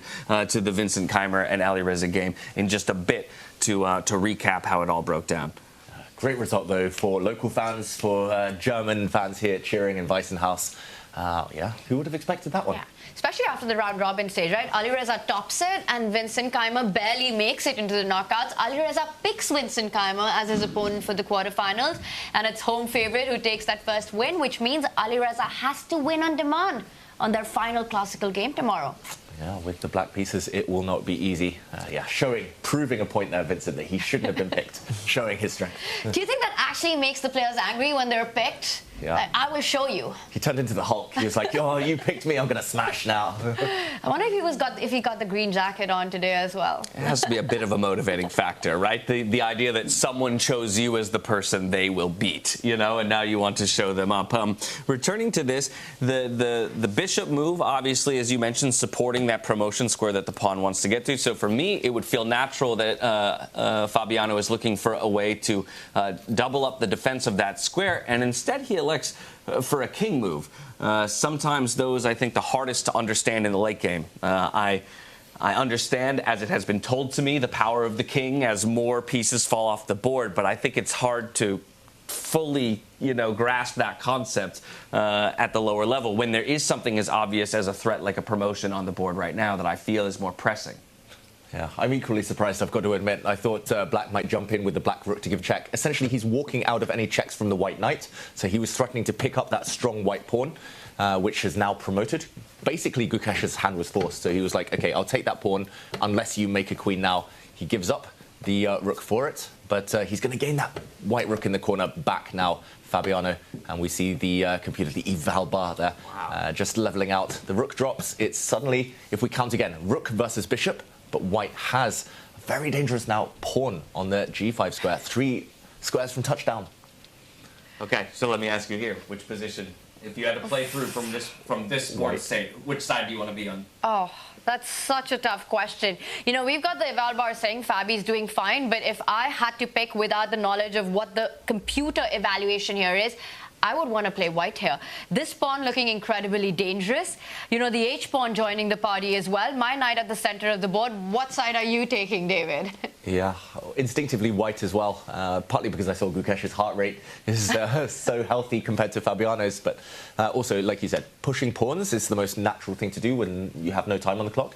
For him, Gukesh, it's simple. For Fabiano, it's like, where do you even start? Which pawn do you go after? Which piece do you move? Black's rook a bit sidelined now. And look how quickly Gukesh's heart rate from over 100 has dropped down to less than 70. Getting his nerves back in control here. Now I understand why playing chess burns so many calories, bringing it full circle to what we were talking about before. I agree. Instinctually for me, it's the fact that the king for white does feel very safe. Yes, maybe less active in the position in the endgame, but I can't really see a way for black to ever apply threat towards that king, so white feels like they have the permission to focus on promoting those pawns as the main objective. Yeah, and at least we understand as well Fabiano's kind of his strategy with moving the king across. Yes, it's more vulnerable, but he's trying to stop the advance of the white pawns. A king is actually a great defender against passed pawns, but right now Gukesh needs a little bit more. The rook, although it's not doing too much right now for black, it's the best hunter of those pawns long term. So, okay, this one could turn. I mean, one blunder from each side now, and it's just over. Well, how about that? Yeah, a4 is hanging. No? Why did we elect not to take that on this previous move? I think it was just a prioritization topic there, kind of prioritizing stopping the white pawns from marching forward rather than gobbling up these weak pawns that might drop a bit later anyway. But Tanya, despite the kind of presence of those pawns, if Fabiano can stabilize, rook versus bishop, both long-range pieces, but the rook clearly more powerful. Absolutely agree. So time is really of the essence, and that's the one luxury Gukesh doesn't have right now. He's touching the 1 minute mark as well. With this last move, and again, it's given a question mark, but to me, it looks like a very powerful move because it really discourages Gukesh from making the most natural move in the position. Push that g-pawn forward because the black king is beautifully placed to plant itself on the dark squares, kind of trapping that bishop there and taking control of any pawn movements. So getting the king to defense here, keeping the rook active. David, is Fabi ambitious? Do you think he's going to play this one for the win? Despite, well, it is in balance if you do the maths right now. Yeah, that's why both of these players are so popular. They're both ambitious, like, just in general. I mean, if you give Fabiano a chance to play it safe here, I don't think he takes it. I don't know if there is a way to play it safe, but I don't think he takes it anyway. I think both players are really desperate to win. But I'm just, look at that clock now from Gukesh. Heart rate still very healthy, but he's under 20 seconds. Oh, my goodness. So with that concept you just mentioned, though, the king coming over to defend against those squares, feels like we have to evacuate our bishop. And as I say that, Gukesh disagrees, choosing to reinforce the g-pawn. But this pawn can also be extremely vulnerable. We spoke about the power of the rook, right? It's a long-range piece. It's not only eyeing the a-pawn, but it can slide over to the other side of the board. And Gukesh will at some point have to find, or at least prove, this pawn push. How are you actually defending that pawn from falling off the board? Because yes, you can come back with your knight, but that knight is also not safe. It can be destabilized by the black rook. In fact, I think Fabi can pick up one of these two pawns. Yeah, very surprising move. I would have maybe prioritized trying to get rid of the black f-pawn. The only way black is going to win this game is by promoting a pawn of his own long term. So I think he's maybe too focused on his own pawns here, Gukesh, but that black f-pawn, if you can eliminate it, you pretty much eliminate the risk. If the white king can go and grab it, if the white knight could go for it. I'm not sure whether he could have gone for that idea, but now the black rook is indeed coming. Well, with sparks flying on this board, we're going to take a moment to welcome in one of our victorious players from the day, Vincent Keymer, coming to join us on the couch. Maybe take a seat right next to David there. First of all, welcome to the studio. It's a pleasure to meet you, and congratulations on your victory today. Thank you very much. How are you feeling coming out of it? Playing from the black side, you were one of the few players that had to stack up against a white opening that was quite different from the rest of the boards. How did you evaluate Alireza's approach to the white position? Well, I think the first few moves, it was the same as two other boards as well. I just took a different road as black, which I was kind of happy about, and also in the game it worked out really well. Of course, I cannot be sure whether it was actually good, but in general I was happy with the way the game went. And maybe broadening out from the round robin into the quarterfinals. You know, obviously the big thing in the round robin is just securing a top 8 position, and then from there it's a bit of a clean slate, if you will, as it's just knockout chess from that point forward. Yesterday we had the reveal where the players picked opponents, and Alireza selected you, and yet you're the one who came out on top. How did you just feel about the matchup stylistically between you two as players? Yeah, I actually think we are quite different. Like, we also played the match in Oslo during the CCT when I had many good positions, but always in time scramble I was clearly he was the better player, and he managed to win that match. So that was why today my mission was not to go too low on time, because I assumed that this would be like, he would have the upper hand there. And yeah, I think strategically speaking, I was doing well in that match and also today, and we didn't really get to the point that he could use his strength. Speaking of low time, we have a game up on the boards right now between Gukesh and Fabiano. Low time for both players. I'm curious how familiar you are with their game, of course, as you were playing your own. Have you had an opportunity to check in on some of the other results from today, or even the games that are currently playing? Yeah, I saw the results, and pretty much of all games I saw the opening. I think, Fedoseev got into huge trouble out of the opening, it seemed like. Actually, the funny thing is that when discussing the position before the game, I was kind of worried that exactly what happened to Nodirbek would happen once we play f4, f5, because I thought that there's some imbalance due to the opposite colored bishops. And yeah, I'm not sure how objectively real it was, but Magnus seemed to have played a great game dominating that. And the other two games are still going on from what I can see. Yeah, because we have you here, Vincent. We'd love to actually just get your thoughts. And it's a very big time scramble with Gukesh, a player you know incredibly well. You were a second to him in the World Championship match. Can we dive into this endgame with you, and you can share your thoughts with us? So, yeah, it's complete mess, but it should be that Fabi is pretty safe, like objectively speaking. I want to, just before we get into variations, we've been talking about Gukesh perhaps not feeling very comfortable with low time on the clock, which is true for every chess player, but I think sometimes it's said more about him as perhaps something where you can strike on. Is that something you feel as well, that because he relies so much on calculation, it could be a weakness? No, it really depends. Like, there were also tournaments when I was in a lot of time trouble, and it never was a problem. For me, it really depends on the kind of position that I'm playing. For example, in Black and Z, I often had the problem that simultaneously I got into time trouble and my position was kind of destabilizing, and then it's very difficult to play. If you have like a normal, decent position, it's not that difficult to make a good move for 30 seconds on the clock. But the position we see here on the board is really not the position that's easy to play with that amount of time. And Vincent, I mean, great game from you today. Was it extra motivating to know that Alireza picked you specifically? Did it make you want to prove a point? Not really, no. My most important thing for me was to kind of make up for those all the missed wins that I had during the CCT. Oh, chess players are a grudge, right? Yeah, more against myself than him, I have to say, because like it was fully my fault. Yeah. And how about playing here in Germany? Is it nice knowing that it's your homeland, you're the home favorite? Kind of, yes, but I also think it doesn't really matter too much here since there are no real spectators and we are kind of in the bubble. Of course, very beautiful place. But yeah, I enjoy playing here, but I don't think it changes too much that I'm in Germany here. And okay, the chess is heating up.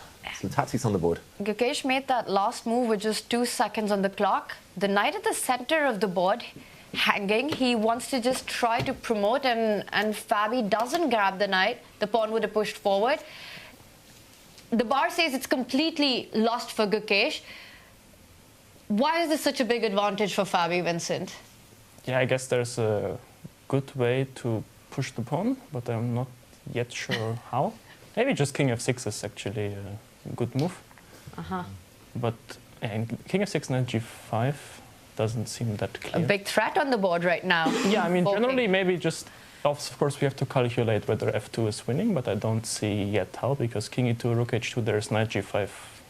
Maybe knight g5, king d5. I play spoiler and let people know that you just cited the entire top engine line. Wow. Yeah, but I'm not sure. Like, it's not easy to see how exactly he's supposed to win this. Well, he finds that king f6 move, so he's going to entertain the idea. Yeah, I guess knight g5 will be played simply because there's not much choice. But at this moment when you're playing seconds, right, for the players, they don't have time to really evaluate the position. You're just thinking how you're responding. Yeah. What do you think is going on in Gukesh's mind right now, and how much is Fabi thinking that he's close to getting this win? No, for sure. He understands that his position is either winning or very close to winning. But he also knows that he needs to be precise, because like this is a very concrete matter here. So you really need to be precise and make the right moves. Otherwise, white might save the game. Maybe you can speak to where within the game there's a mindset shift when it comes to low time and these endgame scenarios, and it feels like players that sometimes are moving more on intuition than having, you know, the benefit of long times to calculate. Is that something that you as a player in the moment are having to kind of activate in your brain, a distinct shift in the way that you're approaching the game? Or do you feel like it just is something that's kind of baked into your understanding of the game, and it happens naturally as the clock ticks down? No, it actually is a shift. Okay. And actually it sometimes happens, especially in, for example, rapid games, that when one side has been low since, let's say, move 25 on the clock, and of course, when you have more time, usually the situation is very comfortable, but then once you catch up, the other guy is already way more used to playing low on time, and then actually these moments are very dangerous, because you might need a little bit of time to get used to this other like the amount of time you have left, well, the other player is already used to it. So this is certainly a shift that you need to take care of, and I see on the board that now this would be over. This is a stunning last move by Fabiano Caruana as he brings the rook to assist this pawn to promote on the next move. Yes, Gukesh can also make a queen, but that doesn't help. Fabi promotes, not just getting a queen on the board, but delivering a checkmate if instead of that. And there we've got handshakes. Gukesh, the world champion, he resigns. What a game by Fabiano. Yeah, fantastic performance. He found those concrete moves that he needed towards the end. It was in the balance for a long, long time. Both players clearly fighting for the win, but it was experience that won out again. It was experience that won out again. That's a very good point to call out a conversation that we've been having, where players feel like an advantage might be had in freestyle chess as compared to standard chess. That with that experience, of time and thousands more games played over their lifetime, do you feel like freestyle chess maybe lends itself to just the longevity of a career and having more comfortability in more known positions? I say in air quotes, the feeling of having seen something before and knowing how to operate within it. I think it's possible, because as far as I remember, also last year we have seen that the more experienced players won the first matches. I'm not so sure whether it's only experience, but also the way that top chess is being played. Because if you look at the way it was played 10 years ago compared to now, I think it's completely different. And I could just imagine that the way that people used to work on chess right now is not as beneficial for freestyle chess as it has been 10 years ago. I mean, even that, is a point of curiosity for me. You may be one of the players who has had the benefit of coming up within a new era of chess where different tools are available to you. How do you maybe expect to see the world of freestyle chess evolve year over year over year, and people try to develop tools to get better at their understanding of all of these different starting positions? Of course, too many to commit to memorization, but do you feel like we're about on the verge of some serious development in the way that people analyze and approach freestyle chess from the get-go? No, I mean, we have such a strong tournament here with so many top players that it's very logical that at some point people will start thinking about how they can improve even further, what they can use to win these tournaments. And of course it would make sense that like some new ways of training or whatever are being started. And then but we're so at the start right now that I think for me it's very hard to imagine what exactly that will be. Simply there's so much new to learn and so many things we don't know yet that it's very tough to say in which direction this is going to go long term. Now, before taking too much of your time, perhaps while we have you just a bit longer, Tanya, we can hop over to Vincent's game now that we've had the conclusion to this one, so we can get a bit of your explanation as to where you maybe thought some of the key moments were and where you ultimately were able to come out on top with a decisive victory on the black pieces, setting yourself up very nicely for tomorrow. Is there a particular moment you'd like to start with? The opening was... I was kind of surprised actually by playing e4, but it made some sense because there's this kind of problem with the rook on e8, which is kind of weird. And for example, after fe rook e4, there's always the idea of white going bishop h5 because I cannot really play g6 due to bishop d4. So actually this rook is kind of trapped. I guess this is also one of the reasons why many of the players played bishop d5, but I thought that I can play c6 because after bishop h5 I can go bishop d5 then. This was my whole point. And yeah, I guess this kind of annoyed him because he was already feeling quite confident. I mean, queen h2 is a move he can't have been very happy to make. I'm not saying it's really bad, but after that I'm sure that I am already on the better side of things. And yeah, this was just, I think, going back and forth. It's not really clear to me, yeah, what else I could have done. I mean, queen g8 also seemed quite normal. Knight e8, knight e3, right? Yeah, and here, of course, it's an interesting moment. I have many moves, and nothing was clear. I mean, of course, if I go d5, he would just take on e7, and then g5, rook c7. This is the idea. Mm-hmm. So because of that, I was considering to go king b8, simply to make sure that we have this idea. A lot of moving pieces on the board, a lot of moving pieces here on the broadcast. We're actually going to take a moment to let David slip back out. He's got another interview responsibility, and then we'll kind of work through the final bits of this game before thanking you and letting you go rest up and prepare for tomorrow. Just in general, the sense I got from this game, now understanding that I'm a much lower rated player, was just that Alireza's approach to this game felt very all in, that it was an aggressive attack, that if defended well and thwarted, ultimately left you with the opportunity for a victory, as opposed to maybe a more cautious approach where a draw was more possible. Yeah, I think actually in freestyle it's very hard to have a solid approach or something like that. You just have to play which moves you think are best, and what happens, happens. It's because we don't have this like evolved theory or anything like that, which of course gives us less stability than we have in classical chess. Was there one particular moment where you felt you had the win in your hand here in this game? Not yet, no. I mean, I was, of course, annoyed that rook e7 didn't seem to work after knight takes e7. I'm not sure. Maybe there was win. But Vincent, if we just go to that one moment where you thought that the first game, you know, a sort of a turnaround moment for you in this game one. Yeah, it was actually very close to the end only. Oh, so, wow. I mean, of course, I was aware that my position is very good and that I am, like, pushing. But to claim that it's winning was a bit much for me still. Mm. So even now you felt like white has play and you have to be careful because... Yeah, for sure. I was not sure. And already, as Engine suggests, I seem to have made also quite some mistakes. But of course, my play is so much easier. Yeah, his pieces are still tight down here. Yeah, I think as soon as I played queen h4 and I realized that he has no real like move coming next. Actually, we can maybe show that instead of queen d3, of course, normal move would have been rook f3 to chase my queen on this third rank, and also then I go bishop h5, rook f1, rook f1, and there's no way to prevent this beautiful mate. And this would have jumped in, and this was really nicely converted after getting that opening advantage. We do have one more game going on. Vincent, this was brilliant. James, do you... Oh, we should jump there, but I do want to ask one final question before we let you go, which is just about tomorrow. You've set yourself up beautifully by taking the victory here. It's just one game that stands between you and qualifying into the semifinals. You'll, of course, have the privilege of playing the white pieces tomorrow. What's your confidence level going into it? And maybe without strategically revealing too much, does the decisive result today kind of change the way you ultimately want to step into the game tomorrow, or is it more of the same? I think it changes it only barely. The reason being that, as I said, we have no official theory. Like if we play a classical game, I could say, okay, I'm more going for a rather solid idea, maybe something that gives him less fighting chances, because of course a draw is great for me.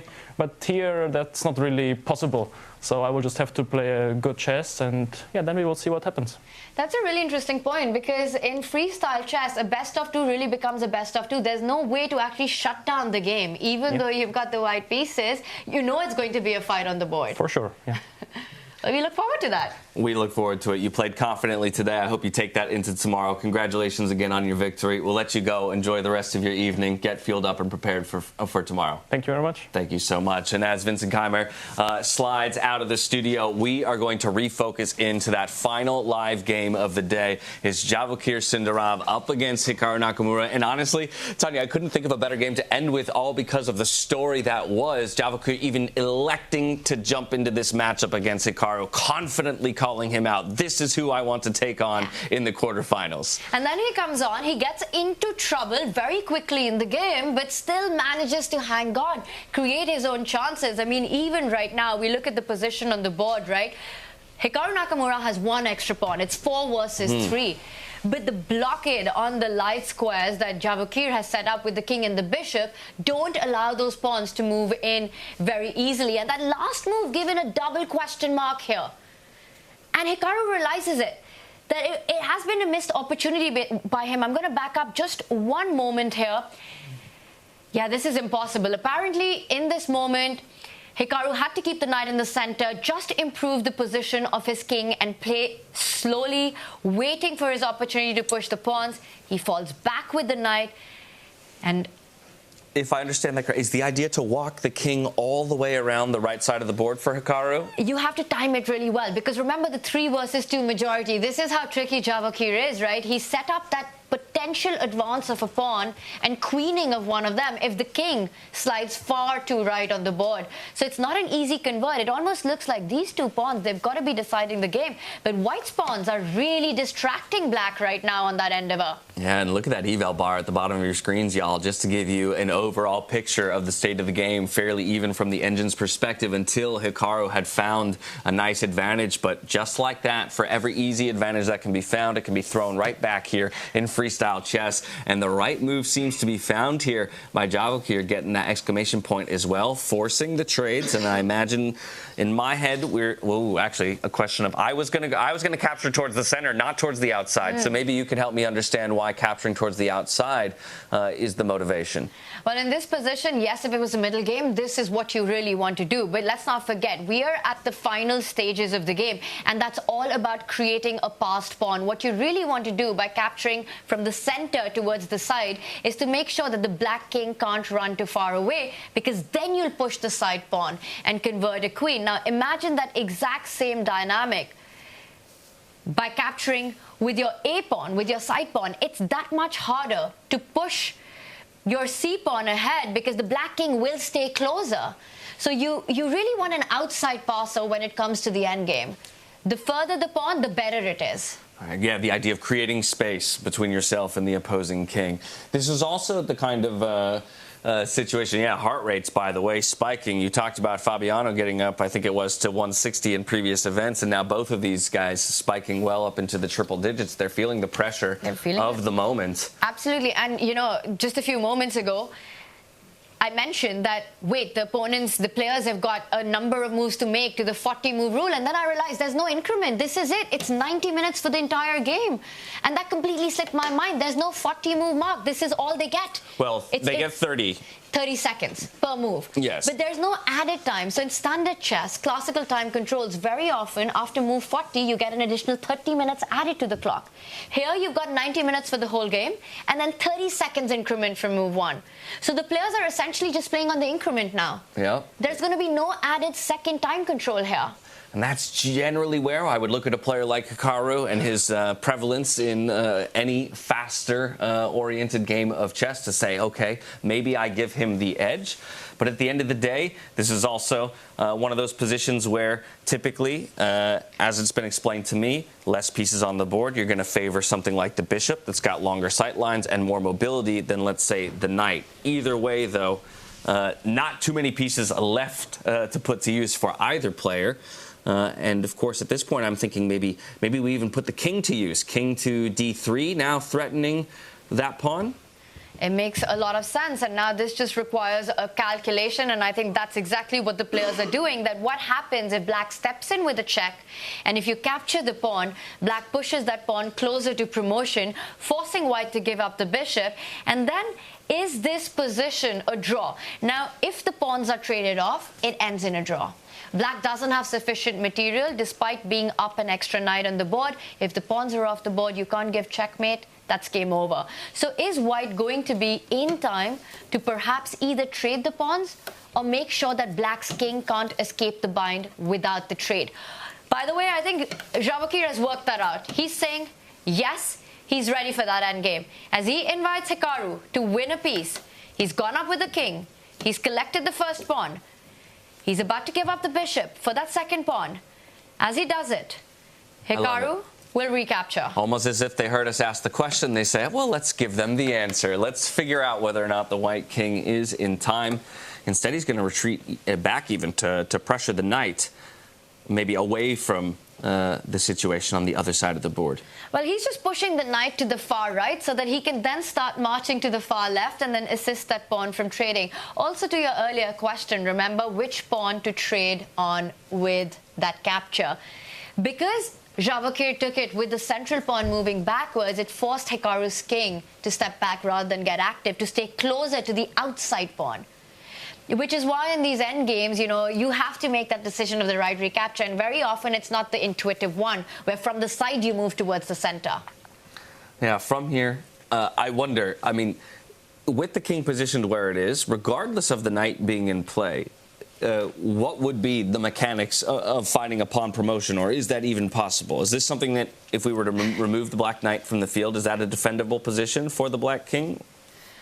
If white has got just these two pawns against one? Yes, yeah. Like, if for whatever reason the knight were to fall off the board. Well, imagine if the knight was to be just picked up right now by Javokhir and thrown off the board. Right. White's the one who's pushing. An illegal move, but... You'll have to time your trade extremely well, but it should be a winning position in many of those positions. So Hikaru cannot blunder this knight away.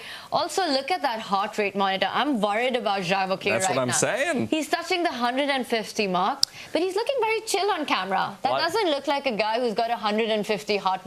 I tell you what, though, he was yawning earlier in the day, but with that kind of a heart rate, I feel like he'll sleep well tonight, regardless, as he comes down from what is the rush of adrenaline of this matchup against Hikaru. Hikaru giving some thought to this next move. 10 seconds on the clock. Obviously, the knight is what we're looking at. It's just about where he wants to reposition it to. Opts not to give a check on the f4 square, instead going for g3. Now the king is on its way to go support the pawns on the other side of the board. And Hikaru reroutes it so that after white's king moves forward, he can give a check, making sure that Javokhir doesn't have enough time to push that a pawn. But I still see this as a Javokhir hold and not a Hikaru win. Simply because black's king is so inactive, white will keep chasing that black knight away and keep reinforcing the threat of trading. So it'll be a bit of a yo-yo dance, you know? Hikaru preventing the threat, then being forced backward, then having to prevent the threat, and with that, not being able to make progress. Now, I noticed that you're favoring the d4 square for a check, but there's also a check on d6, which Hikaru ends up going for. I just wasn't sure if there was maybe an advantage to one square over the other. I don't believe it. I think both equally strong. If you want winning chances, you have to get one of those two checks in. And Hikaru gets another check in on the board as he falls forward with the knight. And I think we're seeing a repetition. He can't allow the a-pawn to move forward. He gives a check, few moves away from handshakes. Here we go. The pens will hit the paper to denote the final moves. The handshake between opponents, and it will be a draw in our final game of the day. Javokhir Sindarov and Hikaru Nakamura both at half of a point. We'll get a quick listen in. I'm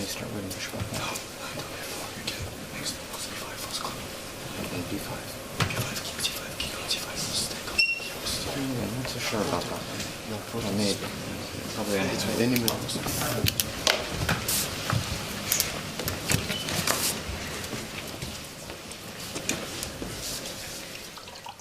Pens clicking, the major thing I got there. I'm not so sure about that, but that seems to be the theme of the tournament. I am not so sure about that, and the beauty of freestyle chess. Oh, guess what? That's because position 381 hasn't occurred in your training before or something that you looked up to, so you're not sure about any of the moves on the board.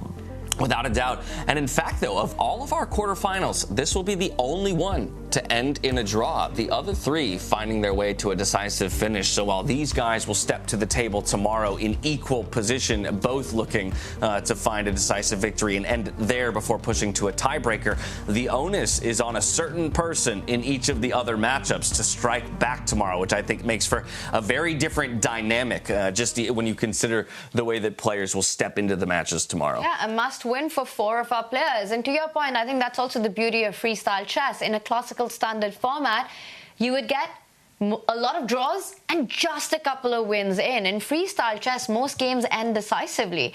The players, the patterns are new, the motifs are new, the first moves are very new in the position.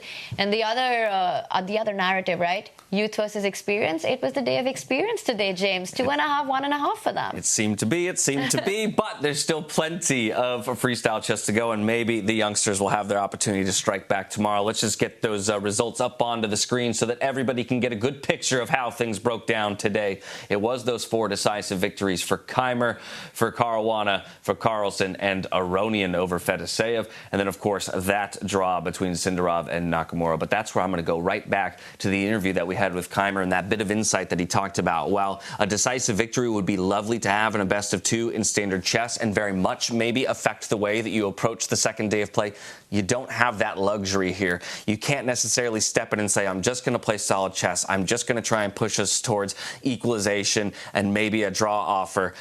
It's so rare to happen here that instead you have to just come prepared to play your best chess and then hoping that at worst you end in a draw.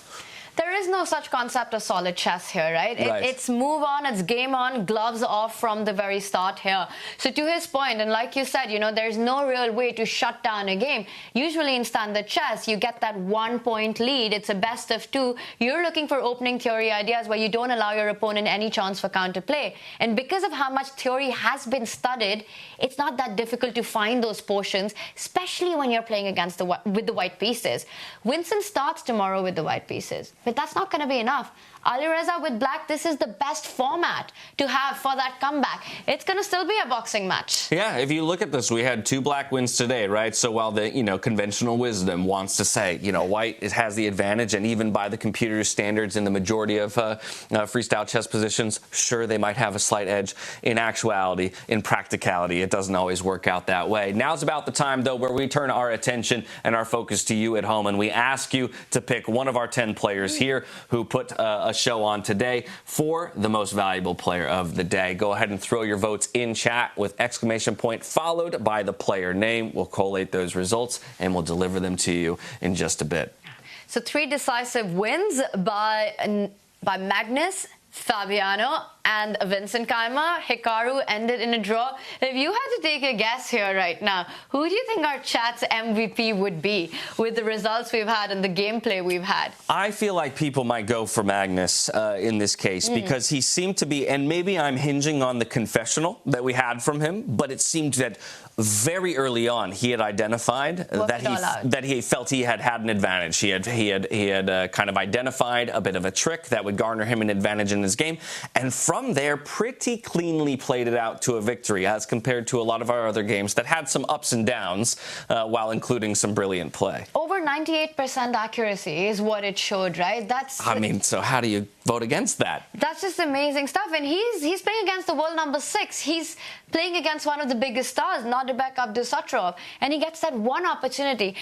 And exactly, right? He comes into the confession booth, and it's almost like he's worked the whole game out, because the path he chose to victory, we saw all those plans being played out eventually, just because Nodirbek rushed on move number 3. Yeah, rushed on move number 3. And again, this is classical time controls. We saw many of the other players eating up their time, maybe only making it to move 10, 12 with 20 minutes on the clock, as opposed to in that game finding a, quote unquote, lost position, but still having an hours of time to work with. Better to use that time and avoid the lost position altogether than to be in a lost position and have a lot of time to try and figure a way out of it.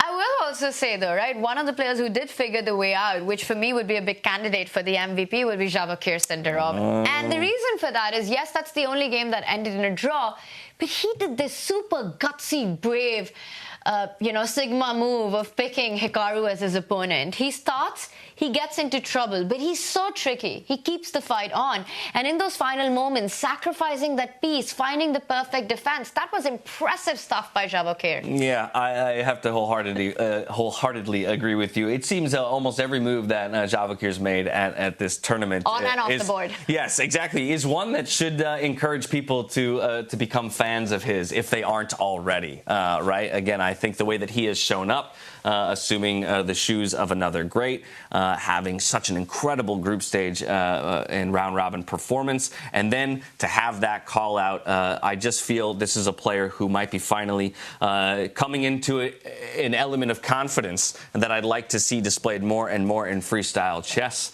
And we'll welcome David Howell back in one more time to help us close out the day and reflect on the results of the game. Go ahead and scoot on through, my friend. Welcome. We just took a look at the final result of the final game. The only draw of the day is Javokhir versus Hikaru. Again, I know you were interviewing, but I also know your predilections for peeking over at chess games on second monitors. Did you see how it all ended up? I did. I was surprised. Hikaru is normally so efficient, so brutal in those kind of winning endgames, and really surprising to see him let it slip at the death there. Sindarov proving that he's a bit of a warrior at this point, showing that he wasn't kind of too courageous in proving Hikaru. I'm going to put David on a spot because James and I were discussing, our chat has to pick, our community has to pick the MVP, the most valued player of the day. James made a case for Magnus, a very strong case. I made one for Javokhir, saying that he held on to his decision, saved a very difficult position, just been a star on and off the board. David, what about you? I'm going to say Fabiano Caruana, not just because I played Avalon with him last night and he went on to defeat the world champion today, just because he kept his nerve in such a crazy-looking position. And Fabi, it feels like he's brought his best here to Weissenhaus, which is really nice to see. It's been a tough few months, but it feels like he's back. Well, as you give us your answer, I have received the results. And guess who's right? One of us three is correct on who chat chose. And I will reveal that it is one David Howell who is correct. Caruana coming away with chat's vote for best player of the day, taking a look at his results across the entire tournament. But I think one of the players that we had our eyes on because of his performance in that very first day of the group stage, and again citing what he talked about he felt was one of his weaknesses in his chess play, is consistency. And so I think the question left for all of us to wonder is, will he find that consistency that he feels like when he has it, he could be compared to the world's best? I mean, it feels like he's been so close so many times. Of course, last year in Weissenhaus, he coming close. That practice match against Magnus in Singapore probably stood him in good stead. I'm not sure about consistency, but this tournament alone, it feels like he's definitely one of the favourites at this early stage. Yeah, and such a strong statement, right? He comes on yesterday, says that my pick to play is the world champion, comes back on, and it was not just the score, but also the quality of his play today. It was just a very dominating win with the black pieces. He didn't allow Gukesh to ever get going. So, I think David's pick, our community's pick, it really holds strong as the most valued player indeed. Well, again, a lot of these players have set themselves up well for tomorrow, but I think the continued conversation, David, is how this is nothing like standard chess, where you cannot come in tomorrow resting on your laurels of having a victory from day one. You have to come out and play the same type of chess that you played today, because anything can happen. Yeah, the biggest problem for the players is how to pass the time before the next game, right? Do you look at any chess knowing it might not be relevant? Do you study? Do you take your mind off things? Do you have a glass of wine? That might affect your sleep. So many questions, but we'll only know tomorrow during the games. Maybe you play some Avalon. Seemed to have worked well for Fabi. Yeah, true. That could be good preparation. So as we did on day one, we took a look at a move of the day. I'm curious for either of you, as you reflect back on these games, lots of moves to consider. Was there one in particular that stood out to you as the most impressive find? Ooh, some difficult decisions there. I'm going to say maybe Vincent Keymer playing a move he mentioned when he joined our studio, the move Queen to G8. He kind of bypassed it as if it was nothing special. But to me, that was already an early sign that he was tactically aware, that he was in the mood to set some traps. And he later was able to bamboozle Alireza Firouzja. So maybe not the most dramatic move, but a move that's kind of proved ominous in that game later on. Yeah, perhaps we'll pull it up on the screen here, and we'll work our way towards it. So G8, yes, okay. Help me understand once again, because this feels like just a simple repositioning move of the queen, nothing spectacular about it. And yet sometimes those small moves can be the most effective. Yeah, a silent move here. It looks like the queen is barely better here than she previously was, but it's all based on this trap. White's last move was attacking the e7 pawn. The white rook, white queen are lined up together on the same pawn. But this trap now that he'd set to try and ensnare Alireza, if the white rook were to take this pawn, the reason, it all becomes clear. Queen to G8, it supports this pawn push to G5, severing the connection between the white queen, the white rook. This pawn is protected by the black queen, so white's queen cannot take. If there is an exchange, then the white rook would drop at the very end, and black would have an extra rook. But not just that, it sets up en passant, which everyone loves to see, right? I don't think we've seen an en passant in the classical portion today, at least, of freestyle chess, but now the knight would jump out with a nasty fork. Yes, white could potentially save himself by trading rooks, but the black knight would snack on the white queen or a pawn afterwards. And for me, it was just the vision, kind of the 3-4 step sight into the future that Vincent was already showing this early in the game to set him up. Beautiful find. Really nice, and I think another queen move that impressed me a lot was from our MVP, right? You remember that moment when Fabi, instead of grabbing Gukesh's pawn, went ahead and just dashed with his queen towards Gukesh's king on that b4 square, and that created so many problems for the world champion as well. Yeah, that's true. It completely shifted the focus right into that bottom left-hand side corner of the board, where we saw the majority of the game play out around until we finally found a way to trade pieces off. James, speaking of move of the day, well, okay, the board's gone, but that last position that we had, also a spectacular finish here, David, by Fabiano. Yeah, this was worthy. Yeah. Maybe this was more I agree. a better choice. A flamboyant, We've changed our mind. Look, we're spoiled for good choices. That's what I will say. But yeah, as we explain this one more, maybe I'll attempt to explain it. Essentially offering up the rook, right, in exchange for the promotion. No real options here for the white king, because even if you don't take it, I can now promote with a protected pawn regardless. So, yeah, there it is. If the white king had stepped back to try and blockade that black pawn, the black knight then would have leapt forward and forced the promotion finally. So the queen about to appear on the board forced Gukesh to resign. That was the last move of the game. Yeah, Rook this F3. wins it. This is the move of the day.